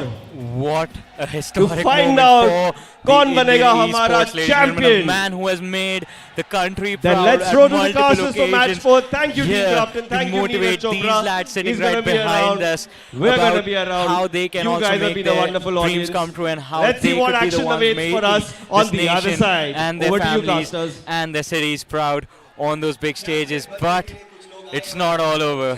3 more matches remain between us at the moment. We are going to award the trophy to the champions of BGIS 2023. Yeah. I see you watching the previous match from the sidelines. What are your thoughts on what just went down? You know what? Unexpected things has happened as well. It's not over. But at the same time, let's talk about Neeraj Chopra. Yeah. India's pride, man. Like, I'm not gonna lie, I've heard a lot of rumors as well that there has been so many people outside the stadium looking to come into the venue itself. Oh, yeah. They even broke the barriers to come in. It's just crazy. And guess what? Our Hindi casters are going to be commentating all the way in the other side, and we are giving so many languages across the nation to give you guys the best coverage for BGIS 2023. And guess what? This is wild. Like, as a Malaysian, I've never seen something like that. Like, 9 in the morning, people are queuing up just to get in the venue. Oh, yes. Oh, we start at 12:30. Okay, people are waiting. Great. Full house by 12:30. Try to break the barriers by like 1 p.m. And then I believe police has also blocked roads, preventing people from actually getting into the venue. So I'm like, this is culture shock for me, man. We are out of seats in the arena.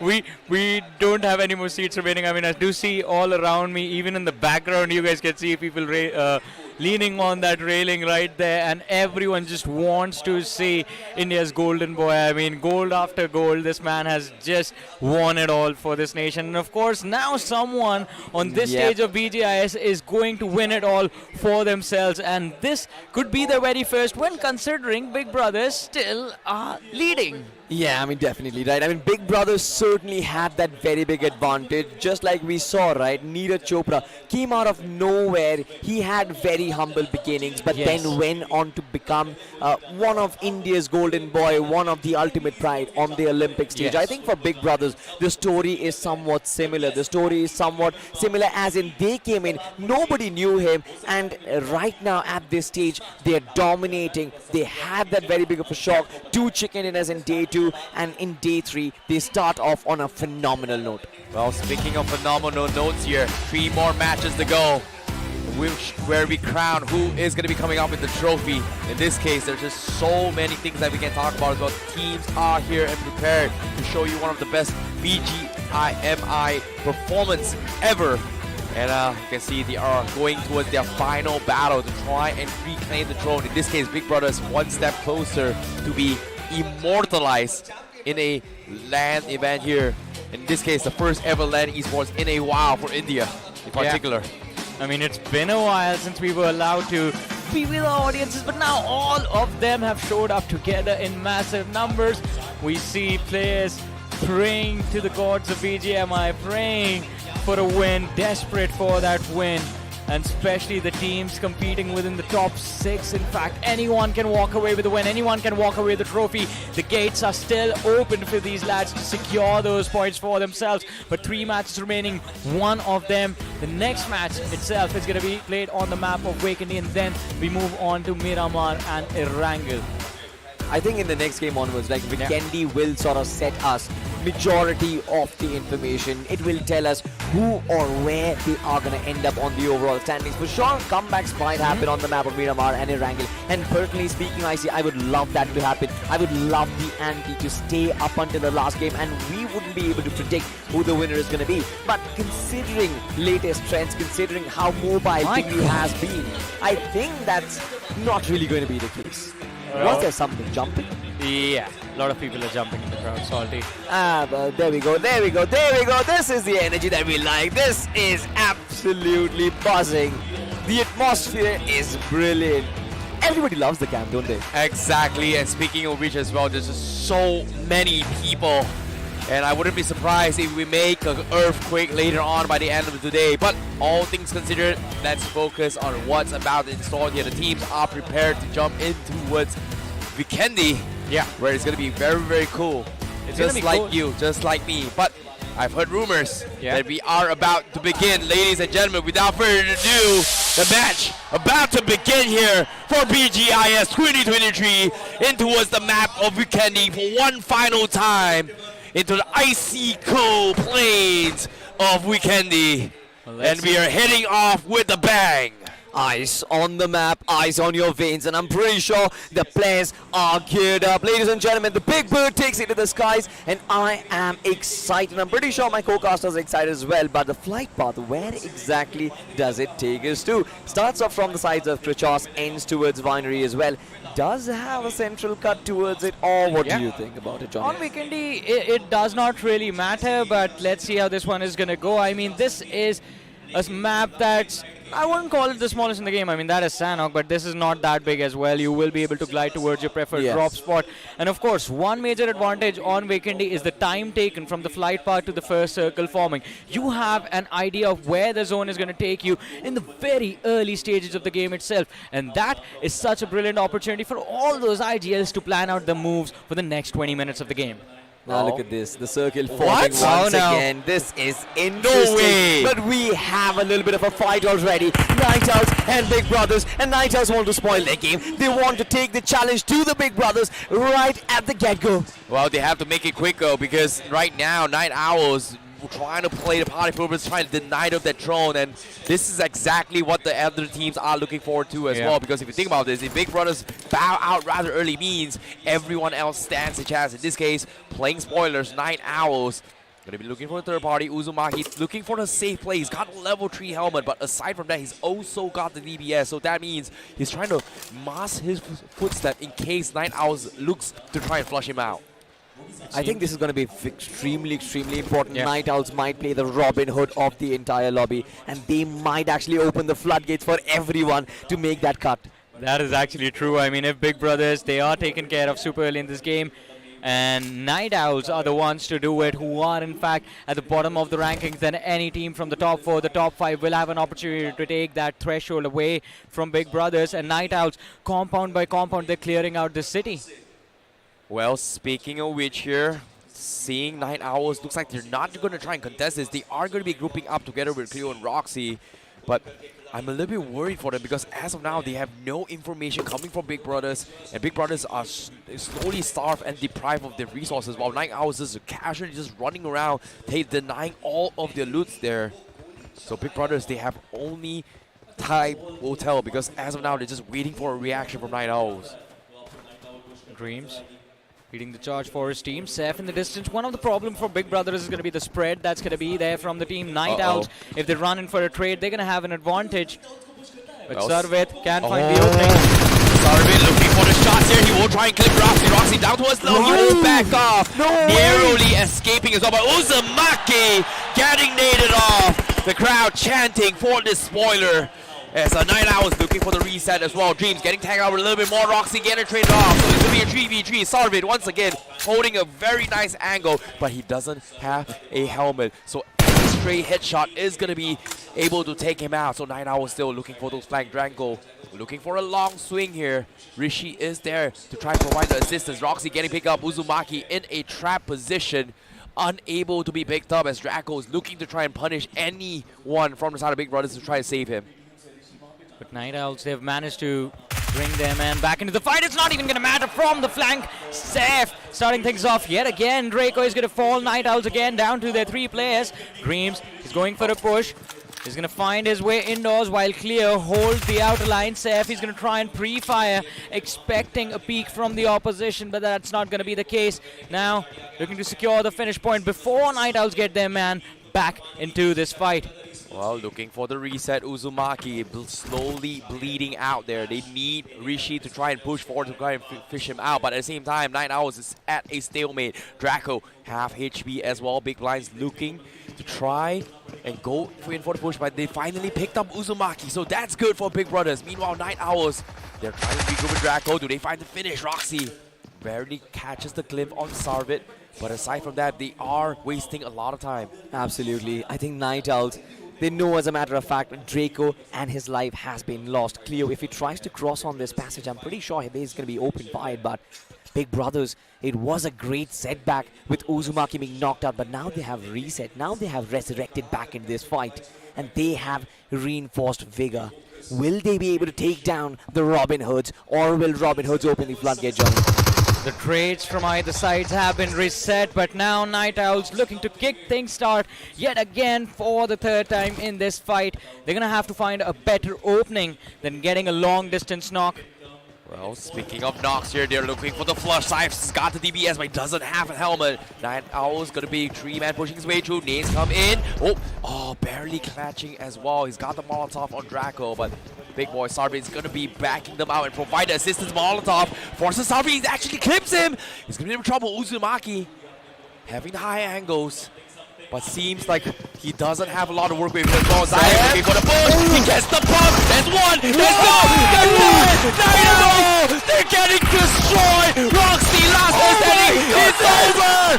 Big Brothers showing them why they are the best team in India. A plan to wipe the team at the top of the leaderboard, backfiring in a matter of seconds. Night Owls getting taken down, and Big Brothers, they don't even break a sweat. Sit down, Night Owls. Sit down.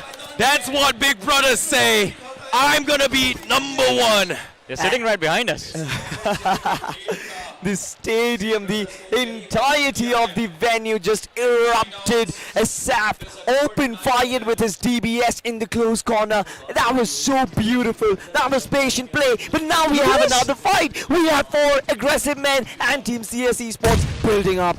Yep, 4 a.m. versus CS right now. Leo YT going to be bleeding out as well. The Molotovs keeping on to Karan. Looking to go to spoilers. They do get the full finish in this vicinity. Para going to be last man standing against 4 a.m. But they do have the DBS coming in as well. OP around a dip. Pounds them off. They get another one. And now 2v1. The Molotovs are clipping away. They are looking for the reset. Meanwhile, 4 a.m. It's up to Skillful to clutch it for the team. Beautiful nades coming in. Molotovs try to zone them up. Skillful looking to slowly chip away his health. Ranadip gonna be finished off in this vicinity, but here comes a reset coming from 4 a.m. I mean, a brilliant comeback from 4 a.m. in this fight. Ranadeep, it seemed like, was going to destroy all of them all by himself. The 3 takedowns in the staircase with the DBS. A brilliant use of a perfect choke point. But Spider, have to give him props. I mean, the repositioning on the outside, especially with how he was lining up the utility, was actually quite brilliant. And that was the only reason Ranadeep was picked off by the Molotov and the nade combination. And 4 aggressive man were able to recover in this fight. But this was, to be honest, quite extended and quite a bizarre fight for both these teams. Exactly right. I mean, Big Brothers kind of played it out a little better. Look at this. Sav just holding down that corner. He knew that the choke points were being set up. No information was passed on to Night Owls as well. The brilliant use of smoke coming in from Big Brothers, and they used it. The timing of that peak was absolutely perfect in this one as well. Oh now, my goodness. The 4 Molotov. aggressive men. Utility Ouch. usage at its very best. This is what I said, right? Skillful as well as Spider. In certain situations, they absolutely turn into the gods of BGMI. They know how to time their explosives. I briefly spoke to 4 a.m.'s coach, analyst here, Commando. He was telling me here, oh, they're feeling a bit off, but I told him the goal here for 4 a.m. is trying to make it to the top 8, and they are trying it right now. Fortunately for them, their hopes are still alive for now, but God, Big Brother, man. Damn, that was a very, very strong opening here. Scythe just popping off. But I want to talk about Big Brother's journey right now. Considering that fight looks so long, it feels like they have been delayed overall in the initial rotation they want to play around it. The delay in the rotation was going to be there, but it is still better. I mean, in Vacandy, we know the heal battle strat is quite prominent, works out quite nicely. All you have to do is just go looking for those first aids and stack them up on just one of your players. But one thing is for sure, Big Brothers, they're not going to go that route. They are going to take those fights. And talking about fights, look at the radar. God's Reign growing strong. It's not a wrangle, it is Vacandy, but the clash is still there between these two. Not just 2, Johnny. There's another one in the vicinity, and that's going to be Midwave Esports as well. God's Reign. They know they have the high turf. They know they have got Growing Strong completely pincered. And I think Growing Strong can sense that. Growing Strong can sense that the Grim Reaper is coming in for them. Midwave, of course, have huddled up onto a compound. It's all about this fight being initiated. And now the ball is in the court of God's Reign. They might decide to lob in a couple of utilities. They might decide to take some pot shots to unsettle the lads of Growing Strong. But with Midwave in the backlines, I think Growing Strong, they have no exit plan. Yep, speaking of exit plan as well, at the horizon, we do see glimpse of Revenant Esports. That means that if they start making noise here, Revenant Esports may potentially look to try and rotate their way through, which is Midwave Esports, right? Like in that vicinity, and there's pretty much a report here, but X, they're looking for a shot. They are trying to punish TWM's rotation. Ninze barely scraping by, and he will recoup the rest. So that's going to be a retreat coming from TWM. Well, Glitch Reborn, TWM circling around them like vultures. Both these teams on the northern edge of this zone. And Weekendy, we know the shift is not going to be too drastic. They might just have to move south a little bit towards Mount Kresnik, and if they actually are able to reach the summit of that hill, they might just find decent cover to work with till stage 4 maybe. I actually wonder what TWM is planning though. They're taking a very northward rotation. They possibly want to take that northward curve, come down towards Mount Kresnik and the southern part of it as well. But there are too many teams in that location already. Did the circle even move? Exactly, the circle slowly closing in though, if you think about it. But TWM, you know, like you said as well, outside rotation here to try and dodge Glitch X completely. But this time, they are looking to try and get a couple of knocks in to try and chip at utilities. But with the circle slowly inching by, but I don't know, man. Like, what is this circle? It's like, it felt like it didn't even move at all. And that is Vikendi, man. Yeah. This is what weird. we are sort of used to it. I see. I Exactly. think this is also a little bit of a culture shock for you guys because this is, I'm not really sure. We've seen the first, second and the third circle and Vikendi just almost not even move. There's no change at all as well. And even, you remember when we were speaking to Blaze as well, he was the one who actually said that the Vikendi circles don't really make any sense. You find a compound, you know you're going to be safe for at least 3 circles. Now, you know what I want to see? Uzumaki, the playmaker from inside Big Brothers, and this time they are going to get naded by God's Rain. Blaze, you can hear the chants of relief coming in as they want to try and take him down. Now, they know it's Big Brothers. Uzumaki chipped towards half HP. God's Rain looking to go for the push. Ninja Jord on the sides going for the flank, but at the same time, God's Robin taking some damage coming from mid-wave as well. So they have to be very careful whether they want to push this ball. Prones are coming in from the side of God's Rain. Do they want to go for the push? Off the kill feed as well, we do see Spider Jot fighting a couple of stragglers. But God's Ninja. Molotov's available, but it's a little bit too far off. Big Brothers used up so many utilities. Smokes has been popped off. Barely clipping by, but seems like they are looking for the reset though. Yeah, they certainly are looking for the reset. It's an attempt to get back control of this entire vicinity. Big Brothers, they did not have any business to try and push onto the compounds of God's Rain. That is one of the reasons why they're in practice their fight. Sap, of course, being under heavy fire, but it seems like no, able to safely get back, but no, it's actually been knocked out, I see. No, he actually fell off, and that's huge. The crowd just going absolutely crazy. Sarvit now stuck in towards the bush himself. God's Rain looking to pressure a little bit more. Uzumaki cooking up a nade as well. Does he connect? He opens expel, crosses over, doesn't cross the barrier. Ninja John for the finish. Sarvit sneaking slowly but surely. Trying to save his teammates. Aquanox gets picked up from side of God's Rain. Big Brothers still at a stalemate, and again, all these gunshots are making so much noise, and little did they know, sneaking right behind them is gonna be Growing strong. growing strong, but they are still having low ground. So fortunately for now, they are gonna be okay for now. Saif gonna be bleeding out on the top side. Nate on the side's not gonna connect. But Big Brothers, they are stuck. Oh, I like this approach. They're trying to smoke out the left-hand side, maybe trying to close in God's Rain. Do they want to take this fight to the face of BB? That is the question, because they know multiple players are completely isolated behind rocks and behind compounds. Well, Big Brothers, their attempt to just lure the players of God's Rain towards that left-hand side did not really work out too well for them. Big Brothers now stuck in that 3-man wide split with Sarvit just completely pinned behind that rock. Uzumaki trying to go for the rescue, but Ninja Jord constantly making sure the player's position is going to be in check.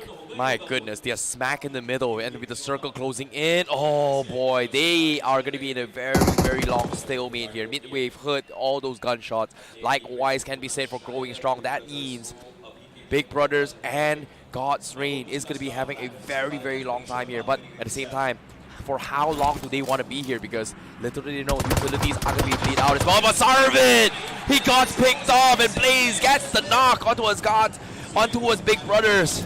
And this is not looking good for them.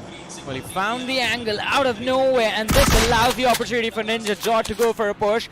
Rishi can be caught off guard, and he will be. In fact, Aquanox, where did he come from? The high ground advantage on Aquanox, and that is a wrap for Big Brothers in this game of Weekendi. 3 elimination on the players of God's Rain. They have started. The teams, as soon as they realize who they are going to completely do everything they can to stop them in his track. They want to deny him the throne. In this case, the ones that come on top is going to be God's Rain. However, Big Brothers, they will bow out in 14th place with 4 finishes. Still some points. Yeah. But it is a good sign for the rest of the team left. It definitely is a lifeline, I see. And I'm pretty sure God's Rain, as well as the rest of every other team inside the arena, they're going to be celebrating. But for God's Rain, they know their task is cut out. They know there's another presence, because they were here for a very long time. Intruders have been taken out, but look at that. DX Pucar has been picked off in the distance. Oh, it's X-Park as well. First and the second teams, they're in trouble in Weekendi. Oh my goodness, X-Park, they too soon out in Sanhok, and this time they will lose Pucar, the scout and leader in this regard. So that means Team X Spark, they have to do it without a little bit more resources to work with. However, when you speak about the zones here, God's Reign, they are going to send Rob to out of the vicinity. God's Reign, Idusui Michi, Ninja John, taking some serious shots here. They do have the high ground advantage, but little did they know, trailing behind them, right underneath, it's going to be growing strong, but they're not looking for any kind of fights. But M-Wave, they find Soria as an opening, and Michi, they're in a little bit of trouble. Atinki getting knocked right now. Do they want to commit? But Miss Michi says it is going to be them grouping up. Well, it is their fight. They're controlling it quite nicely. Kunal getting the finish on Atanki. 3v3 numbers advantage to neither of these teams, and MICI, they're looking for more. Wow. It seems like Whiskey has been spotted out, damage dished out by Medit upon him. The moment he repeaks that angle, he's going to be done in this game. MICI, crosshairs locked, weapons loaded, looking to go for a hunt, and this is just the worst possible situation Midwave could have asked for. 2-1 split, Aru down assist on one side, Whiskey completely isolated with his position compromised. I think this might actually cause problems for Misi as well if they do decide to converge on top of them from either direction. But why is so many action happening at this point? Because this is red hot in terms of real estate inside of the entire circle. The southern part of Mount Cresning, people know, the players know that the circle is going to center up on Vikendi. There are not going to be any hardships. Even Big Brothers had that similar mentality from Goroka, that straight rotation on towards God's Reign. This is the position that majority of the teams will be looking to mark themselves up until the 6th circle. But we have quite an interesting shift of the zone moving towards the northeastern side of the circle prior, and as you guys can see, a massive cluster towards that western and southwestern quadrants of the zone. There's going to be a lot of teams moving up north, and it is going to result in a lot of mid-rotation collisions. Now X-Spark looking to play a little bit more consistent as they are looking for placement points. As Pukhar, their scout has down, they are going to have Dreams as the secondary scout to try and gather information. No gunshots has been made yet. He is going to try and gather as much info as he can, but now shots has been made. That means they will have somewhat of information, but how will they proceed is going to be the question here, because God's Reign on top as well. Do they scout the members of Gods? Oh, going strong. Wow. It is right underneath there. There's a couple of nice bunkers, but at the same time, I don't think they spot them out at all. But I'm definitely sure the engines firing have been heard by God's Reign, and that is exactly what they're looking at. Look at this, the shots being fired as well. Ninja John through the gaps in between the shacks. It's a lot of damage which is being dished out. But Team X-Spark, they know now what the situation of this terrain is. They've spotted Growing Strong, they've spotted God's Reign as well. Now after assessing this heat map, of course, will they decide to fall back, or will they try and contest this position? That is the question. On Vikendi, falling back is even more difficult sometimes than taking the fights and moving forward. X-Spark, if they try to fall back, they might run into the rest of the competition that was moving up north from the southern half of the map. But here's a recap of how things went down between Big Brothers and God's Reign. Big Brothers off to a momentous start after wiping out another team in the early stages of the game, but then running into God's Reign turned out to be the worst nightmare they could have faced in this map of Vikendi. You know, to be honest, while this is actually happening as well, there's just so many information coming from X-Spark, and we do see a glimpse of Meadow Esports completely dodging the way through, and it seems like a huge cluster on towards the northwest corner, but now we finally catch a glimpse on how the southeast is going to be looking like here as well. OR playing on towards the edge of the river, playing outside of Castle. They are going to be able to try and submarine their way, but all things considered, if the circle shifts down, they are in prime position to try and sneak up on any team trying to take the high ground. We still see teams sticking towards that northwestern or the southern side, but the city of Budvosto is where the zone is going to lead us next. But in the meanwhile, we have TWM going up against the players of Glitch Reborn, and they have two openings, two knocks secured. Glitch Reborn surviving inside these small little compounds with just two players. Roman in the back lines, Duke up front. Can they save their team? Samson looking to cross, but Destiny already inside. Damage rated out, Ralph Payne inside, and there's no way for TWM to have a safe opening into this fight. Trades coming in for the side of Glitch. This might be a reset opportunity for them. Oh boy, another nade from Duke. The counter engage comes in from Glitchax. They are not taking this without a fight, as TWM had no choice to go for the suppressive fire, but the reset comes in. They want to save Duke. Roman hasn't been able to heal himself up yet. Ralph wants to go in for the finish. And as you can see, Ninze looking to back out. Sam's gets picked up. Nade's not in the right direction though, but Duke slowly crawling his way towards the edge. TWM has a rough idea. They're lobbing Nades to try and finish him off. But Lobster, do they want to make for the far fetch? But the zone there is slowly closing in. Seems like they will take the safe retreat, take those vehicles and back off. Meanwhile, the zone inside though. Look at this. A lot of teams on the west side. What? Look at that cluster on the south of Mount Resnick. Now, of course, so many teams surviving. It's just because of the terrain. There is so much variety in the topography. Godwin, of course, having that high ground will have the advantage. But GlitchX Reborn, they're closing up. TWM, they're closing up as well. And that means that there is going to be an elongated warfare for the control of the northwestern part of the circle itself. But let's see, northwestern cluster. Not everyone will be able to make it through. We have already seen growing strong stuck in the Valley of Death between the players of X-Park and God's Reign, and it seems like Glitch Reborn and TWM are looking to move in the same direction. On the radar, we see two players from the side of TWM move up front, and that might just be a distraction because they've left one man behind, and Glitch Reborn might run into a trap. Oh boy, south side OR, they're looking to sneak up, and guess what? Gladiator looking to finish him off, and at the same time, Revenant from afar looking to actually join this fight. Gladiator getting a couple shots in. Max pretty much knocked as well. Delta, they know it's OR. They want to try and shut them down. Mac going to be running through, gets clipped at the edge. Delta looking for the hunt. Jelly still going to be looting, swimming underground here. Going to be looking for those heals to actually play themselves. But Gladiator looks like they do not want to overextend. They heard the shots coming in from behind. Revenant toying with them as well, looking to salvage and pick up a couple of freebies as well. But Gladiators, they shift their focus, they give OR that lifeline, and looks like they are going to focus on Revenant instead. But guess what? It was a distraction, but Revenant, do they want to commit? It seems like they're just there to apply pressure.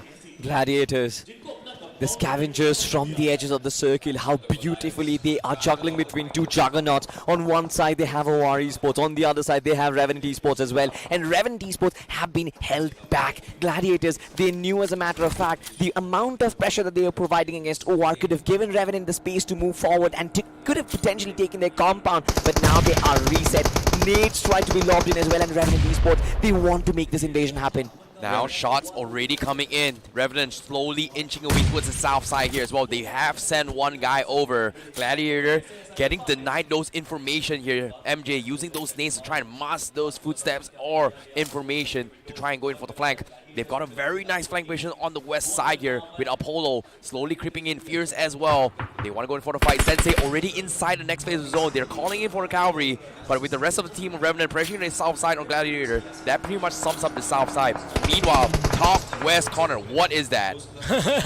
It's a lot of dreams in a very awkward situation. All of them will have to move forward to find an entry inside the zone, and Metal Esports, as they try to do so, they step into a death trap laid out by the players of Going Strong. The drop from the hills not really working out for the players of Metal. They've lost two already in this fight. Faith finding the second as Top Dog is going to be the casualty to his bullets. Metal, two more players left on the high ground looking to cross over. And let's not forget, we have God's Reign in the distance as well with a high ground of their own. So this crossfire between the players of GS and God's Reign is just proving to be too brutal for Metal to deal with. But talk about brutality, and Revenant, finally the push comes to shove, and Gladiators, they are getting eliminated by the players of Revenant. Oh boy, they are going to try and apply pressure here. They've lost Sensei on the side because Blind Esports went in for the collapse, and now Gladiators has no choice but to fight against them as well. Revenant 3v3. They are pushing in slowly. Delta does have the DPS. They want to go in for the surprise here,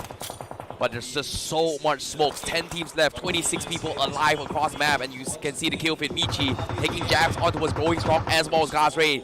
The fight's on the top left, dominated completely by Michi. Oh my. Wow, Revenant. Oh, Apollo.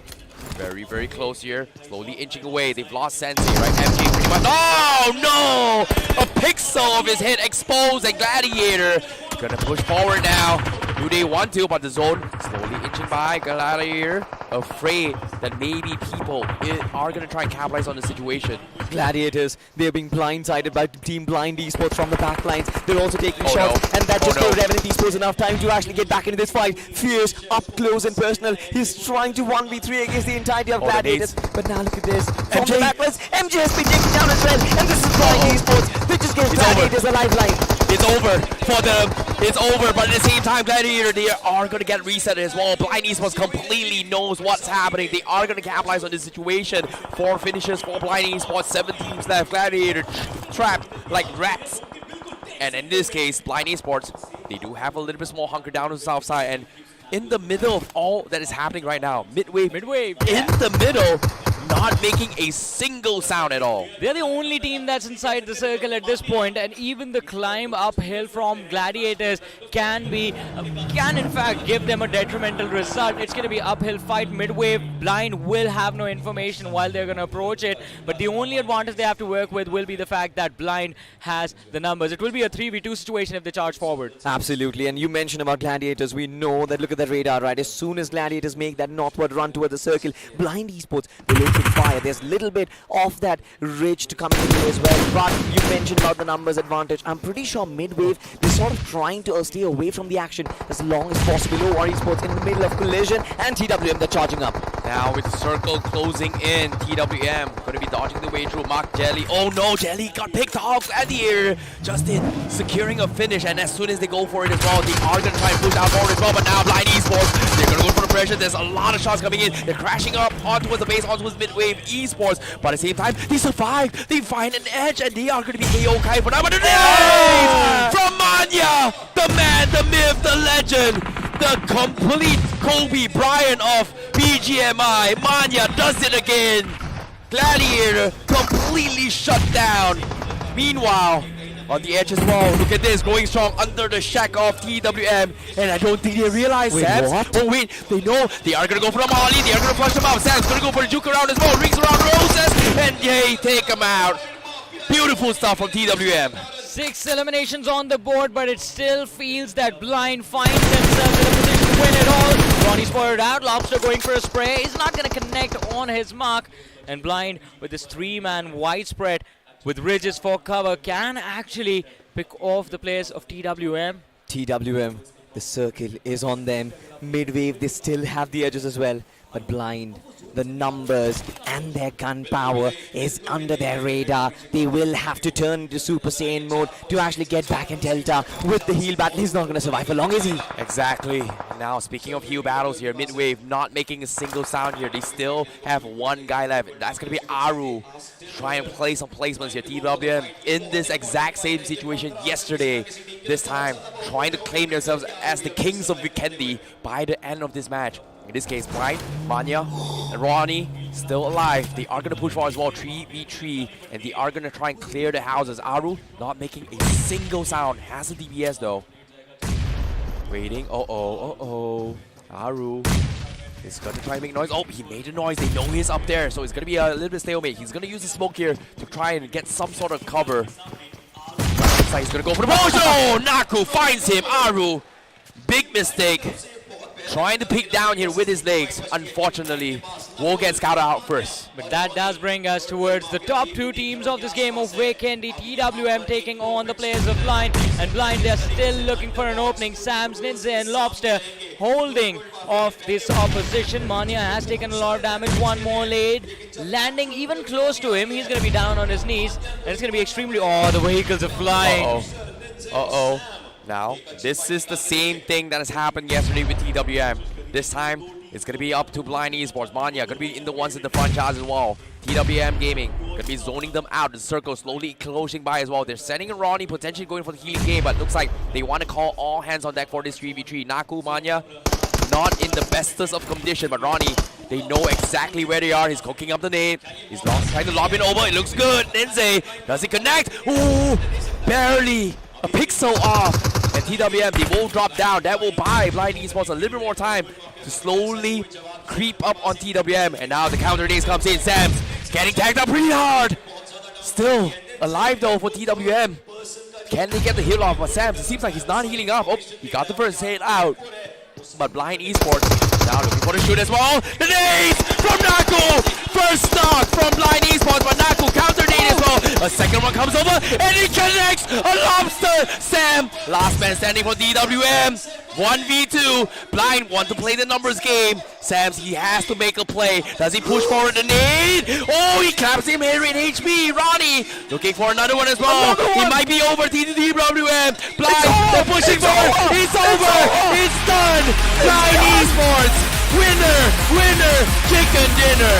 And no leftovers were found of the players of TWM because Blind just blew them to smithereens with the amazing utility being put on display. First, it was Knuckle, double knock secured, and the next man in line was Ronnie.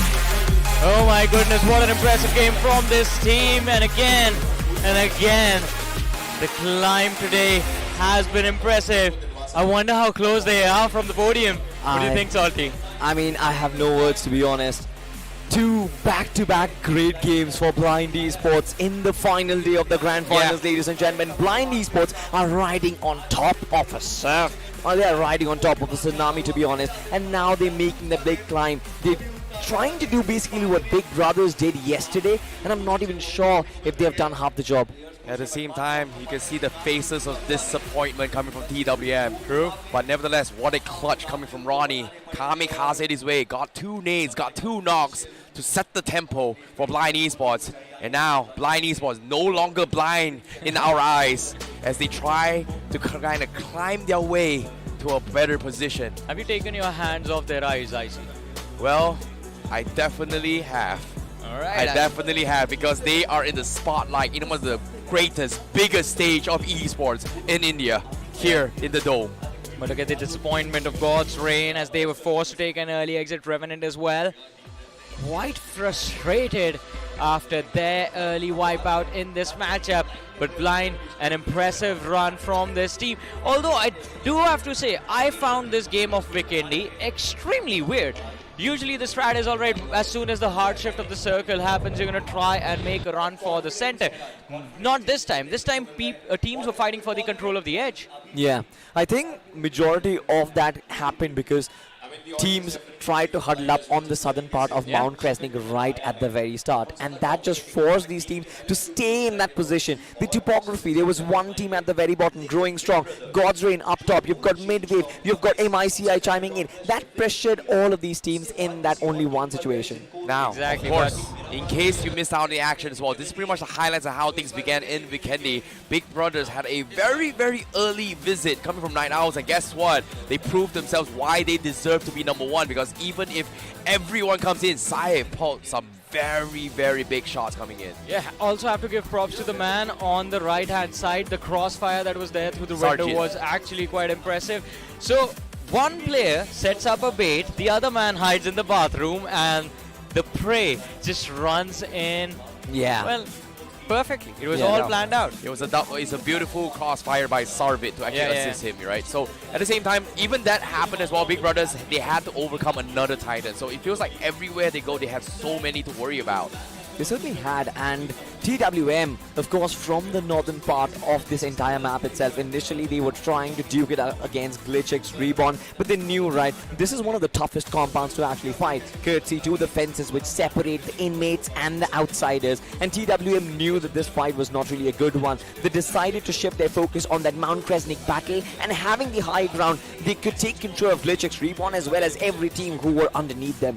Yeah, and speaking of which as well, even Revenant, they were in a position where they had to decide whether or not should they push forward or in. But in this case, they sent Sensei up forward out and open, but instead got swarmed by Blind Esports. And because of that, Revenant did not have the green light to actually take Blind Esports' position. And because of that, they were set up in a crossfire between both Gladiator and Blind Esports to completely wipe them out. It was Gladiators, I felt, who were under extreme pressure because their backs were also exposed. Revenant had so many opportunities to secure that win. Apollo just so casually peeking his head out wide and going for the nade lineup. Gladiators going for the impressive punish. TWM also, I mean, yesterday's Vikendi was impressive. This one as well. It seems like this is the map this team is meant to dominate. Well, TWM definitely the kings of Vikendi, but this was the play coming from Naku, right? One nade from Ninja and a kamikaze play to knock Lobster in. And he just had no fear. He understood the task. He was given an assignment, and that's to be a suicide bomber. In this case, he got one, he got two. Game's over. Okay, I've done my job. 2v1, I've equalized the score, and guess what? I've got the best position for my team. They even got the reset to go in for a 3v1. True. I think Blind Esports played it down to perfection, right, in that final fight. They wanted to corner TWM1 in that one little spot, and that is what TWM did. They played it down to the script. All of the players on that rooftop, nades on either side, just forced them into that one little dead spot, and Ronnie just flanked in, the Ferrari pre coming in, and he was coming in with a nade. That was just absolutely insane. They read TWM like a book, because as IC pointed out, Knuckle starting things off with nades from the right hand side, and then Ronnie was already prepped with his nade. The pin pulled, he was cooking it up for Sams because he knew the left hand side of those compounds was the only option that was left. But ladies and gentlemen, we're going to move forward, and we will be having a look at the numbers of this game. Starting things off, it is going to be the MVP of the matchup. We do have Knuckle from Blind, of course. After that phenomenal performance in that final fight, he has to be the MVP of the match. 5 finishes on the board, which amounts to 50% contribution of the overall finishes for his team. Johnny, I've been praying for this game. I've been praying for Blind Esports to get back to their final form. Knuckle has to lead the charge, and this time as well, he is doing so. 50% finish contribution is a lot in a game like this, and 5 finishes, he almost did his job, and Blind Esports slowly making that comeback. Justin as well is another player I've been looking out for. Agreed, Justin clutched it up big time by getting that pixel start to actually knock Revenant down, and because of that, Revenant had no choice but to concede that entire zone to Gladiator as well as Blind Esports. Of course, Faith, Kunal, and Aquanox, these are 3 star players in that map, and what's really surprising, Aquanox really popping off in day number 1, but today it seems like God's Reign has been taking a huge hit from day 2 as well into day number 3. I think it's not really God's Reign and their fault, to be honest. They were in the middle of a lot of teams in that situation, and that way they kind of controlled it at least till 70-80% of that entire fight. I feel they did a decent job. It's just they were overcrowded on the southern side of Mount Kresnik. Oh, wait. What is happening? I mean, we have Anki and Maisie being joined by Neero. I'm jealous, man. Can we go over there, please? What? Wait, can I just go in and click a selfie? I don't even need to talk with Neeraj Chopra. I mean, my mom is a huge fan of this guy, and I see, trust me, if I actually go and click a selfie, she would be very proud of me and of him, of course. Well, hey, if we are not going there, you are not going there as well. I don't know, man. I don't know, man. Like, look at us. We're just down here on the bottom right in the corner. We're just 3 sad boys on the English broadcasters. I don't know, man. Like, come on, man. Production, come on. Screenshot it later.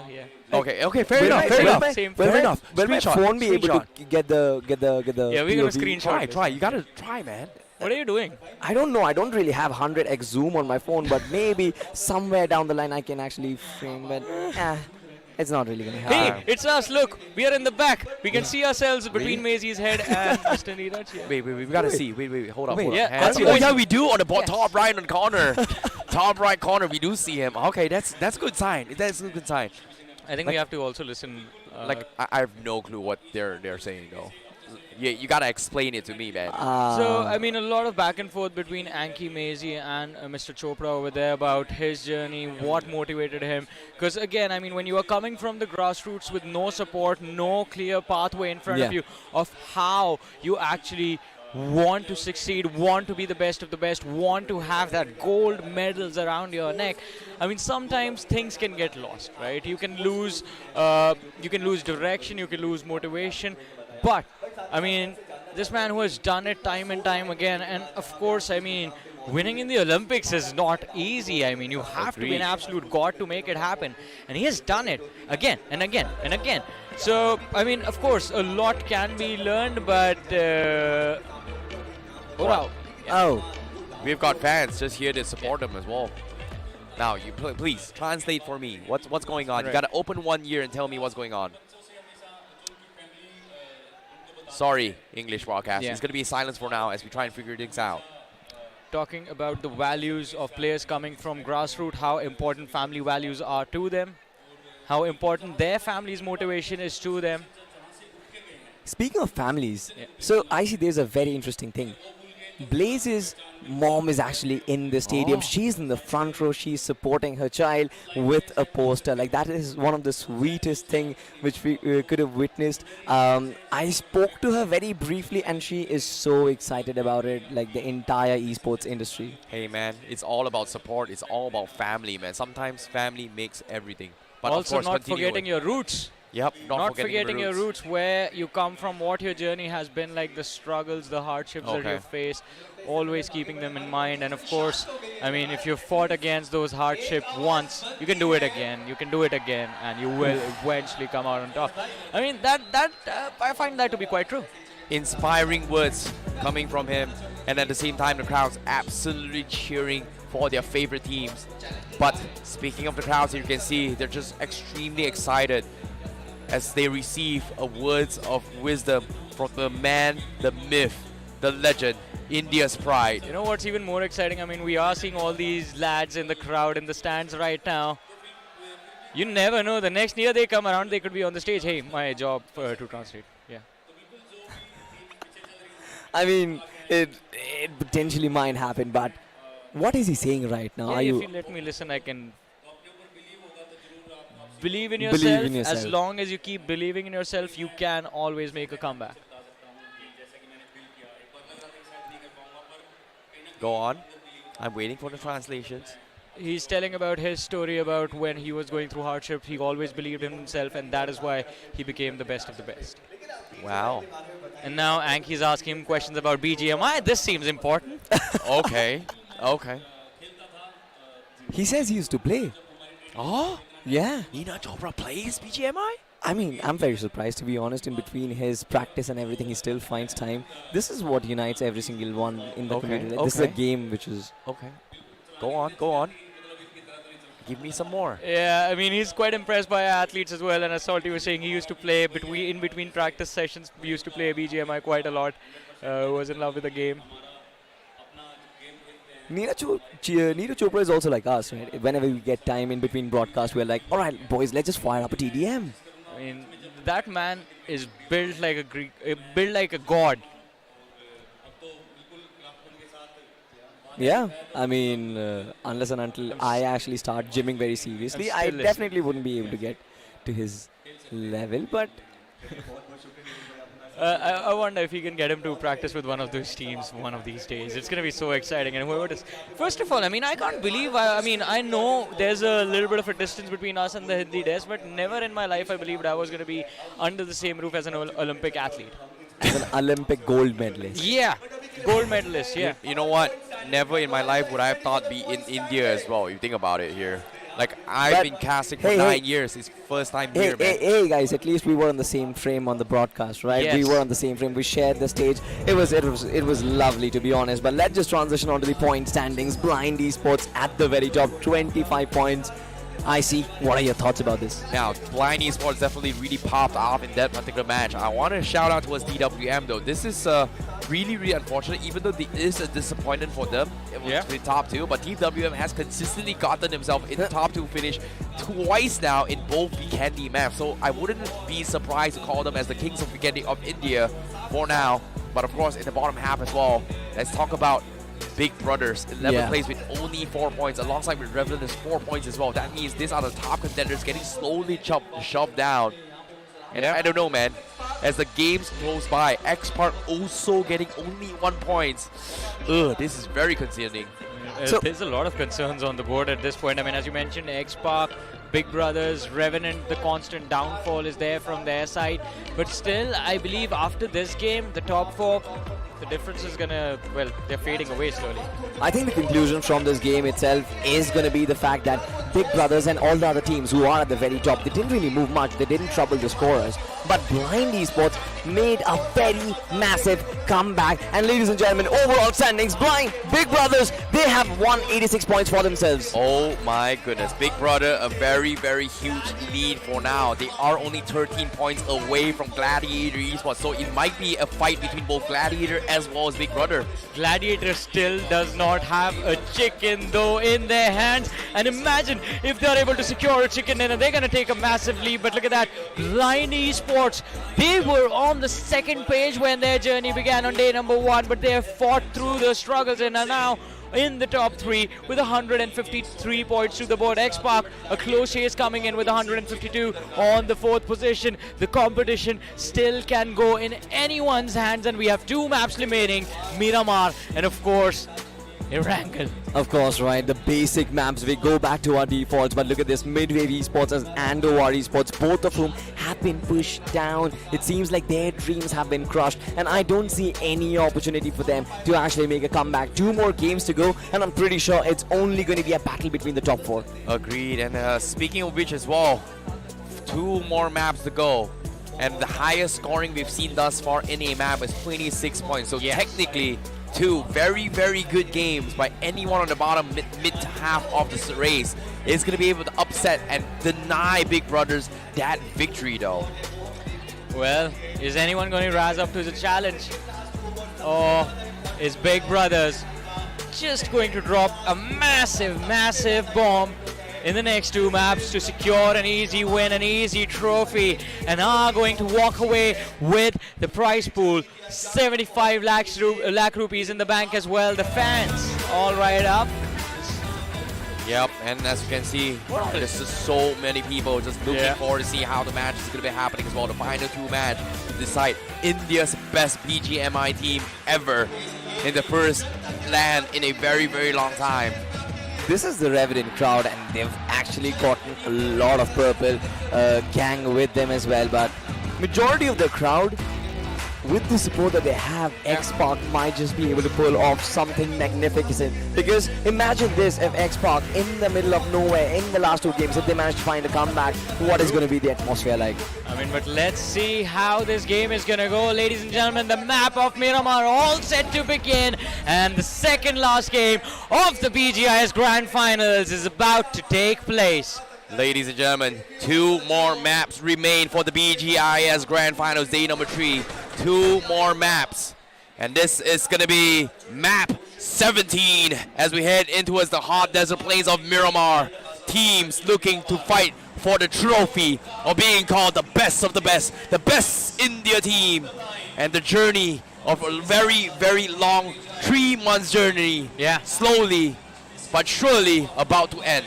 Well, and this flight path is going to be quite interesting as well. This is the perfect flight path you can ask for on a map of Miramar. Any of the diagonals are going to be quite interesting, and this one from Val Del Mar to Tierra Bronca. And of course, speaking of the map itself here, I've got an expert brought up towards the desk here. We have Necro joining us to tell us what is happening. It feels great to be back over here once again. And speaking about how games have been going so far, Blind Esports making that big leap in the overall standings. Now finally is in the top 3. Even TWM, they've got a chance to claim that first spot, to claim that crown. So many possibilities in such little time. This is just making me lose my mind. Yep. Speaking of the games here, the flight path coming in, we do see Big Brothers going to be playing on towards Minas as well as Los Higos to actually play a little bit outskirts. But if the circle shifts out north here, Big Brothers might have a very, very difficult time once again. But no, it doesn't. So that means we are going to be seeing a Los Leones potential urban warfare or maybe even a Chuma circle. But, of course, all things considered, TWM, they are going to get contested by CS this time though. I mean, we saw this happen yesterday as well on the same map. This time, though, Sam's caught off guard. 3 players from CS Esports surrounding his position. Sarthak, I believe from the way he is sitting, even knows where Sam's is. But I want to talk about Big Brothers on that Los Higos prison island. Imagine the amount of pressure, the level of commitment this team has to win it all. Just a few steps away, in fact, 2 to be a little bit more precise, from being the champions of BGIS. But here's the first fight, TWM versus CS. CS Esports sticking to that statement that they made in the past. They said that they're going to go for some drop collisions, and that's what they're doing once again on this deserty island. TWM is one of those teams that is desperately wanting to get this chicken dinner, that desperately wants to get some good games in the hands. But CS Esports, there's a chance this team can play the entire spoiler at this time. Now Sam's looking for that 1v1 against Rana Dip. But at the same time, do they want to fight this though? They are pushing up high ground.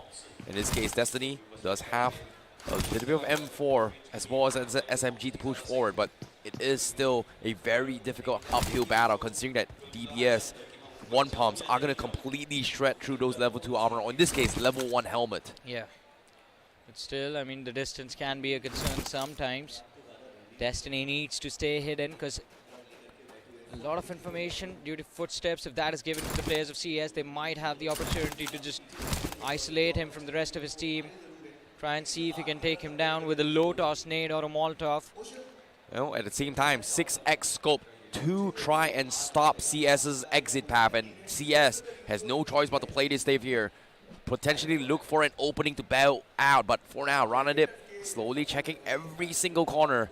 They know for a fact that if they exit in the wrong corner, they are going to be shredded by that 6x M16.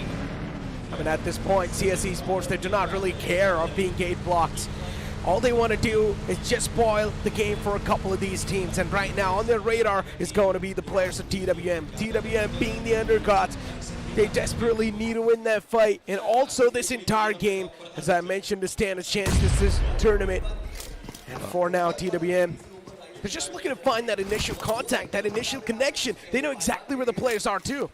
Yep, Lobster thinking about this one. AK pre-firing his way through, expecting CS to make a little bit of reaction. They are getting a little bit angsty here. Sams does have the Uzi, but at the same time, Uzi is not going to be the doozy because the circle now looking to close out. TWM says, you know what, we're wasting a little bit too much time. We have to rotate and get those vehicles to prepare for the next phase of the zone as it's slowly shrinking. Sams doesn't have the helmet. Oh, that's why they are not pushing out. Any random stray bullet headshot is going to take him out, but at the same time, Sams getting those informations. TWM says we are going to go for the big flank.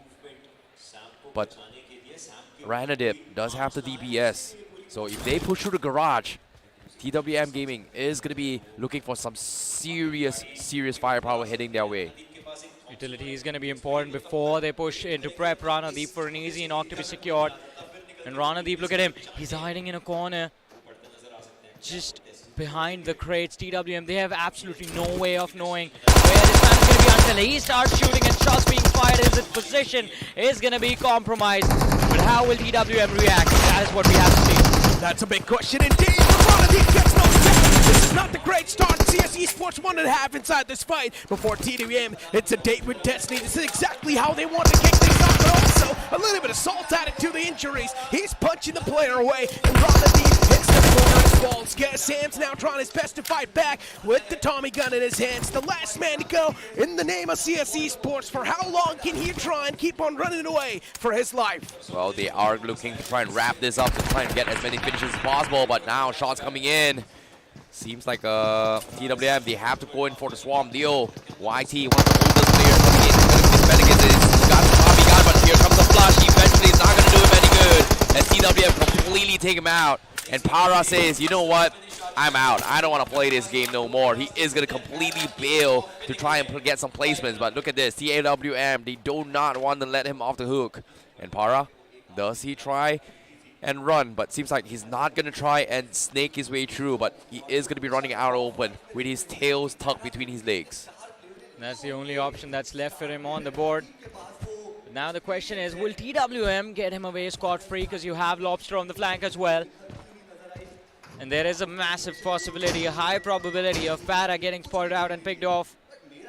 Lobster, we see him running in the distance, making sure that no escape routes are left unguarded. CS Esports, they want to make sure they get the squad wipe, all 4 points in the bag as quickly as possible. TWM. And if they can convert this game, yesterday you remember the moment they were able to play well on Wakendi, they did secure the win on Miramar as well. And TWM, I think they're going to look for a massive game in this Miramar again. Exactly. ParaBTC, considering it's the last glimmer of hope alive for CS Esports, for them, it does not really matter. All CS Esports is waiting for that last man to leave his breath, and this is what TWM is here for too. Right now, they're like the Grim Reapers, eyeing out the players of CS Esports. The last guy, ParaBTC, he can hear his death approaching him, slowly and steadily marching inside the house. Okay, though, 10 bullets in the mag. Can he connect all of those? Can he find the beautiful connection that the players of CS Esports are waiting for? CS Esports, they're here to connect the entire blow to the players of TWM, but I highly doubt the blow's going to be successful. successful enough. ParaBTC being pushed in that closet room. I highly doubt it's going to stay alive for long enough, considering Sam's one casualty there. But let's see for how long ParaBTC is going to be staying in here. He's got 2 players sign him out. As soon as ParaBTC steps outside this room, he won't get Molotov tossed out, but that's it. ParaBTC Oh no, he's burning, he's burning! It's burning up, but it's completely fine. He's going to be alive. Okay, that's gotta be close, man. That's gotta be close because TWM, they might have lost another member in that knock there, but still pretty drawn out. CS Esports getting eliminated. That means TWM will secure themselves 4 finishes right from the get-go. I mean, no matter what happened, Lobster and Sam's, I believe there's going to be an exchange of words, because it was Lobster's nade the reason for Sam being on his knees. A little bit of friendly fire in the early stages, and that could have actually resulted in a lot of awkward moments, because as we saw Ninja burning over there, luckily for them, Destiny was in the backlines quite healthy. He could have gone for a revive on all 3 of the other teammates. But now Big Brother's on our screens, an early rotation for them. And from that prison island up north towards the main island. Now, speaking of which, here, do we finally get a glimpse on the next phase of Circle and the layouts on what every single team, what's going to happen here? But seems like Circle is going to be shifting up north. Picado maybe lost the owners as well. We do see OR already on the north side of Los Misi in the urban warfare. Meldo going to be leaving on the top side. TWM still on top of Chumacera. But at the same time, it makes so much sense why they want to be there. I miss one thing on this map. I miss Night Owls in Los Leones. They would cause so much trouble for anyone even close to the city. And now, since they were struggling in the finals, they've abandoned that drop of theirs. They've moved up towards the northeastern quadrant of the map. And they look to play a slow game on Miramar, which is quite weird because the entire BGI, we've just seen this team take early fights in this map. Now, at the same time here, pay attention to the minimap. Oh, it's gone here. A lot of people just taking vehicles, want to get the quick rotations to try and get those strategic points. And X-Spark, one of the fan favorites thus far, starting things off very, very strong in the opening match for today. Yeah. Unfortunately, taking a slight hit as they may be losing their potential chance of taking the #1 spot if they do not get those big games this game. As the game's passing by, the lead keeps on increasing. Big Brother Esports as well. They took a bit of a hit in the previous games, and that's why that gave an opportunity for the players of Gladiator Esports and also Blind Esports to close on up to that first spot. So even the pressure's going to be on the players of Big Brother Esports. At this point in time, every single move you make on the board will be counted for the future. Now, speaking of the future here, Metal Esports, they are in a position that is very, very awkward. And why I say this is that this terrain right here, it gives you a little bit compound, but it's not necessarily the greatest for zoning. But in terms of final circle-wise, it's okay. But you will have to lose a lot of those vehicle structures. So in this case, if they decide to stay for too long, but guess what, X-Mark, they do actually know there is a team, so they might consider taking a fight. Fight it out, as you mentioned. Now they want to get in a position from where the line of fire is actually going to be available on the players of Metal. This wide rotation can be quite risky because X-Park, they're moving from the northwestern side of the map, from where the players of Glitch Reborn are closing in as well. Even though it's going to be a while before they reach this central position of the zone, if X-Park are still out in the open by then, there's going to be trouble in paradise. They will be sandwiched in the middle of nowhere. Agreed, but for now, they're still waiting for the next phase of the zone. Zone slowly closing in. About 1 more minute left before it completely closes for third circle. So I guess every single one, they want to be on the move right from the get-go as soon as the circle shifts. So being quick on it means that they will know what to do next. In this case, Metal Esports as well as X-Park is still going to be loitering around as well. They are preparing themselves to get the move right on the spot. But now here, we do see a fight coming in. Revenant Sensei getting the knock on Sanchit, but says that, you know what, this is not a good spot. He is scouting for the team, but he is going to retreat off. Meanwhile, Blind Esports, they do lose Mania, the star, and now there's going to do the spin-off. Blind Esports, the man is caught out of the open. He's got no other choice left. It's somehow surviving. He might just make it out alive from this entire situation, but as soon as I say that, it's Duke to receive him on the opposite side, and Duke shuts him down and also gets the confirmation flowing up. Blind Esports, they've had a fantastic previous game, but now the transition onto this deserty land hasn't been too good. Risopi still looking, it's like Glitch, they're still looking for the last player of Blind, but while they are looking for those individuals, I hope they look at the zone as well, because now we have an extremely hard eastern shift between La Benedita and Los Leones. Night Owls all of a sudden smack in the center of the zone. God's Reign quite close as well. A very disgusting zone for every single team who expected this to be a Chuma or Los Leones fight. And the only one that predicted it correctly is going to be God's Reign. And guess what? The circle there, it's something that they usually do. And this is something that favors them a lot because of the information. They were so spread out. They were able to catch glimpses of rotations coming from TX and a couple of gunshots down towards south. So that means they will have so much to work with, knowing that the rest of the teams are going to be going into this next phase of kind of line. Exactly. Big Brother Esports is on a move. At this point in time, Big Brother Esports, the only thing they've got running in the back of their head is to make a safe rotation in the circle. Right now, they're really far away from that circle too on the southern side. But DWM as well, getting a couple of catch-outs here and there against the players. They're growing strong. And right now, DWM, they're definitely the alligators inside the game. Looking forward to munch a few players away. But speaking about munching, instead, it's going to be the players that are growing strong who strike back even stronger than the players of DWM. Even Destiny now is going to be on the Jays. He's here to get the revenge against the players growing strong. Sparky starts out. He knows DWM's in the front. Something needs to be done. Sparky's also catching a lot of hurt from the back line. But eventually, he gets knocked out. Nicely done. Destiny back in their court. Well, at the same time, what a shot coming from Sam Smith. At the same time, TWM having so much cover fire from afar, but to what extent Lobster needs to pick up Ninzi as well as Destiny, but the zone closing in off as well. Do they want to go for a reset? Seems like Destiny will be able to pick up in about 10 seconds. Growing strong Faith, a little bit far off. He is going to be taking this opportunity to scoot away while they go for a reset. Meanwhile, Southeast. Midwave Esports, such a tricky spot to be in, but still they somehow make it out alive. MJ on this side, he's somehow just staying over there before Revenue Esports. This is going to be a little bit of a tricky spot to get out from. Midwave Esports, they get caught by the opposite team in the name of Gladiator Esports. You get out of one trouble, you get caught in the other one. Exactly, I mean, rotations in this map are looking extremely difficult to make. As we talked about the shift of the zone towards that eastern side, it seems like all the teams had the same thought process in mind. They thought that Los Leones is going to be abandoned. The teams in the city would have moved out north, but that wasn't the case. Now we do see glimpses and moments here of Revenant Esports still finding their footing from the southeast corner, but they are pretty spread off. And look at this, the terrains, the topography, completely out in the open. And I like how Revenant Esports is trying to sneak by in the out in the open here. And speaking of no man's land, right? Yeah. Who would rotate there? And guess what? Because it's no man's land, it's the perfect hiding spot for a team like Revenant though. That is true. That's a 200 IQ play. Well, hopefully it will pay off because as of now, they do catch off mid-wave. Likewise can be said for Gladiator Esports. So Sensei looking to take charge as well. Oh, he is going to flip, and the circle actually going to be collapsing onto us God's Reign. And guess what? Look at how spread off God's Reign is. That is true. Night Owl still though, smack in the center in a really good spot.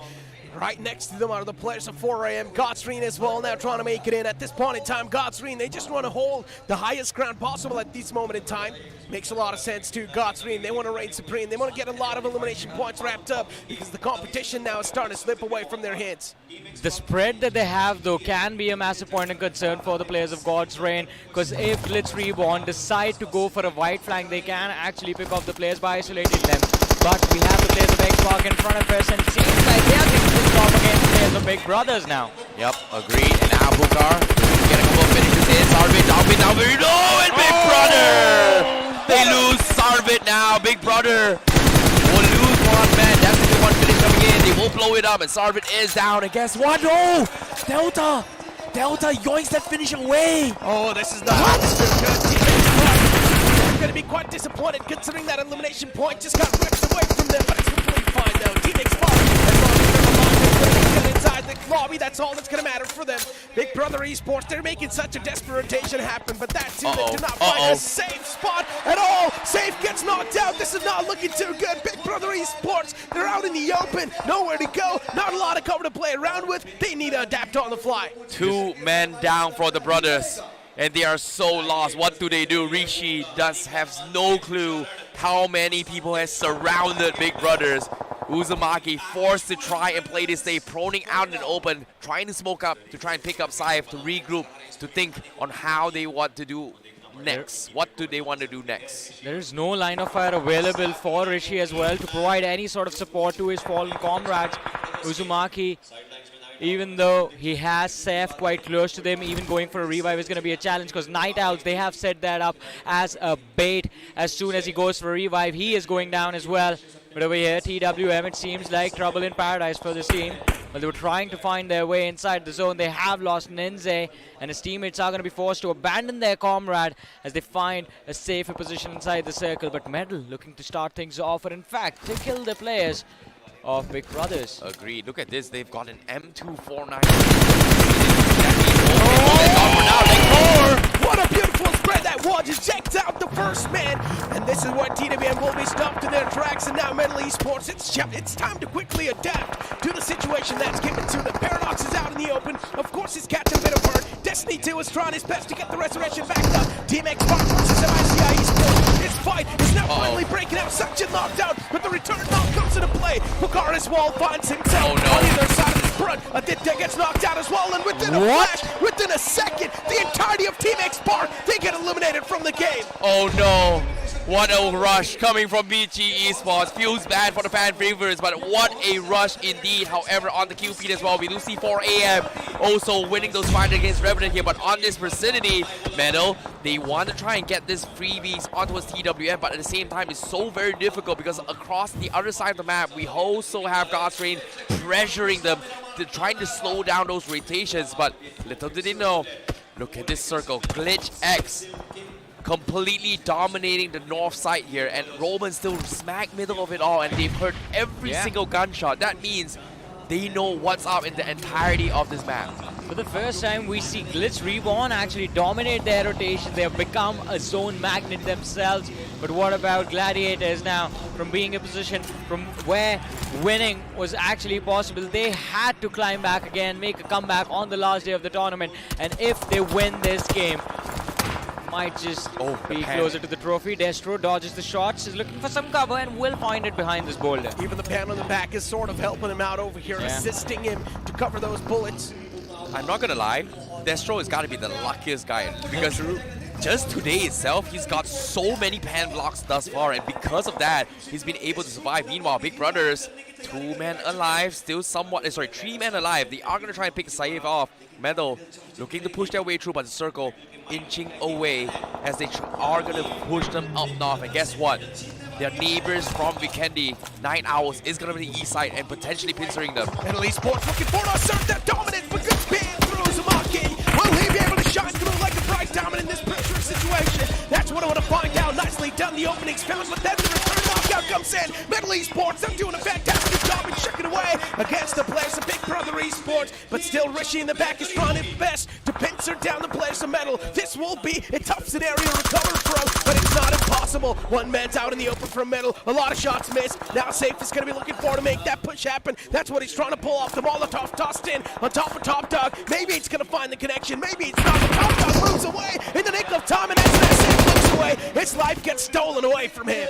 Oh boy, what a game coming in as well. Metal now with the circle coming in. He had to get out as well. This is circle 5. He's going to bleed out.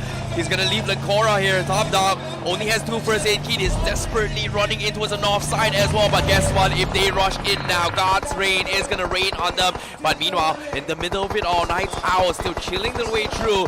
But Gladiators also going to be playing on the outskirts as well. But BG in the open no man's land field in the barn with a couple of smokes in to try and play his way through. But the nades from Rose Roxy. But God's Rain, they really want to reap their finishes. Oh, God's Rain, this nade might just be the closure that they're looking for to put up against the players of MICI, and a beautiful connection with the utilities out. Another man hits the Dankus wall. MICI Esports now getting dismantled limb by limb. One more man to go, and for how long he's going to be able to keep himself alive. Surya, he's still there for the side of MICI, but God's Rain, they've dominated this fight all this time. 4 eliminations already on the board, and they're looking to control this entire western edge all by themselves. There is no competition heading their way. Majority of the teams, in fact almost all of the teams, are towards that eastern edge of the zone. It's just one man from the side of Metal, Top Dog, who's anywhere close to the southern or the western edge. Let's see how his story is going to go in this matchup as well. Now we do see a heal battle. This Destro. He may be lucky with the pan, but this time he has no choice. Oh, he actually Oh, found a 12 body. first aid. Wow. He's got 12 first aid, so this is huge for Destro because he's going to be able to outlast away here. But this time, with 8 teams left, he's slowly inching away. I don't think anyone realizes where he is. Meanwhile, Top Dog sacrifices his loot. He is going to try and inch his way through. Godtrain has no angle to catch him off guard. Ninja Joe right at the edge. I don't think they see him here. He's got to be very careful. He doesn't. Oh, he does have a helmet though, but Godtrain still checking every nook and cranny to try and finish off Top Dog. But with those vehicles, he may be able to punch Top Dog, but Top Dog looks like he's going to bail. And Godtrain says, okay, it's clear. So Top Dog is good for now. Exactly, Equinox from the top, looking for the reign supreme, looking down on all the peasants, and this is where he finds one of them in the name of GlitchX Reborn. Godtrain, once again, they make a stop. They've got their target locked, and they want to terminate them, exterminate them from this game, as Ninja John pulls out the frag grenade, but then unfortunately starts catching a bit of hurt, and this is where Ninja John will need to back away a little bit. Godtrain, they're dominating this entire final few moments. Midwave can be the biggest threat that they can approach in the future, but still for now, GlitchX Reborn is a big point of concern for them. It can be a point of concern. The one advantage Godtrain has is the fact that Glitch Reborn is on the low ground. They just don't have to get distracted as long as they're focused on one fight at a time. Godtrain will be the team winning and walking away with the chicken dinner of this game. We have Top Dog getting eliminated. Metal Esports out of the pitch here. Top 14 remain. 10 players still alive. Glitch Reborn taking on the players of OR, and they have not secured. Admin of the last man is going to fall as well. The young man gets dug in the deep in the grave, and now we've got the players of Godtrain on the top. GlitchX Reborn trying to pull some shenanigans at this point in time, and Roman OG starting to push up against the players of Gods. Now, GlitchX Reborn, they may have the numbers, but think about this. They are low ground. They have to push up on towards Godtrain unless the circle favors them here. Roman slowly creeping away here. Circle. Oh, it is still 50-50s, but Roman, he does have the DPS and a big flank, but Ninja John has such a topography in his favor. Godtrain still looking going for the push here, but Robin, if he decides to push up forward, he is going to be able to catch off Roman. But guess what? Chris is also there to potentially trade him off. Ninja John still from the top looking down. And now 3 players in the front in his line of sight, but the 4th man is a bit spread out on the left.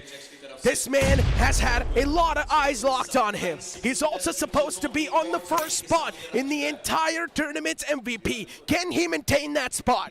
Well, let's see though. 3v4 situation, high ground for Godtrain. Although they are out of utility, no throwables available. Otherwise, this fight would have been extremely easy. Shots fired from either sides. Ninja John hiding in the brush, looking to see if the opposition is going to expose themselves. I mean, they need information. That is the only thing they are lacking right now. Now they are going for a little bit of cover fire coming from Aquanox as well, but little do they know, they are looking to try and send Robin to try and flank the sides here. They did a fantastic job sneaking his way through, but of course, Godtrain looking for that opening pick to try to even out the fight. And with all this smoke coming in, it is going to be very difficult to do so as the circle slowly closing in. These teams are now slowly and steadily inching in towards each other, and it's only a matter of time when they collide against each other.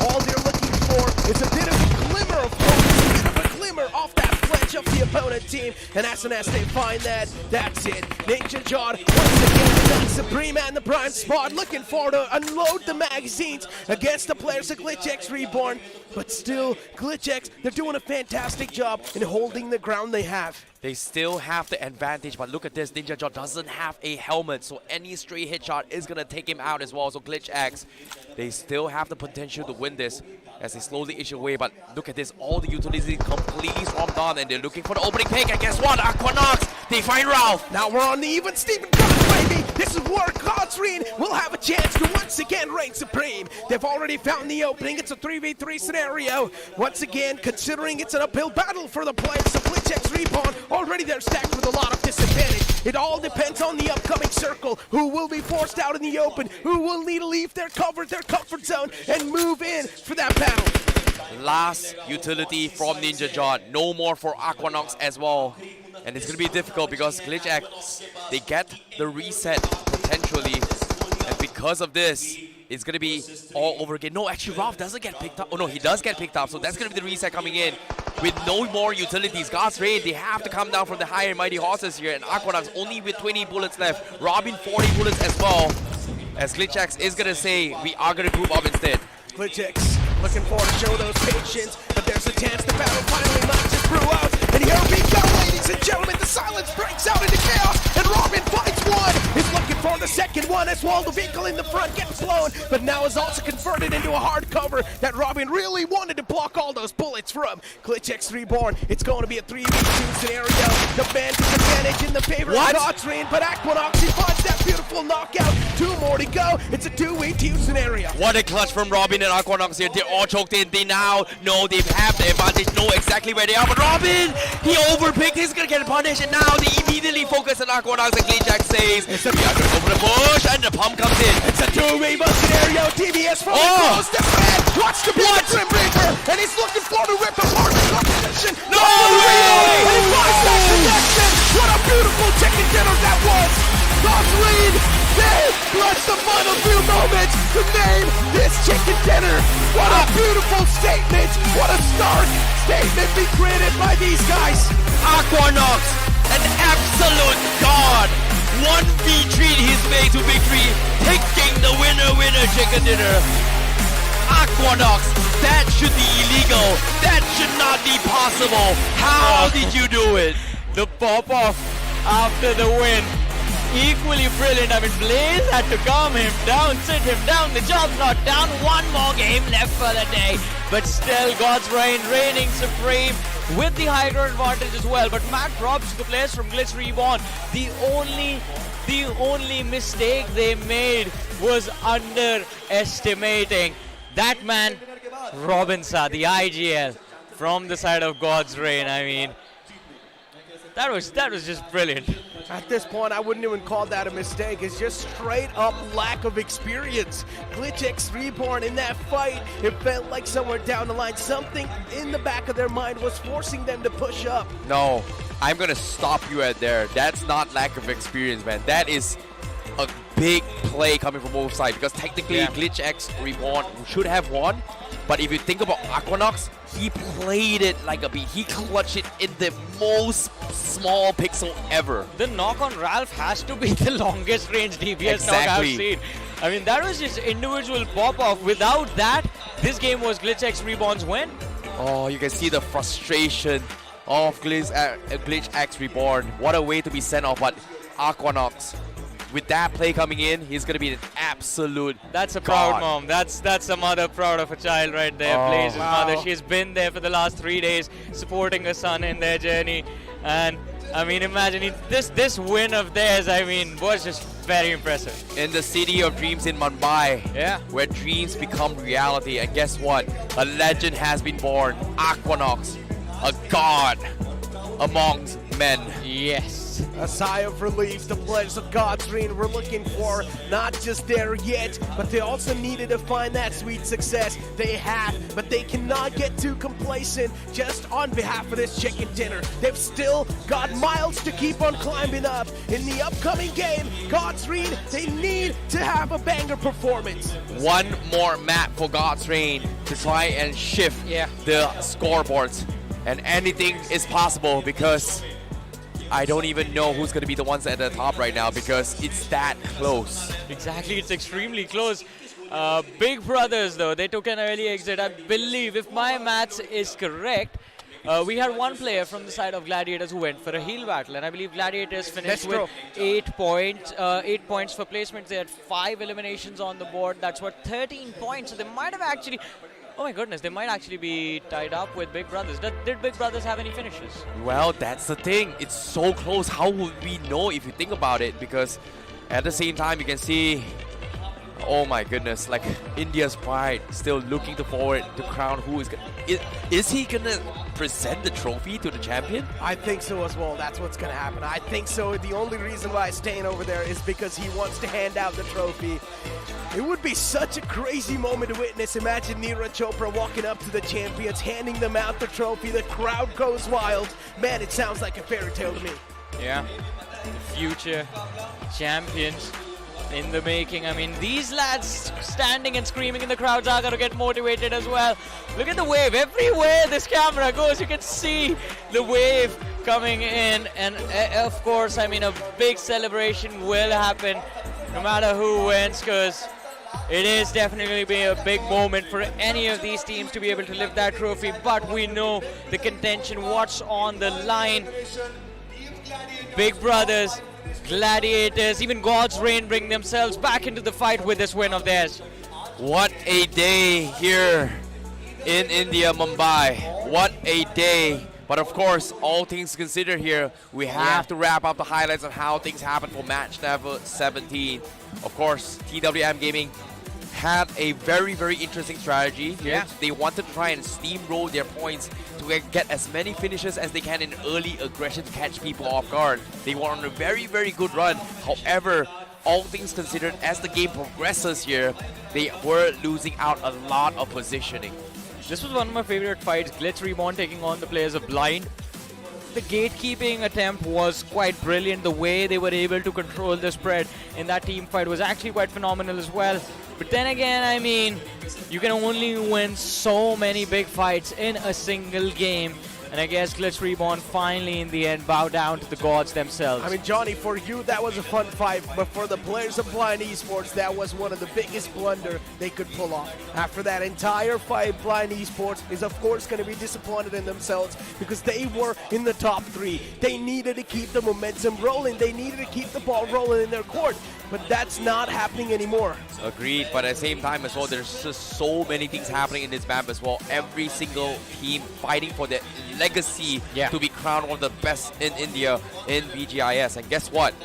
Nobody knows who's going to be number 1 at this stage. And you talk about Big Brothers losing out early. This was the exact moment. They bowed out at actually almost 10 plays, I believe, in the hands of Metal Esports. So that means it's still going to be anyone's games. And of course, I feel if God's Reign takes the final game, they might be the actual champions. Imagine if Gladiators end up winning the last game, they end with a chicken dinner, and that takes them to the trophy. Speaking of that, Destro was actually going for a med strat till the top 3. So Gladiator Esports, once again, there's a chance they're going to close on up to Big Brother Esports. If my basic arithmetics in mathematics is correct, if I can add numbers properly, and Big Brothers, we're going to see how many finishes they have in this game, right?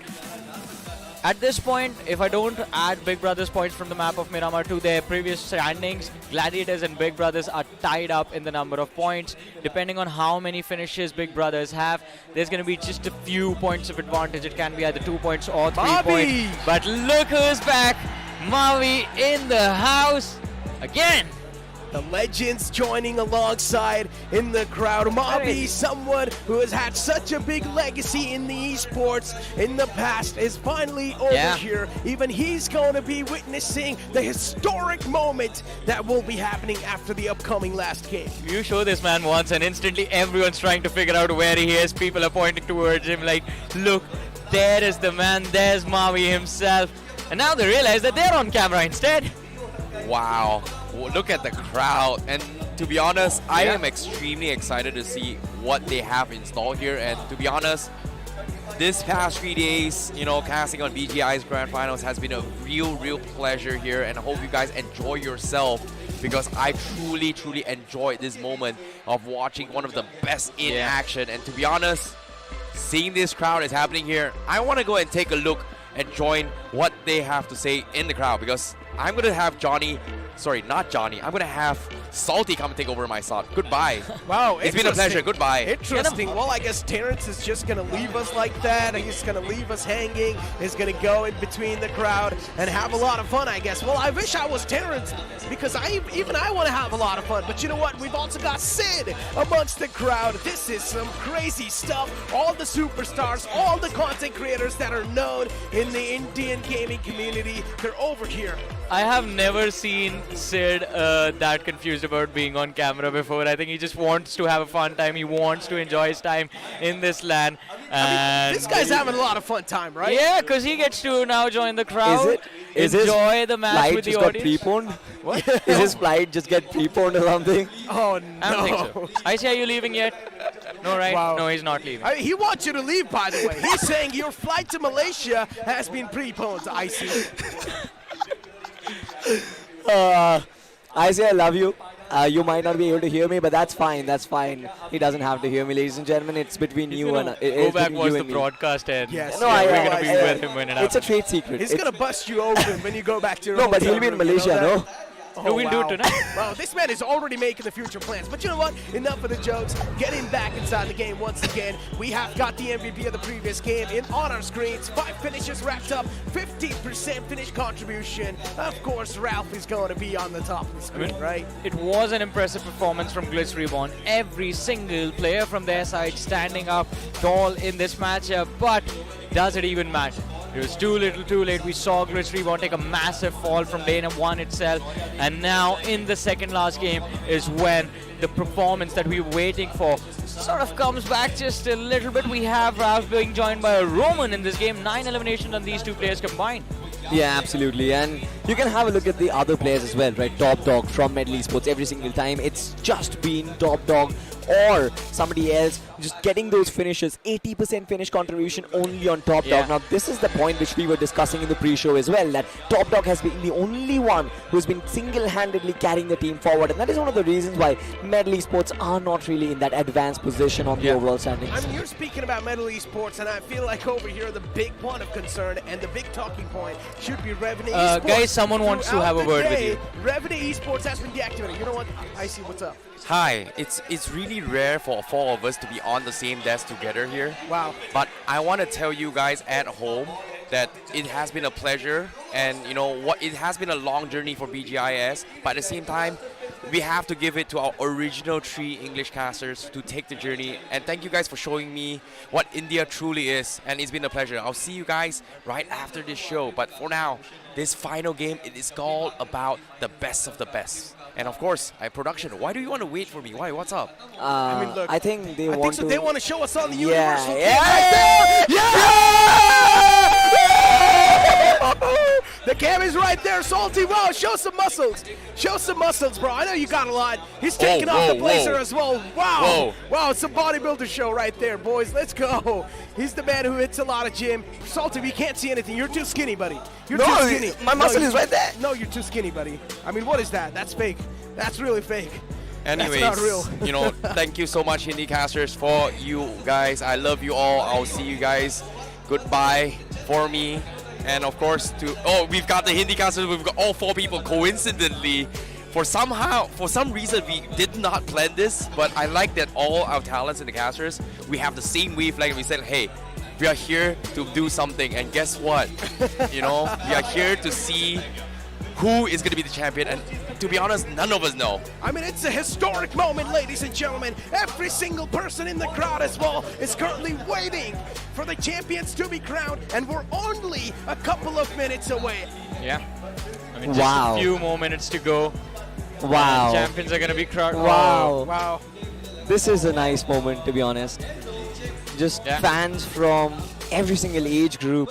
Yeah. And from the jersey, I can make out it's for Glitchx Glitch Reborn. Reborn, Is yeah. she crying because Glitchx Reborn maybe are low? Is Hey, she- they just, no. yeah, I mean, Oh, that was a no. tough fight in the Oh, previous match, a hard no. loss. Oh no! Definitely don't lose upsetting health. to the fans. Please don't cry, sweetheart. Not everything's gonna end I right see. over here, Go. right? The future's always going to be strong, even in the future. Always keep on hoping for things to get better. Yeah, IC has been looking after these 2 kids, so we're going to send him to look after the small little child upset with Glitch's loss. Oh, in the wait, did you previous just game call as us well. kids? Yeah, you guys are kids. You No. call us boomers. What are you talking about? Yeah, ladies and Fair gentlemen, there's a generational gap between Johnny and us, and of course with IC and us, it's 2 generations. So it's completely fine. To be honest, we have just been talking He's just gonna about. blow shots back on in everyone my like days, that, bro. ladies and gentlemen. He's calling you old, man. Icy's calling you old. He's saying there's 2 generational gap between you and him. Between Whoa. you and this guy. What's up, Icy? You need to have a word with him, bro. What Oh. did you say? So I basically said that between us and Johnny, there's 1 generation gap, and between you and us, there's such a 2 generation. Yeah. Finish him. Finish him. Finish him. Oh, no. Guys, That's a deadlock. I can't breathe. I can't breathe. Finally, I can. Oh my God, this is just too much fun. I wouldn't be Oh, surprised if boy. Salty never returns. after tonight. Oh, by the way, Icy just left his bag. He's Oh, gonna wow. go without it to That's Malaysia. a gift. That's a gift for you. That's a gift for you. Yeah, just keep it for yourself, man. But you know what? I think so enough for the jokes right Yeah. now. We need to focus on the upcoming things that's going on. The upcoming game is going to be the last game, ladies and gentlemen. Imagine all of the journey that we've been witnessing throughout the grind. Look been a at the long energy time. of the crowd. Look at the energy of the crowd. I mean, it is going wild in the anticipation of the win. And, well, only one question. Also, I mean, two questions actually. What's the difference on the leaderboard and who's going to lift the trophy? Yeah, I think Oh, Johnny, by the way, do you remember our production always used to mess us up with never really showing the overall standings before the penultimate game? It's going to happen on land now. Is that going to happen on land right now? I have no clue. No one has a clue, man. It's us, it's the 8,000 people in this arena. All of us have no idea who's first, who's second, who's third, who's fourth, who's where in the overall leaderboard. But now only one thing's remain. I mean, I think the countdown is underway for the last match to take place. And as soon as that happens, it will be absolute silence. I know for a fact there's going to be silence in this arena for the first few moments. Everyone watching the big screen in the center of the stadium, watching every single second of the action unfold in front of their eyes and watching the champions in the making, the champions of BGIS 2023. 1 rupee ki Pepsi said bhai sexy. I mean, the first statement is not true. The second one is, though. Yeah. I just went and had an interview with Sid and I asked him, why is SAT Will Sid in Team X Park jersey? Now, he told me one thing, that he is here to support his brother. Yeah. And the penultimate game of Miramar could have actually changed hopes. He was willing that they get a chicken dinner and the entire stadium actually gets riled up. Yeah. What happened? But yeah, I mean, I was like, all right, fine, that might not actually happen, and that did not. I mean, right now, I'm just wondering, are Team X Park even close to win that entire tournament? Are they even closer to that first spot in the overall standings? I highly doubt that's going to be happening, right? Gladiator Esports definitely on the second spot. They've done a fantastic job in maintaining that. Big Brother Esports, have they moved down or are they still there? I think they're going to be still there. I think they're going to be still sitting on the first position. But just to be safe, Nick, I mean, Gladiators, X Park, be it Big Brothers, why not just win the last game, end it on the highest of the high note, the banger of a chicken dinner to lift the trophy. Imagine, first you pop off from your seat with wherever it may be around this massive screen, and then you pop off on stage when you lift the trophy. That is true. I mean, speak of popping things off, right? Right now, Revenue Esports, no matter how much they pop off, they've lost the chance to gain the victory. They've lost the chance to win the championship. It was one of those teams that we all were looking out for, considering they dominated day one, day two, such consistent performances. But over here, when it matters the most, they forget to perform. And it's a massive heartbreak as to how it happens. Day number one, they didn't leave the first spot alone. Day number two, up until the first 3 games, they were still managing to retain their first position for themselves. But then there was a fall, and it was so massive that recovery is nowhere in sight for Revenant. But look at this. Fans still riled up. I mean, it's been what? We showed up, I mean, these lads showed up at 9 in the morning. It's almost 4, and everyone, I mean, the energy is still high. Wow, it's 5. I've lost track of time. This is what I love, right? Even we have the same energy. We've been here for a long time, baby, and I do not plan to give up this energy because I am going to be the one to create the hype. Well, that is going to be your job. But ladies and gentlemen, just an update. The match is going to take place. And well, it's going to begin in a few short moments. One last game, one last ride, and one last flight. As we take off on the map of Erangel, the final game, game number 18 of this BGIS 2023 about to take place. And as IC was there to point it out, it has been a pleasure for the last 3 months to be able to cast out these actions for you guys. Ladies and gentlemen, for one last time, this is going to be Super Johnny joined by Necro and Salty as we're about to take off. And in Erangel, game number 18 is all set to begin. Necro, my man, take it over. Exactly, ladies and gentlemen, the last game of the Grand Finals is on the horizon. We all are waiting for the champions to be crowned. And here we go, ladies and gentlemen, the Blade's gonna hit the skies for one last time in this arena, in the BGIS, and it will all be decided right here, right now. Here we go. The Blade's gonna hit the skies now. Absolutely. Now this is it. The one last flight that we are taking over our home turf, ladies and gentlemen. And we start our journey all the way from Storbar and end towards the military base. A very horizontal, a very vertical flight path, in fact, which definitely leans towards on the right-hand side. Johnny, what do you have to say about that? I mean, this is the same flight path as we had in the first game itself. That's all I'm going to say. I hope it's going to be a similar circle as well, because hybrid zone, I mean, it's going to be quite interesting to have in the last match itself. But let's see, 4 AM taking the exit towards Salba Kamesh, King Glitz Reborn, heading towards that Savani side. And of course, it happened in the very first match they played together. It's going to happen in the last match itself. We have GS and God's Reign dropping in the city of Yasnaya Poliana. I need to see some drop collisions right now. A lot of teams have lost their hopes. They better try to play some spoiler. They better try to drop on top of the teams that have a chance to win this entire thing. They better drop on top of some of the no teams, right, Salty? Absolutely, and look at this. I think Midwave and Night Owls, they definitely are gliding pretty close to each other, but nothing really all of a sudden, to be honest. God's Reign and GS, like you mentioned, pretty in close proximity. Even MICI and Big Brothers, as a matter of fact. And here we go, ladies and gentlemen! What a circle! Military base all over, and Gladiators, they might actually have a chance of making a dream come true. Is this game 18 or game 12 all over again? I mean, it's the same circle, same flight path as game number 1 of the day, but we are seeing a switch in how the teams are moving around. Big Brothers hoping for a big game, and along with that, big money at the end of this match, 75 lakh rupees potentially theirs within the reach, the grasp of their hands, almost touching that trophy as well. But it all depends on how they play in this final match itself.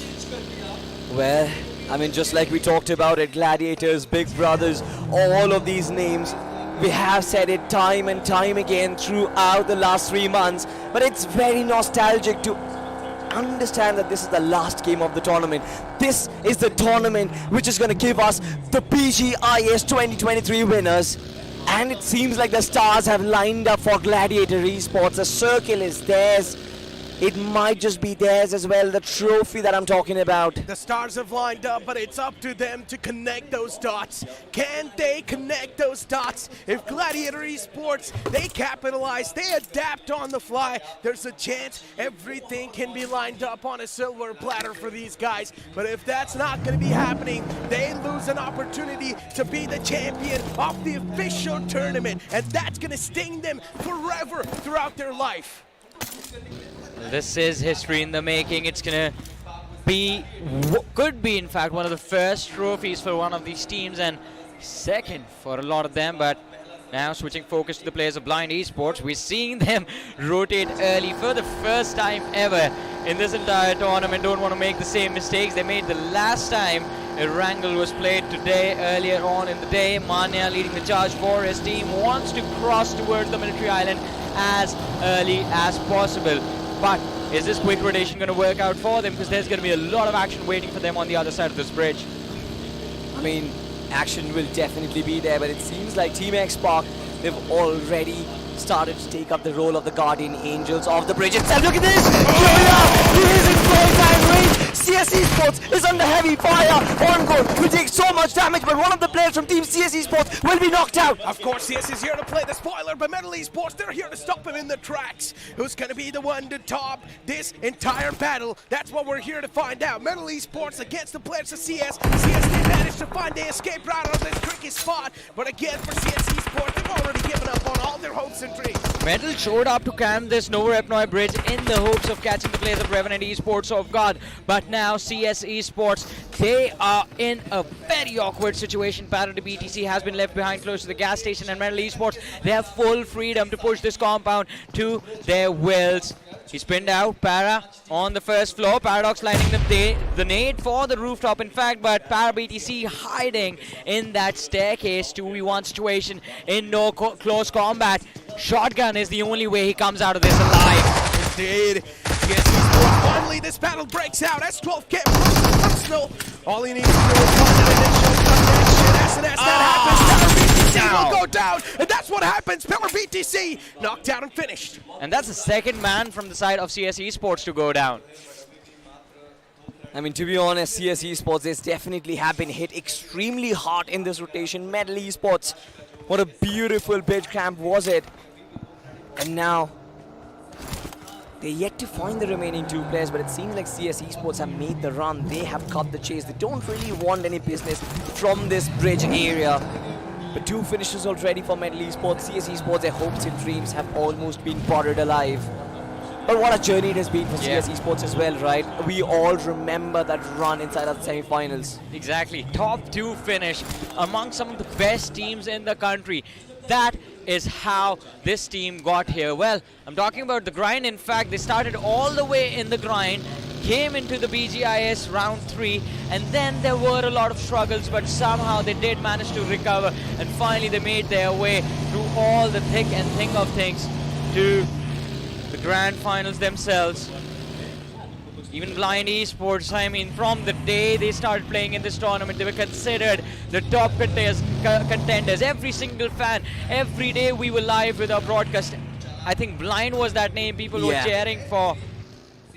Even though as the performance dropped, the dreams of lifting the trophy were fading, the fans never gave up, and I still believe a lot of you are still cheering on for them. Yes. But another thing that I've also seen in the past is that if their fan favorite team, if the fan favorite team's not able to perform that well, some audience tend to spread out a lot of hate comments, and which they should not do at all. They should try to stay positive. They should try to keep on supporting these players and the team, because that's what's going to lift up their morals, because they're already going through a tough time. If you're going to spread out hate comments, then it's going to get even more tougher. So just keep on supporting your favorite teams and your favorite players. And I think, to be honest, for Blind Esports as well, right, it has one of the most loyal fan bases out in the community. Every time you open up the chat, believe in Blind is always there, and I'm pretty sure these players, they've done enough to actually deserve every bit of the love that they get. I understand in the crucial phases of the tournament, they have kind of underperformed and could not really live up to the expectations of these particular fans that they have earned, but this is only fine because every single player in this lineup, they're young. You look at Joker, you look at Mania as well. All of these players are extremely young. Yeah, I mean, young lads with a lot of firepower. That is what they used to be, and that is what they still are. Hopefully in the future we're going to see them regain their old form. But ladies and gentlemen, a little bit of an update to that no rep noise situation that was developing. And it seems like, I mean, there's going to be a little bit of a cautious approach this time from Revenant Esports. Do not want to be caught off guard by the players of Metal again for the second time in the same day. God's Reign on our screens now. And it's going to be interesting rotation for God's Reign. They are being chased by the players of Night Owls, Glitz Reborn, 4 Aggressive Man. And they've somehow figured out a way to leave the players of GS behind. Oh, Night Owls. Poliana. Here we go. The body hits the deck once again. Knockout found. And one of the players of Night Owls being knocked out. This is where the confirmation flows into with no issues for Aggressive Men. Nice way to kick things off inside this entire game. Now at this point in time, every single team will at least try to win the last game. It doesn't matter if you've lost out on the hopes and dreams of winning this entire tournament, but every single team wants to name this last game to themselves. Exactly. I think everyone wants to end this on a high. Everyone wants to bow out of the tournament with a very, very good run. But GlitchX Reborn in this one, definitely paying the price. But look at this circle. Oh my God. Wait a second, Johnny. Like, this entire circle possibly has more water than land. This is the finish you can hope for. I mean, extremely hard western shift of the zone, and I believe it's going to be the military bridge that's going to be up for contention in the next few moments. We have a cluster of teams closing in from the southwestern side of that island, where Gladiators still holding on to that sea building of their. CS Esports have managed to cross over towards that western edge of the military island, with Team Xbox taking the southern fence of the military base itself.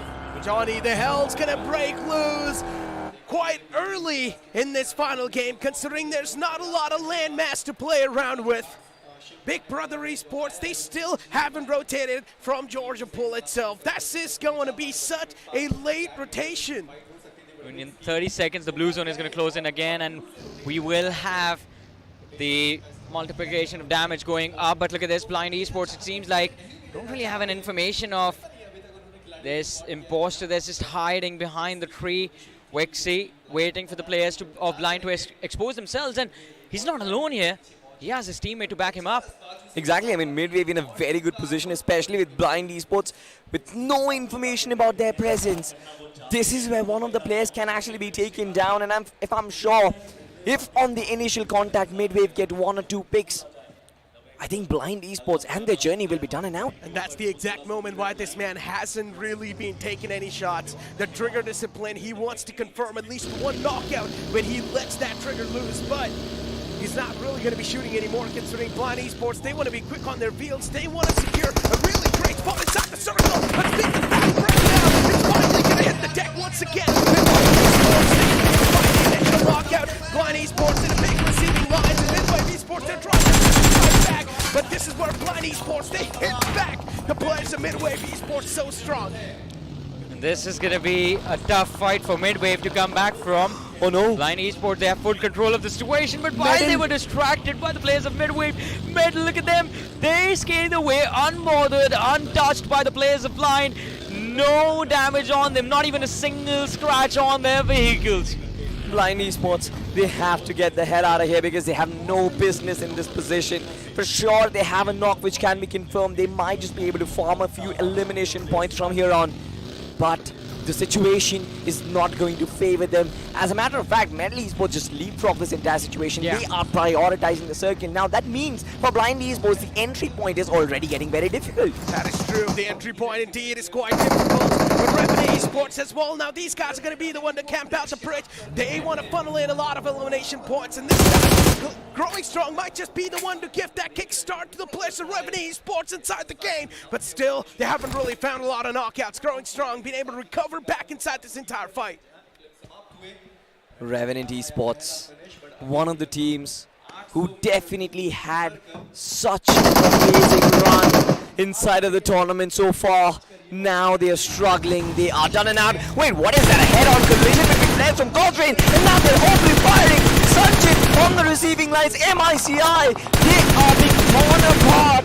MICI Esports, not any type of hurt inflicted just yet. They're going to find a clear rotation out of this entire tricky spot. God's Reign, though, they still want to keep on the players of MICI. They want to unleash themselves against MICI, but the opportunity is being stolen away by every second that keeps them passing by. MICI Esports now, they're bound against the players of God's Reign as Ninja Jard makes that push happen. He loses his patience and he pounces on top of the opportunity. A massive game is needed from the God's Reign squad if they want to stand a chance to lift the trophy. They're looking for those easy finishes in the early stage of the game. Down the spray! Failing to connect on the head, but still quite a decent bit of damage on the opposition. Decent bit of damage, but God's Reign, they know that there are multiple teams in the vicinity, and Robin will be taken down from the back line. Ninja going back to slap down Tams, but that's not really going to be happening. It is such a high pressure situation for this lad because 2 teams up front, 1 team in the back line, a lot of utility being invested as well, and now Duke is actually closed up the distance. Exactly, Duke now frozen personal against the foes, but still Duke needs to get out of this entire battle. They're here to third party the situation. Glitch X Reborn, they want to be the one to quickly adapt out of this entire circumstance they're being put up in, but the problem is they just do not really have the man number to back them up. Blaze now trying to form an off angle, but Roman is well aware of this entire stuff. But it's getting a little bit too tough. Out of this entire spot. Only one way left to go for that man. Takes the buggy inside the waters. Glitch Reborn, Roman OG waiting for the other players of God's Reign to reveal themselves. In the meanwhile, though, Modit from the side of MICI uses the opportunity to pay, in fact, the players of Glitch Reborn in kind. Objective for both these teams is simple: survive the assault of God's Reign and figure out a way to punish them for staying on that main island for so long. But as we switch focus towards that military base, look at this current from the side of 4 aggressive man against the players of Blind Esports, and he's not all alone, all by himself. He has his teammate Spider Jord there to help him out. Knuckle knocked out. All they're waiting for is the confirmation 4AM now just being such a big pain in the foot for the players of Blind Esports. And Blind Esports, that's the only team that's currently Nice! Taking shots and knocked down. Firecard knocked down. As well might just line himself up in that three, but no, that's not what that happens. Man, management getting away. Finally knocked out once again. Nicely done. Blind Esports, they find 2 knockouts against the players of 4AM. Blind Esports, what a brilliant gatekeeping opportunity for them. They've completely stopped 4M and their tracks. But now look at this, the circle, it is in favor of God's Reign, TWM, even Team X-Park, whose convoy is already on the move. They will be able to set up camps inside. What are you talking about? Look at this. I mean, the players of Big Brothers, the late rotation not really working out for them, but still, they managed to get 2 inside the safe area, the boat rotation, and there is no one, absolutely no one watching this team. Someone needs to take care of them if they want to lift the trophy. Otherwise, this can be an easy win. And look at this Sarvit. He's going back to bring his teammates back. Oh, he can revive underwater, and that's what he's trying to do. Yeah. Big Brother Esports, there's a chance these 3 men can actually make it inside the circle. This is brilliant, and Big Brother Esports, if they make this happen, if they pull this off, it will be an incredible one. It definitely will be an incredible one, Necro. I mean, this is a move of a century. If they win this game, and lift the trophy off of this particular strategy, it's going to be enormous. But now look at this. Who's going to welcome them with open arms? It's going to be Revenant Esports, MG and Fierce. They are blocking the edge lines. And I'm pretty sure for Big Brothers to find the opening, to get upstairs, they will have to figure out a pathway. They found it. They became rock climbers, climbed the gap between the rocks, and now they have ground cover to work with as well. Sarvit looking for a space. He's going over spray on towards Apollo's moving buggy, but the buggy a little bit quicker than his bullet, but no, from the flank, Saf finding 2 knocks, and Revenant in a world of pain now. Already things are not looking too good for the players of Revenant Esports. It's way too dicey. Safe now trying to close on up. Tosses in that utility. Tosses that nade. Safe could be knocked out. Way too up close and personal that was. Way too close to comfort. Revenant Esports, they're going to be safe for now. MJ, at least get that resurrection back up. So Fierce is going to be back on his feet. No issues. Big Brothers still holding back. They're holding their horses as well. Revenant Esports, they have sort of reset from this particular fight, but they are going to re-engage into it once again. On the other side, towards the bridge itself, OR have taken a massive hit. It's Night Owls who's coming in for them. It's a 1v1 for Draco and Mac, but the player has been revived. Right in the nick of time as well. But let's see, Max now, the second knock secured by the players of Night Owls, but TWM! What was that? Ninja being an absolute ninja! From the back, just knocking on the door. TWM, they steal his lifeline away. This is not too good. So many teams have been eliminated from this game, and this is where things are turning out to be even more dicey. Fights happening left, right, and center, all across the board. It's tough to even keep track of all of the stuff that's going on the screens. Oh my goodness, TWM, they have so much space to actually control even God's Reign, as a matter of fact. But the fact is, God's Reign, they've lost their players to the play zone, and now they're not really in their full strength. But the eastern part of the circle, there is so much commotion happening, Johnny. Now on our screens, Gladiators, Sarvit, Seth, and Rishi still surviving. Have to be extremely careful of the players of Revenant Esports in the distance, and of course X-Park as well. We see them towards the right, have a beautiful mountain to work with. And while we are talking about God's Reign, we're talking about the players of Big Brothers. We cannot forget that Gladiators are still there. But look at this, the shift of the zone right on Manya's head. He has control of the only set of buildings inside the zone. The reason why the stadium once again rise up is because X-Park is inside the circle, and they actually have a good position. In order to have a better position, they need to beat Revenant and take control of that hill. Exactly. From the back, there's going to be so many teams breaching in that from that same point. And the problem for X-Park is that they do not really have a lot of cover to play with. And that's where X-Park might just crumble down under the pressure. Before now, Gladiator Esports as well. These guys are going to try to march in. OR Esports is right in the back. Gladiator Esports, they were praying. They wanted those elimination points, but OR just did not peek out. Metal Esports against CS, and the last man just gets ran over. Wow, that was quick. CS Esports outside of the game, and we are down to a single digit of teams remaining, ladies and gentlemen. OR Mac out of nowhere is going to be caught off guard, and even though Gladiator's Destro dished out so much damage, it's going to be the play zone that takes him down. Jelly's pick confirmed by Delta PG, and Gladiators, they have finally started to put numbers on the board. With every single finish, Gladiators, they're starting to inch closer to the trophy itself. They need a lot of them. 24 players remain. But I'm not really sure what is the difference between them and Big Brothers at this point. They decide to fall back from this fight. I'm not really sure if this was a good idea, but no, wait, look at this. Staff has actually been taken down by the play zone. Oh, this is not too good. This is a little bit too tough, but the Gladiators, they're here to eye out the arena. They're here to claim the arena. And this is where there's a chance they might just end up winning this entire thing. Two teams in contention for the trophy right now, still present in the game. Gladiators, a massive opportunity in their hands, and they're deciding to go for a wide rotation outside the safe area. This can be a trouble. TWM exactly is waiting for them right in front. Delta is going to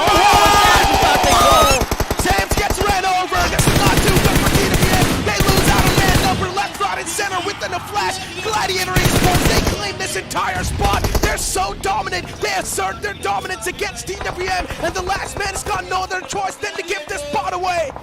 I mean, Gladiators, they are marching like gladiators inside the circle. They certainly have taken the figurine of Mike Tyson right now, and they are dominating. Metal Esports might be one of the teams who can stop them. 9 finishes, and all of the 4 players are still alive. Still trying to move around, still trying to get space, and it seems like for Gladiators, the next target has to be Blind or God's Reign. I mean, it has to be Blind. You have to take care of Manya in order to survive, because if you leave this man alive, he might just ruin your match in the next few seconds. Revenant still present in this matchup as well, taking on the players of Xbox, it seems like. Moments away from crowning the champions. Everyone's heart is pumping out of their chest. They can feel the ice. They can feel their veins coursing through. But this is where Gladiator Esports, they're here to claim the arena. And Gladiator Esports, they're eyeing out for that crown. Everything is on the line. Gladiator Esports, it's coursing through their veins. It certainly is, Necro, and I can feel it. The goosebumps. Every single fan is on their feet right now. They just want the trophy to be lifted up by this team itself. And now look at this, Gladiators, the white swing itself. This is absolutely insane. And from the flag, it's Destro who actually takes out top. Gladiator Esports, they're swinging wide. They're coming in hot, and they're destroying everyone. Gladiators, they need to keep on swinging wide. That's the only option they've got. They keep on moving up. They're just so dominant, not even scared of anyone, moving fearless. The other man gets run over. Metal Esports, they've got one last glimmer of hope, like the shotgun was pulled out. But no, instead the man retaliates. He hits back the players of Gladiators. He slaps him down just in. It's all down to him. He needs to pull a miracle to pull and keep his team alive. Absolutely. Gladiators once again, they tried to make the rotation happen, but that did not. And now look at this. Delta all by himself. Hopes and dreams down the drain. Metal Esports, they eat them up alive. Metal, they have 12 eliminations on the board already. 2 teams standing in their way. One is going to be Revenant, other Xbox, and of course God's Reign as well. But Xbox finding the players of Revenant Esports, Pierce in the line of fire. Sarang is trying to catch him off guard from behind the wall. The soft cover itself, but can't really line up the shots. As soon as he peeks, he's going to hit the floor. And Xbox, they are under immense pressure right now in this match. Revenant looking for to hit back the players of Metal Esports and even X-Park. But Revenant Esports, they just keep on dropping down on the man number and also the wall of death is now forcing them to leave this cover and try and crawl back inside the circle, and that's what MJ is trying to do. A fantastic knockdown from MJ, but his position gets capitalized in return. And at least one man from Revenant is already moved up close and personal. Team Xbox, they know they have the prime spot. They know if they take down Revenant, that is half the job done. The match might just be, but there is one guy, Pukar, he barely has any bullets left on the skull, and he has 40 bullets. But finally, he's got Aditya to actually support him up. Oh no, Pukari is going for the push. He might be able to spot him, and no! Pukar gets him! His armor is gone, helmet almost gone as well. And another one! What just happened? God's Reign, it's Metal versus Team X-Pac in this fight. Top two teams alive, ladies and gentlemen. Metal versus Team X-Pac. Who's going to be the one to name this chicken dinner? This is what we're here to find out. It's also a 2v3 situation. Everyone in the arena is chanting for Team X-Pac. But it all comes down to these final few moments. Kyoya catches a couple of hurt, but still, it's going to be alive. Team X-Pac, everything on the line. They need to win this game. They need to put up the show for the fans before Metal Esports. For them, their pride and dignity's on the line. The lenses are pointing to the camera and the trophy is shining on the stage, ladies and gentlemen. Team X-Pac might just be marching towards it. Nades being lobbed in. There is a little bit of a silence before the storm, and every single Metal Esports fan, the players, they know it. They can break dreams, they can shatter hearts, and they can definitely make millions pay.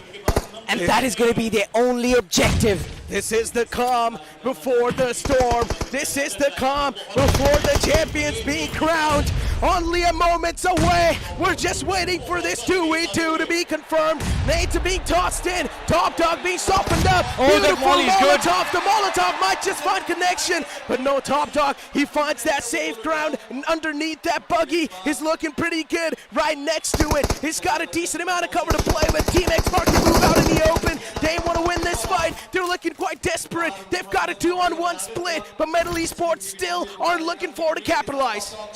They certainly are looking forward to capitalize. Explosions once again, but look at the split coming in. I think Dream's position has been left unmarked, and from the back lies a nade. Top Dog has been brought down to so low HP. Even Aditya survives that, and the nade comes in. The knock comes in as well. The blob's there, and Top Dog gets confirmed as well. Metal Esports, one more man to go. One more man stopping them from naming this chicken dinner. Team X-Pac, can they end the day on a stark statement? Can they end the day on a win? That's what all of the crowd is here to find out. 3v1 scenario. Metal Esports, Kyoya is the only man that's holding them back. But Team X-Pac creates his position, gets capitalized, gets compromised. Now it's down to a 2v1 scenario. Oh my God! Kyoya could have flipped the table, but no! Instead it's going to be X-Pac to end the day with a chicken dinner with a fantastic beam in the end to shut down the last man. The vibe's electric, the crowd's going crazy, everyone's losing their minds, but the question still remains, who is going to be the champion of the BGI in 2023? I mean, that is what everyone's asking right now. The chicken dinner is in the hands of X-Pac, but who will get their hands on that trophy in the center?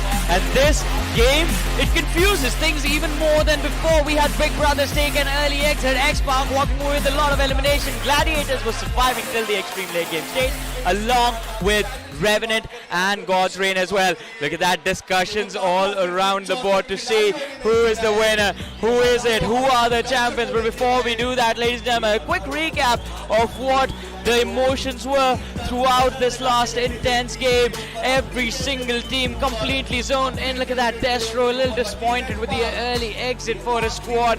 PS and Apollo fighting till the very end to see if they can secure the points, secure the win, get the trophy for the team. And of course the winners of the match, X-Pac, can't even celebrate properly because they have no idea if they are the champions or not. No one has any idea who's the champion. So many teams were in contention. Gladiator Esports, X-Pac, Revenant 2 in the end. Big Brother, unfortunately, they got eliminated early. Even God's Reign was there in the late game. Exactly. And to be honest, you know, Johnny, we both were on our feet. We were literally on chairs. We were standing there up. There was no need to do that. That was a massive risk. You could have fallen. Yeah. Dude, that was the emotions which was going through me, and I'm pretty sure it's going through the players as well. Now look at this. We are seeing those, well, pleasantries being exchanged, but still, who is the champion? How? Can someone please tell us who won? The question still remains, who is the champion? Right. Wait, why is Aditya sad? I think it's not X-Pac, that's why.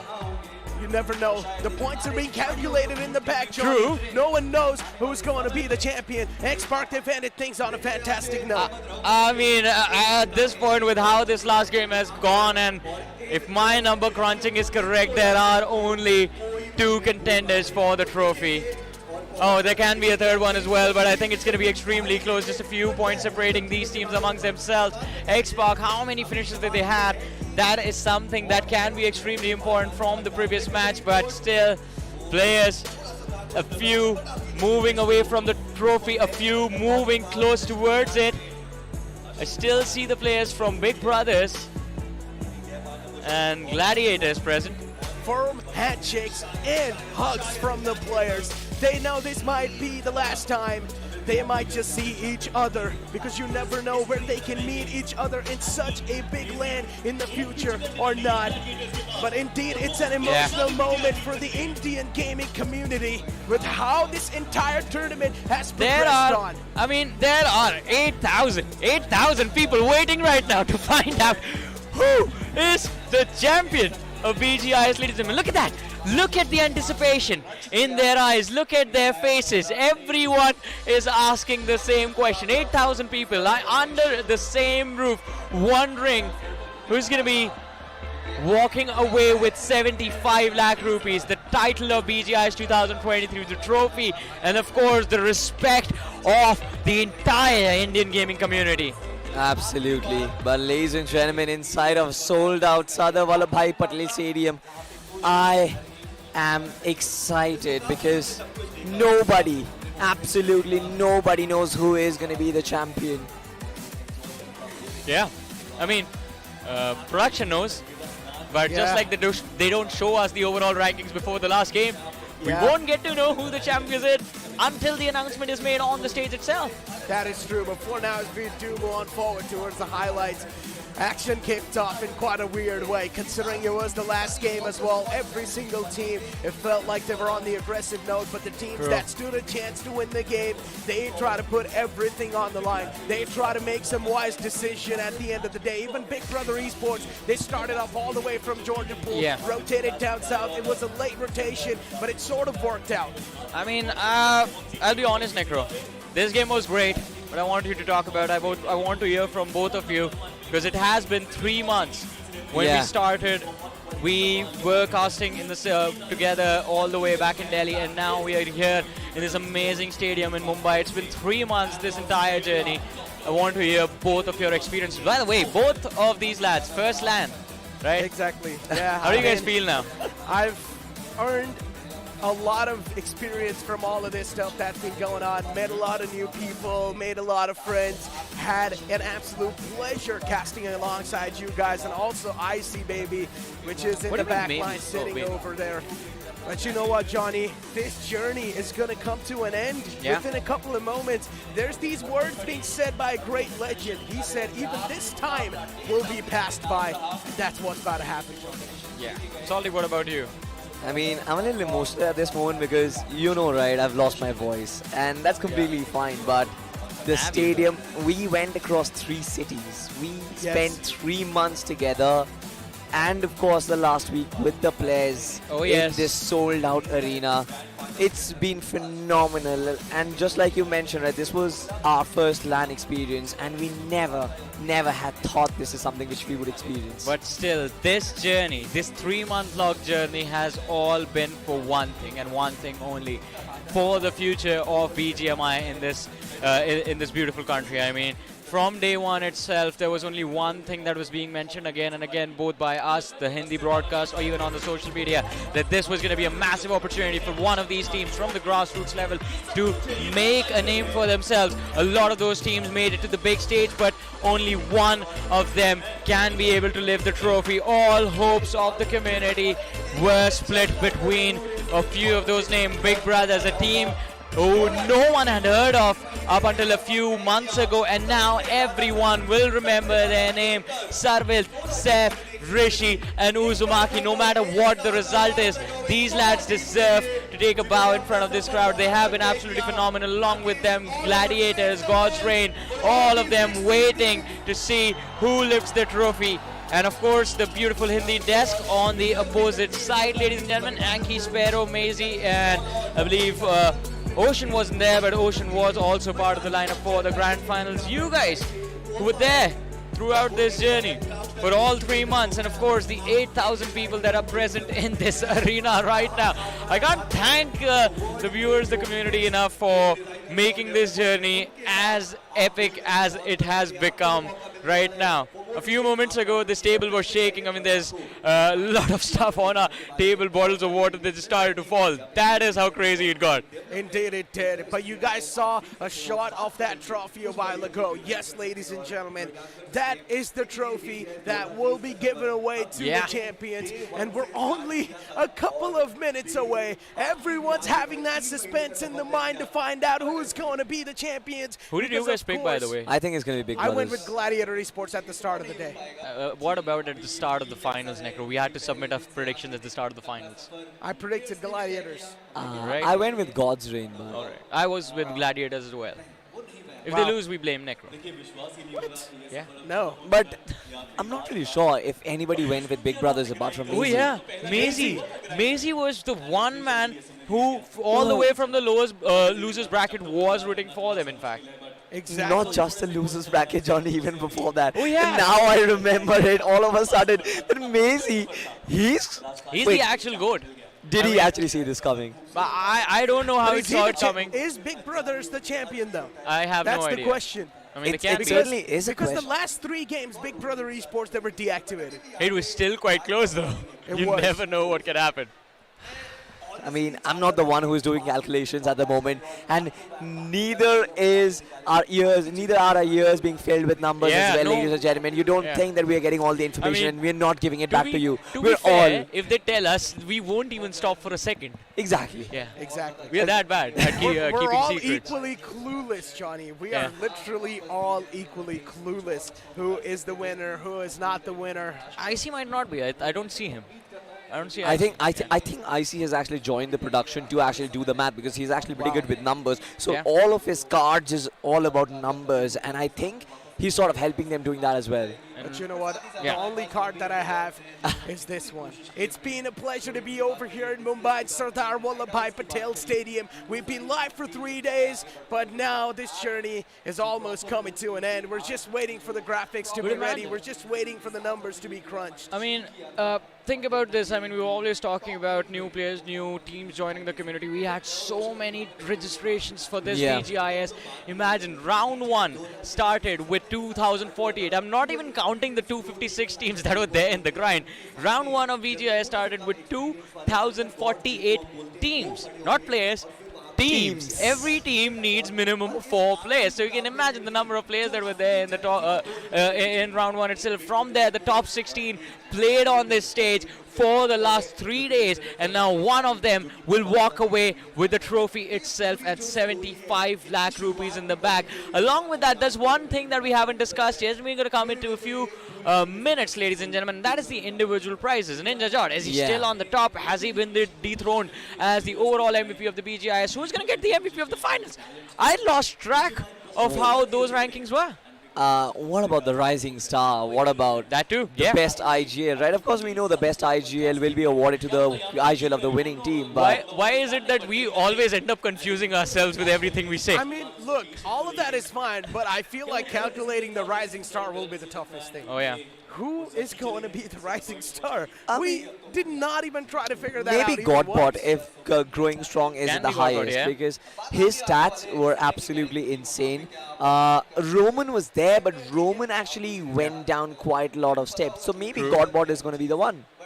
I mean, there is a possibility that can happen. Necro, what are your thoughts? Who do you think? I think so. It can be Godbot as well because this man has been performing phenomenally on the individual level. But you just never know who's actually going to be. Even can be someone from TWM. This is one of those teams that has been performing phenomenally well. Very valid Can point. be Uzumaki from Big Brothers as well. But Exactly. I'm not really sure if TWM players satisfy the criteria. I'm pretty sure. I think so. Has to be someone from Big Brothers, though. Yeah. Let's be honest. I mean, big brothers as well, Sarvit, Sev, they have been quite incredible. Uzumaki there, IGL, phenomenal, making big brain plays throughout the grand finale itself. And can't forget Rishi. I mean, the man was pretty critical to a few important results the team had. Can be anyone, actually, one of these new players. It can be anyone walking away with that massive prize money all to himself. And you know what's the beauty of these individual prize money? You don't have to share it with your team. It's all yours. It's individual money. That is true. I mean, it's all your money. That will be in your bank accounts. That will be in your pockets. No one will have a chance to even ask you for a share of that. Imagine that's a lot of money too, right? I mean, if I were the players, I would go and buy a bike. To be, But you always buy bikes. This is the difference between Necro and the player. So I just had a chat with Ninja, and he's like, I don't want the money, I want the trophy. Yeah, and I'm pretty sure that God's Reign, who might not actually be making it, Ninja, even if he gets that individual award, he's going to be pretty sad because everybody knows that this is a team game, and the team trophy is what the ultimate respect is. I don't want to praise myself too much, but I was so me and Ninja were also chatting before the day even began, and I had forgotten about this. He reminded me that the last tournament he got his MVP reward in was given that trophy was given to him by me. I was there. He's like, "You're my good luck charm. Please just stay there. Wish me luck, and hopefully I'm going to win it at the end of the day as well." I was like, "All right, good luck, buddy." And to be fair, he had a massive advantage to begin with. Delta PG was he had almost caught up. Fierce was right on his tail in terms of that individual MVP of the finals list. Fierce was almost on his tails, and Revenant Esports today were a little bit aggressive in a few matches, but the problem is that the picks were getting into the hands of the other players, not necessarily Fierce. Exactly. I mean, Revenant Esports, let's talk about this team, right, who started up, ended up on the first page, ended up on the first spot, in fact, on day one. The entire switch up in play that we witnessed throughout the BGIS as well. And now inside of the third day, it felt like they just completely choked down to the pressure. True. They did, man. Especially, as you mentioned, with the amount of improvement these guys have showcased throughout round by round. Round 3, that game of Sanhok is where everything flipped apart for Revenant Esports. Is where everything changed for that team. That switch of passiveness turned into aggressiveness and consistency, and this team started hitting the bodies left, right, and center. They look like unstoppable freaks of nature. And I mean, one more thing, and this is going to be a little weird for everyone who's just tuning in for the finals, because again, as we mentioned, 3 months in the making. I would like to ask you guys, are there any teams that have not made it to the finals, but you still remember sort of a play or a moment that caught your eye throughout this journey? Again, this was about the community. This entire BGIS was about the grassroots of the BGMI scene in this country. There were a lot of teams, to be honest. Now, if I have to specify underdogs or the grassroots, right? Undergods, to be very exact, I would have to go with Troublemakers. Hey, that's my favorite team. That's your favorite team. There was one player, I don't remember the team name exactly. I saw him way back. BGMI Bimari. How can we forget that player? He changed his name, came with something wacky again for the second time. That man, every single stage we saw him move up, his name would change, and it would be something extremely wacky. I would say I miss Team System from the System was great. And from the Node teams, I definitely missed Godlike. It's one of those teams that carries a big punch and a massive legacy, but unfortunately, the chance for them to take that trophy was already stolen away. But we have new faces. That is why we have the new faces. See, it's simple. Competition works in a simple manner. For someone to win, a lot of people have to lose. Either you can just leave the way, get out of the way for the other peoples to take the glory, or you can fight for your position, fight for the crown, and be the kings, call yourselves the kings of BGMI in this country. But we're going to have to see. Again, we're going to be the kings for the next few months at least until BGIS rolls around again for the second time. Ladies and gentlemen, today has been absolutely incredible from the start till the very end. Salty and icy starting the day with a pre-show along with Sparrow on that Hindi desk. And of course, Xerxes. Why did we forget Xerxes? He was also quite phenomenal. in the finals. He's also been a part of this entire journey. Things started off in quite a fiery way, especially the vibe. It was so intense in the arena, but at the same time, it felt like a music concert, especially when the drums started rolling. We forgot a few very important people. I mean, we did the easiest job, all of us we have named. I mean, you, me, the lads on the other desk.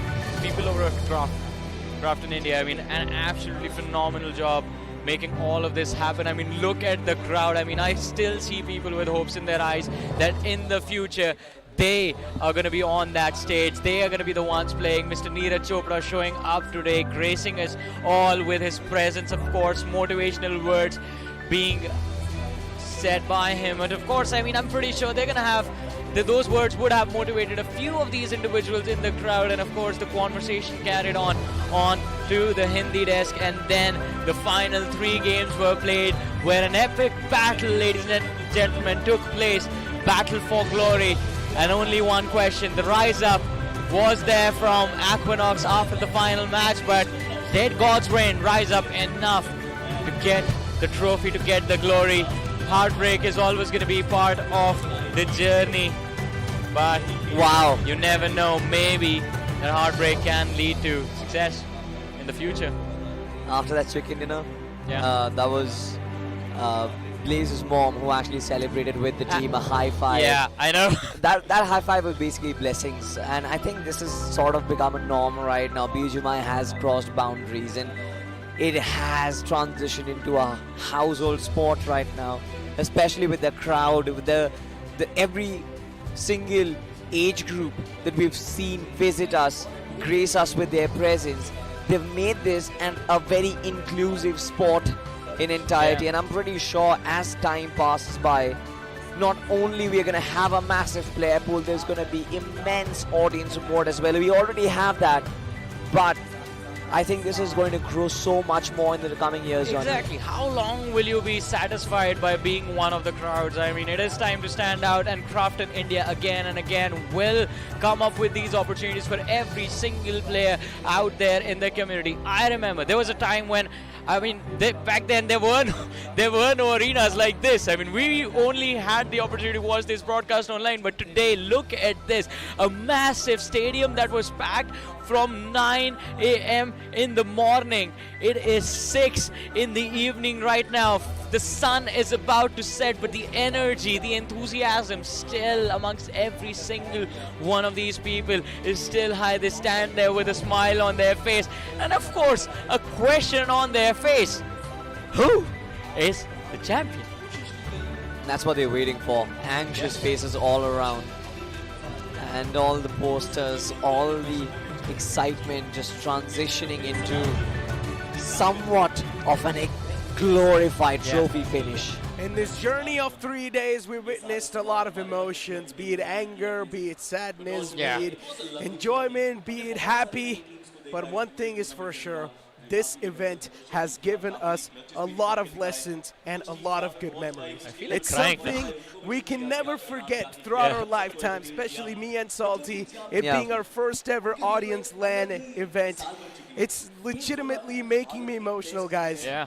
I mean, it was a big journey, and we never thought we were going to be making it this far when we all started a couple of years ago, all three of us, in fact, and it has been an absolute pleasure to be a part of this journey over the last 3 months. A pleasure to just be in front of the audience for the grand finals itself. I mean, again, the players close, the people close to us, I mean, the closest part of the arena to us have been constantly waving us, and they kept us motivated. They kept us motivated throughout the last 3 days, because I mean we have been addressing the audience online for their thoughts and their views on what has been happening, and we have been reading what you guys have been saying, by the way. That is you true. have not been ignored. Guys, it's an emotional moment for all of us. Yeah. You guys want to hug it out? I would say. Yeah, we should let's hug each actually other do out, that. Let's guys. actually do that. It's This been is an the trio for absolute the last pleasure. It's been an absolute honor. I love all of we you don't see- guys. we need IC. I mean, Unfortunately, IC is I not don't there. see IC anywhere, but I have made a lot of good friends, and I love you all. That's all I want to know. Even the audience, Johnny, you're someone I've been with throughout the start of my career. We don't have IC. We'll take his notes. A great pleasure, a great, great pleasure Why for is- all of us. Is the Ocean giving away a watch today? Again? Oh, is that for Anki? I am not really sure what he's trying to do, but he might actually. I mean, Yeah. I'm not going to be He gives surprised. away a lot of watches. But Wait, I want to hear what's going to happen. Yeah.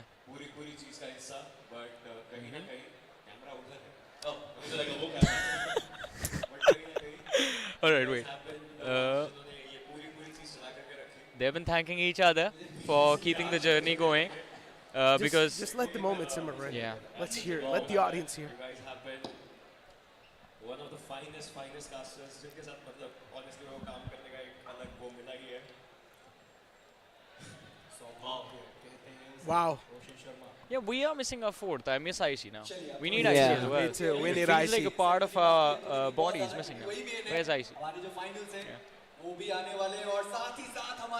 Yeah, but ladies and gentlemen, it seems like with how things are turning up, we might have the champions of BGIS 2020-23 soon. Ladies and gentlemen, I want to know from you guys, I mean, listening to us online, who do you think has won the trophy? I'm pretty sure you guys are pretty better than us at crunching numbers.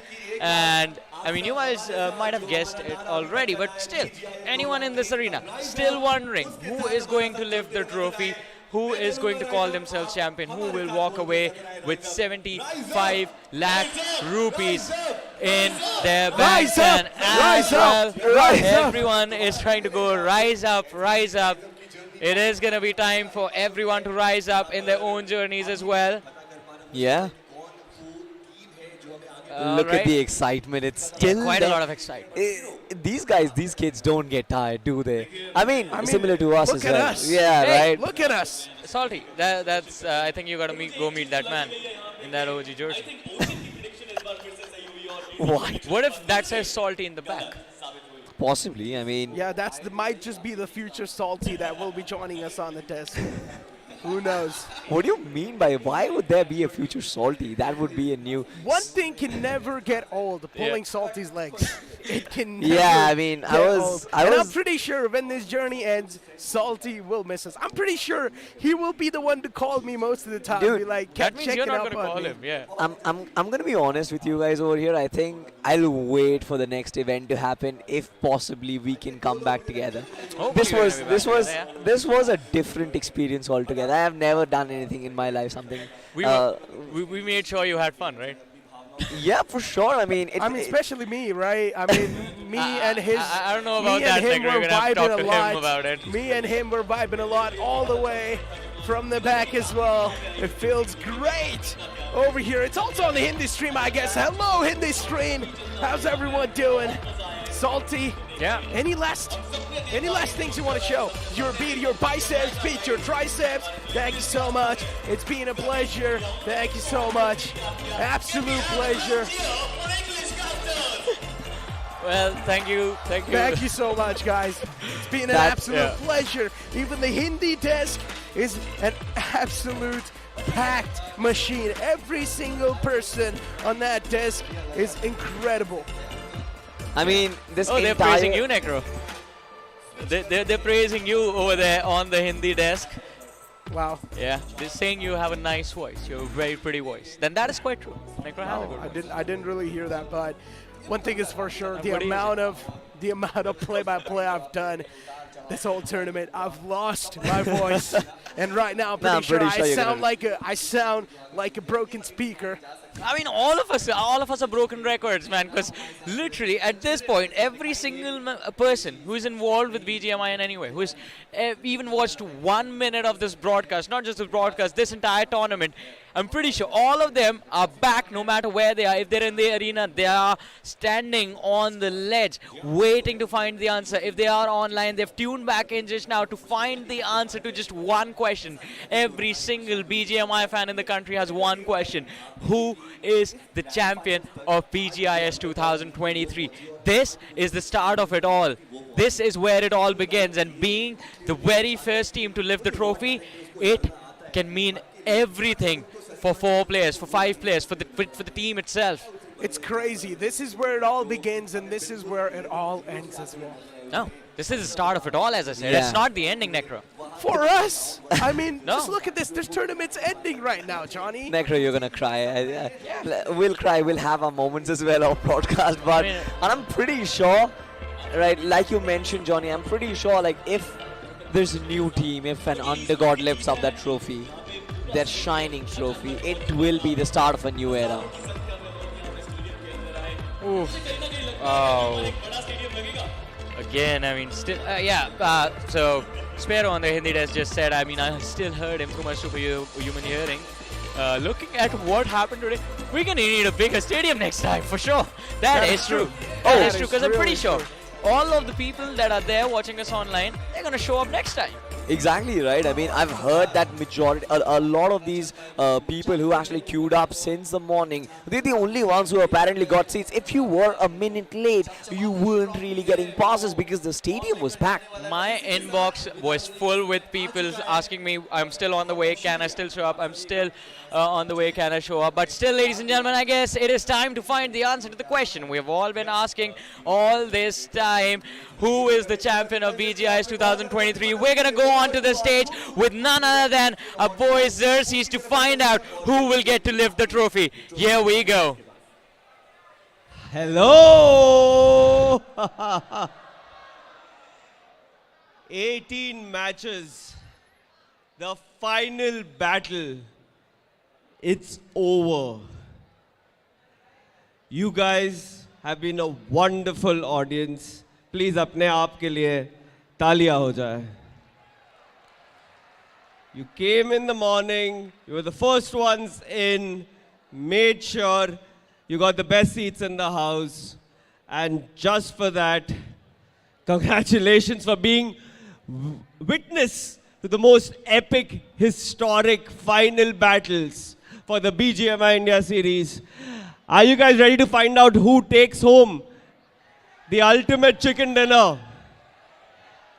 Okay, with me I've got Karan Pathak, Sham Deshpande, Meenu Lee, Sean Unilson, and of course, Neeraj Chopra! Are you guys ready to find out who's taking home the trophy? If you don't make noise, I'm not doing this, we can call it a night. You waited all this while. अब पता करे बिना तो जान नहीं सकते. You want to find out who the standout players were first? Are we ready to find out who was the best IGL? Any guesses?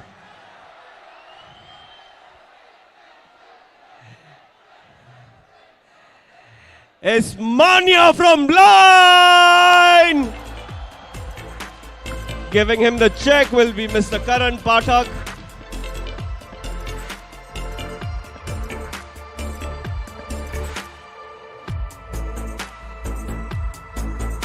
Keep making some noise for Manya. What a performance he's put up.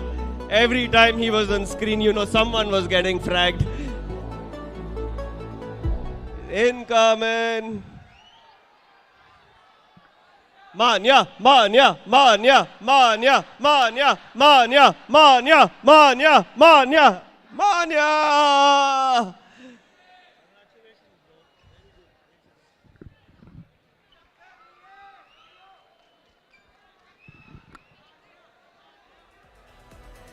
Make some noise for Manya!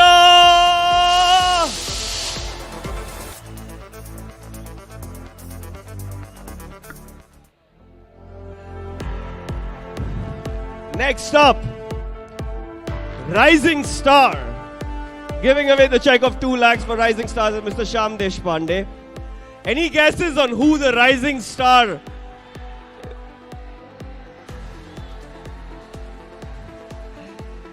It's from Glitch X Reborn, Duke!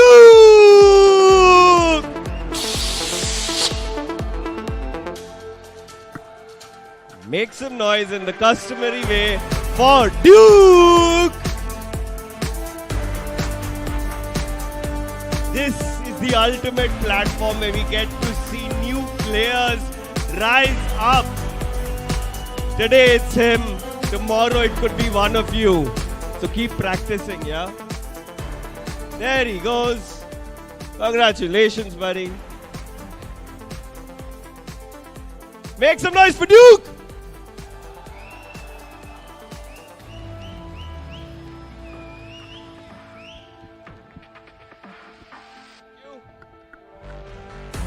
Whew. We are down to the MVP of the finals. To give away the prize, we have Mr. Neeraj Chopra, an MVP himself. Any guesses on who is the MVP for the finals? It's from Big Brothers Esports, Sam!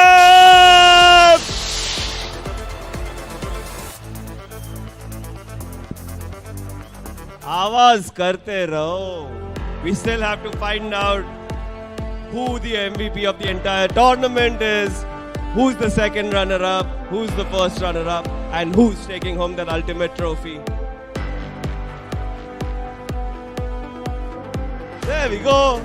Seth! Give him a big round of applause. The ultimate finisher.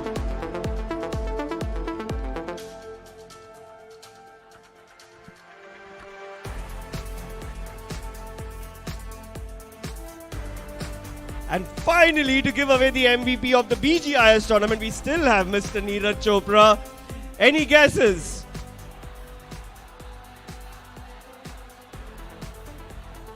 You guys are right. It's Delta PG from Gladiators!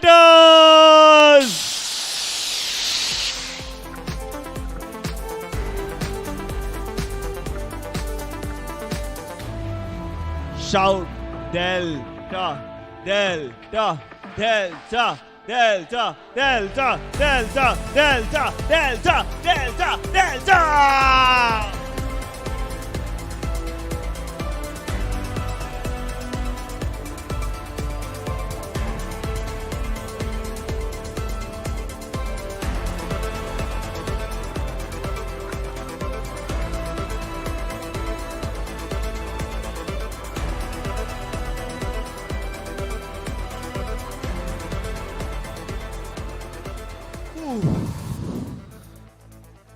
Second runner-up. There's a lot of pressure, guys. 25 lakh rupees. Giving away the prize for the second runner-up is Meenu Lee. Second runner-up goes to Team Xbox!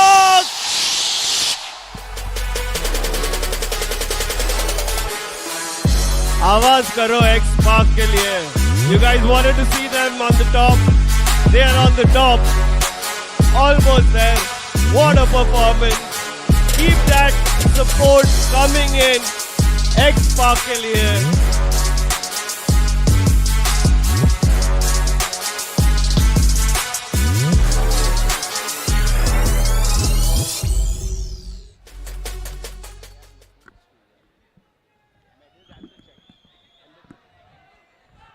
Team X-Park on the stage, everybody.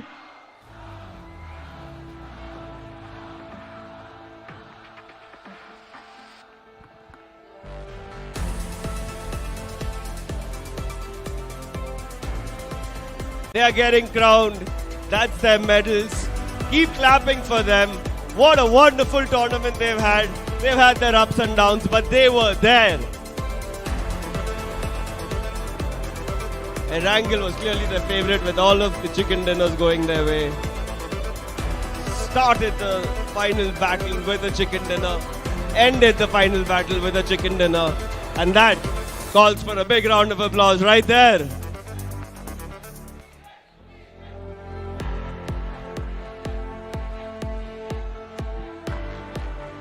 Make some noise! 25 lakhs!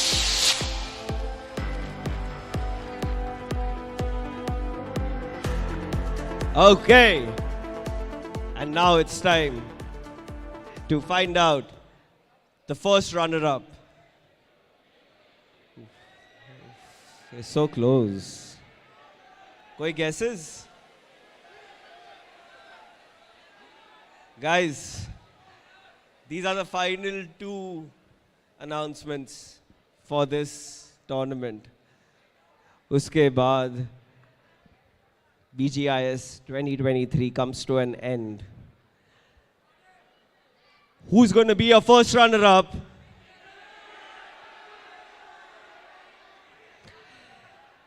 It's Big Brothers Esports!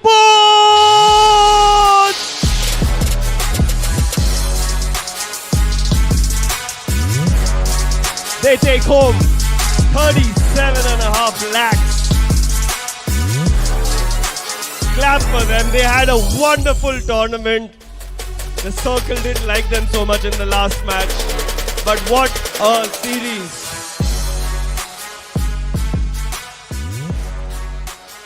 Give it up for Big Brothers Esports!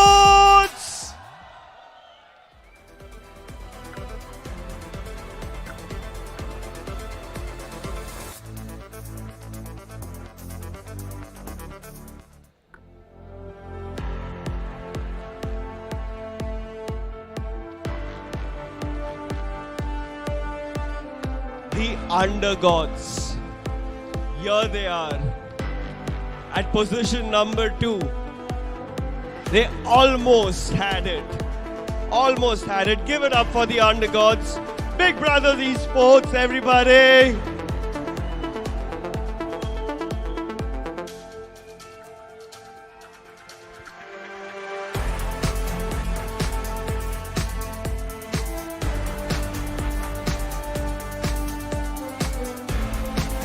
This is their moment.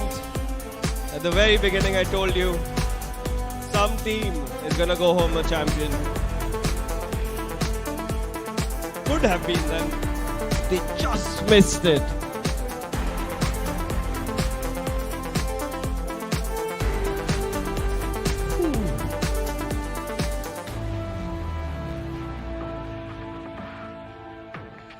Okay.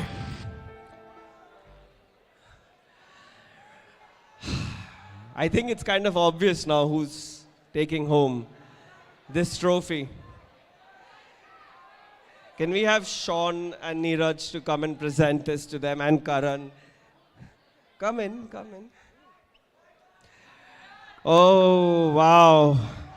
That's Team Crafton, that's Neeraj Chopra. Give them a round of applause for making sure we had a wonderful weekend. What a final battle this has been. This is going to be a benchmark for esports in India. तुम लोग वापस आओगे कि नहीं? तुम लोग participate करोगे कि नहीं? अगले time तुम में से कोई स्टेज पे होगा कि नहीं? That's the spirit, because we are about to rise up, and the final winner of BGIS 2023 is Gladiator Esports!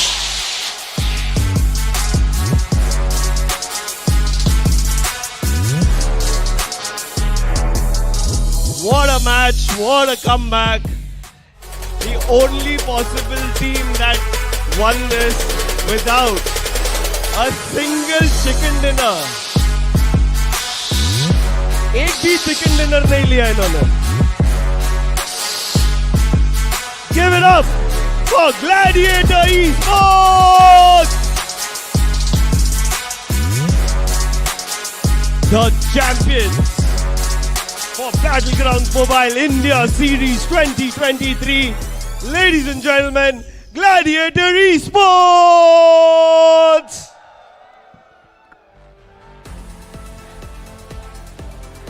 Destro.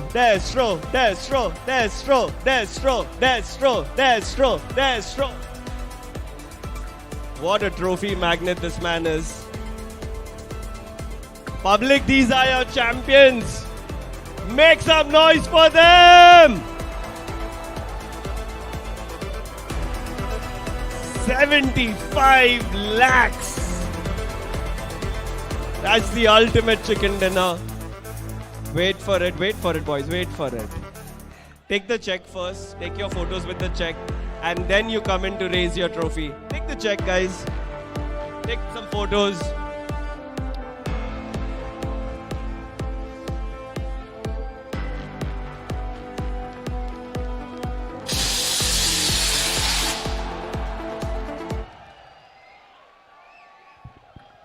Oh, the trophy is already up. The lifting of the trophy deserves a better round of applause. Keep those cheers coming, keep those claps coming. You guys have been a wonderful audience. Thank you for being here with us as we made history.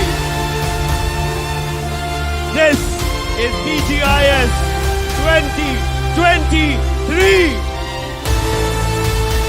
And these are your champions, the esports. Give yourselves a big round of applause.